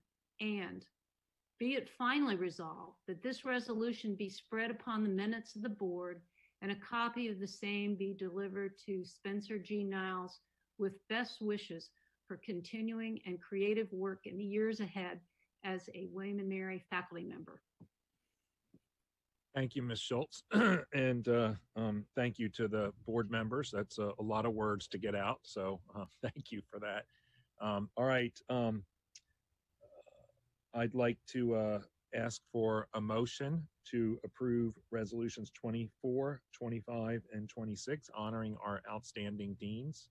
So moved. Is there a second? Second. All right. The Director. Secretary will, aye. Mr. Payne. Aye. Ms. Girdleman. Aye. Ambassador Ponte. Aye. Mr. Baig. Aye. Mr. Branch. Aye. Dr. Buck. Aye. Mr. Bunch. Aye. Mr. Hickson. Aye. Ms. Johnson. Aye. Ms. Kerr. Aye. Judge Poston. Aye. Ms. Roday. Aye. Mr. Saunders. Aye. Ms. Schultz. Aye. Mr. Watkins. Aye. Mr. Woolfolk. Aye. All right. Thank you. Motions carry. Congratulations. We look forward to honoring you in person at some time. I'd like to ask the board to unmute so that we can give the deans a round of applause.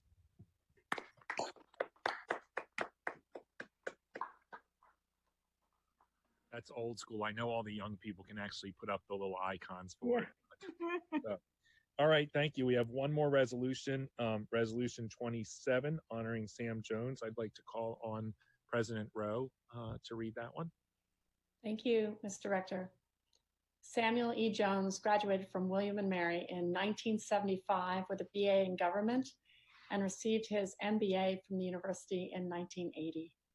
His career began as a revenue forecaster for the Virginia Department of Taxation, and he worked for the Virginia Department of Planning and Budget before returning to William & Mary in 1986 as Director of the Budget. Following service as Director of the Budget, Associate Provost for Planning and Budget, Vice President for Planning and Budget, Vice President for Management and Budget, and Vice President for Finance, Mr. Jones was appointed Senior Vice President for Finance and Administration in February 6, 2015.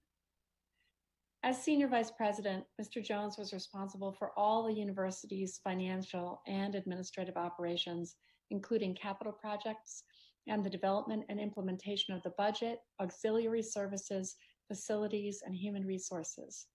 He also chaired the university's emergency and risk management teams, and as a member of the president's senior staff, he participated in university-wide strategic planning. The evolving nature of the job, his job, and the university's community have kept him engaged. He has made protecting and advancing William & Mary's priorities his life's work. Mr. Jones has also been involved in statewide initiatives, including serving as chair of the Virginia Higher Education Procurement Consortium and working for passage of the Higher Education Restructuring Act, which gave Virginia universities more autonomy and flexibility over human resources, financial, and other administrative matters. During his 34 years at the university, Mr. Jones has seen myriad changes, including regular reductions in state support and growing private support for the university from alumni and friends. At the same time, he has also worked with leaders in Richmond and friends of the university to secure hundreds of millions of dollars to support capital projects for nearly every corner of this campus. Through it all, Sam Jones has worked to advance his alma mater and its mission. Over his career, Sam Jones has worked for 5 university presidents and secured financing for multiple capital projects, including construction of Allen B. Miller Hall, the School of Education, various phases of the Integrated Science Center, and most recently, the renovation and expansion of the Alumni House. He also is a lead architect. Oops. Sorry.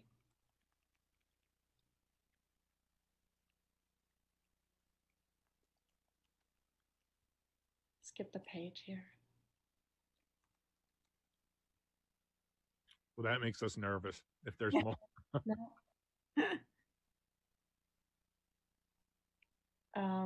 He also is the lead architect of the William and Mary Promise, an innovative operating and tuition model adopted by the Board of Visitors in 2013. Sam is motivated above all by the university's mission and the human beings who comprise it, not by the numbers he spends every day with. So we give Sam, in closing, choice words from Carl Sandburg's poem, Number Man. In this poem, numbers blossom, transformed by beauty and affection.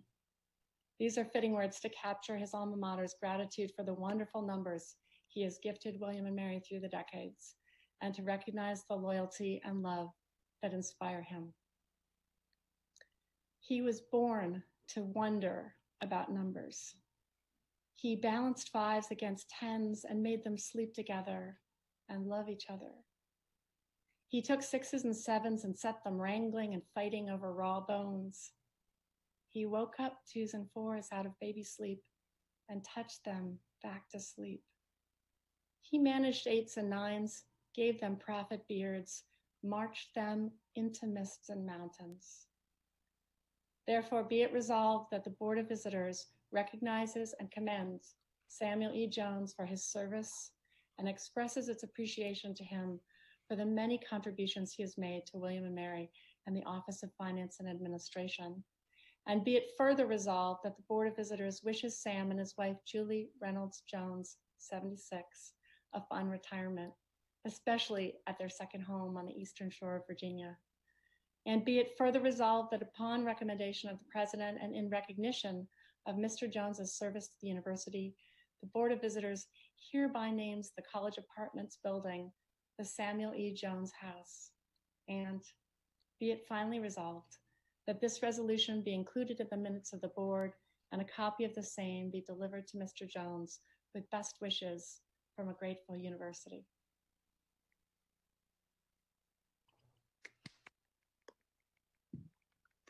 We haven't voted yet, so hold on. Thank you, Madam President. Do I have a motion? So moved. Second? Second. Mr. Secretary? Mr. Rector. Aye. Mr. Payne. Aye. Ms. Girdleman. Aye. Ambassador Aponte. Aye. Mr. Begg. Aye. Mr. Branch. Aye. Dr. Buck. Aye. Mr. Bunch. Aye. Mr. Hickson. Aye. Ms. Johnson. Aye. Ms. Kerr. Aye. Judge Poston. Ms. Roday. Aye. Mr. Saunders. Aye. Ms. Schultz. Enthusiastically, aye. Mr. Watkins. Aye. Mr. Wolfover. Aye. Unanimous, Mr. All right. Motion carries. Congratulations, Sam. Thank you, sir. Just when I thought I couldn't be surprised. And Amy, you can send him the note about some painting that he needs to do in his building now. All right, thank you. It's unfortunate that we have to recognize all of you by video. I wish we were there so that we could hug you and shake your hands, and we look forward to doing that kind of celebration in person soon. Is there any other new business that needs to come before the board? Mr. Rector, it's Sue. I wanted to point out that the board should have received yesterday an email from Matthew and from me pointing out that we are planning to celebrate the triumphant conclusion of the campaign on homecoming weekend, Friday night, and it will celebrate all members of our community in their part, the part they played in celebrating. So I hope you'll in reaching our goals. So I hope you will mark your calendars and plan to join us in October for a grand celebration.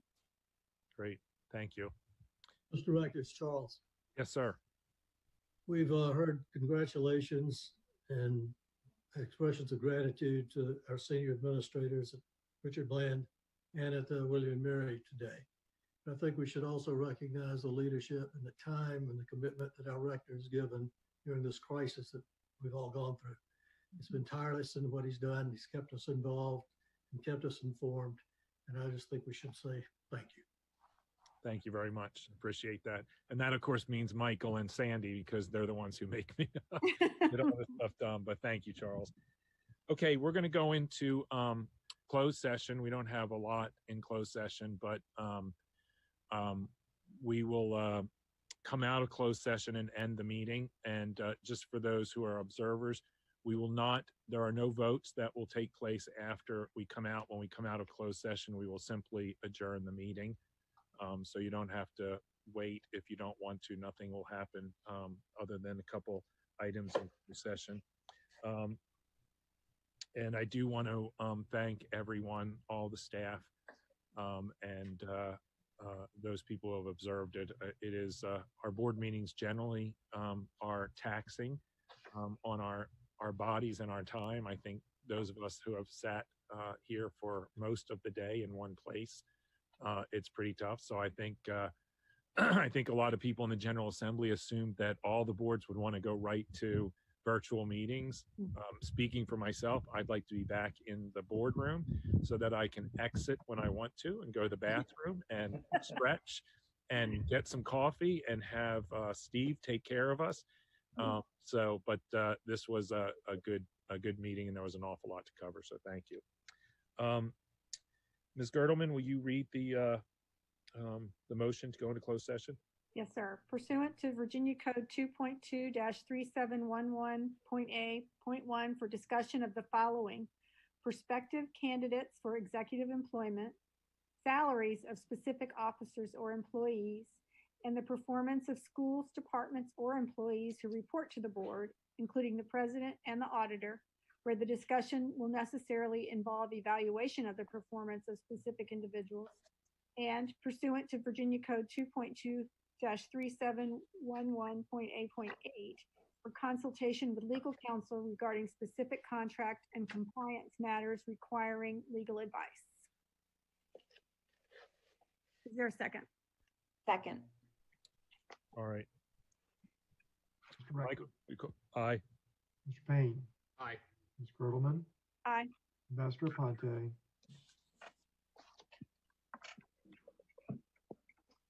Ambassador Ponte. Mr. Begg. Aye. Aye. Mr. Branch. Aye. Dr. Buck. Aye. Mr. Bunch. Aye. Mr. Hickson. Aye. Ms. Johnson. Aye. Ms. Kerr. Aye. Judge Poston. Aye. Ms. Roday. Aye. Mr. Saunders. Aye. Ms. Schultz. Aye. Mr. Watkins. Aye. Mr. Wolford. Aye. All right, great. We're going to go into closed session, and for this meeting, only the board members, the president, and the general counsel should stay. So thank you to everyone else.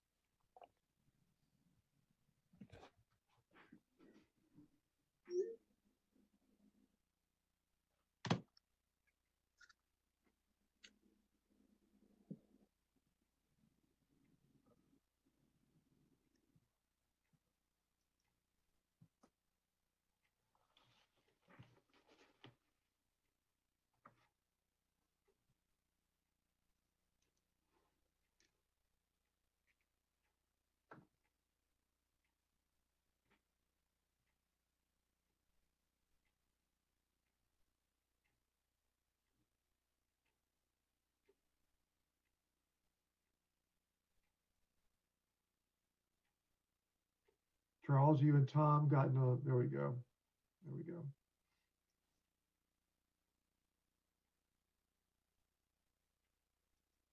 I think you got him, Jeremy. Thanks. All right. Thanks, Michael.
Apologies, ladies and gentlemen. There's a miscommunication. I'm going to send you right back to the breakout room. Okay, thank you.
I think we're all back. Thank you very much for your patience.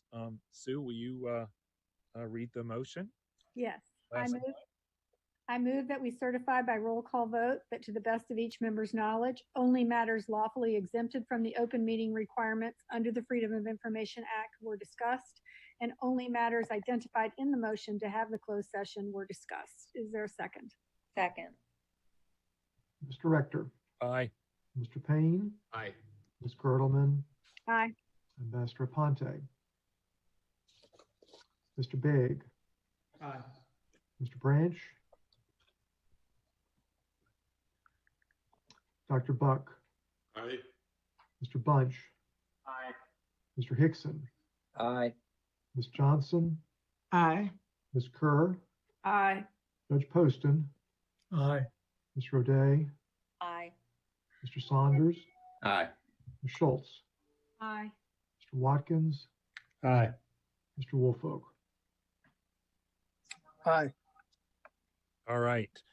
Well, thank you all very much for lasting through all this. And it was a good set of discussions. I appreciate all the work that you all have done. So without objection, thank you, Michael and Sandy and Jeremy, our tech guy. And Jeff, thank you for setting this all up for us. And hopefully our next full meeting will be in person, but if not, we know how to work it now. And thank you, Madam President, for your leadership and everything. So without objection, we are adjourned. Have a good day. Thank you. Thank you. Bye. Thanks, John. Bye, everybody. Bye. Bye.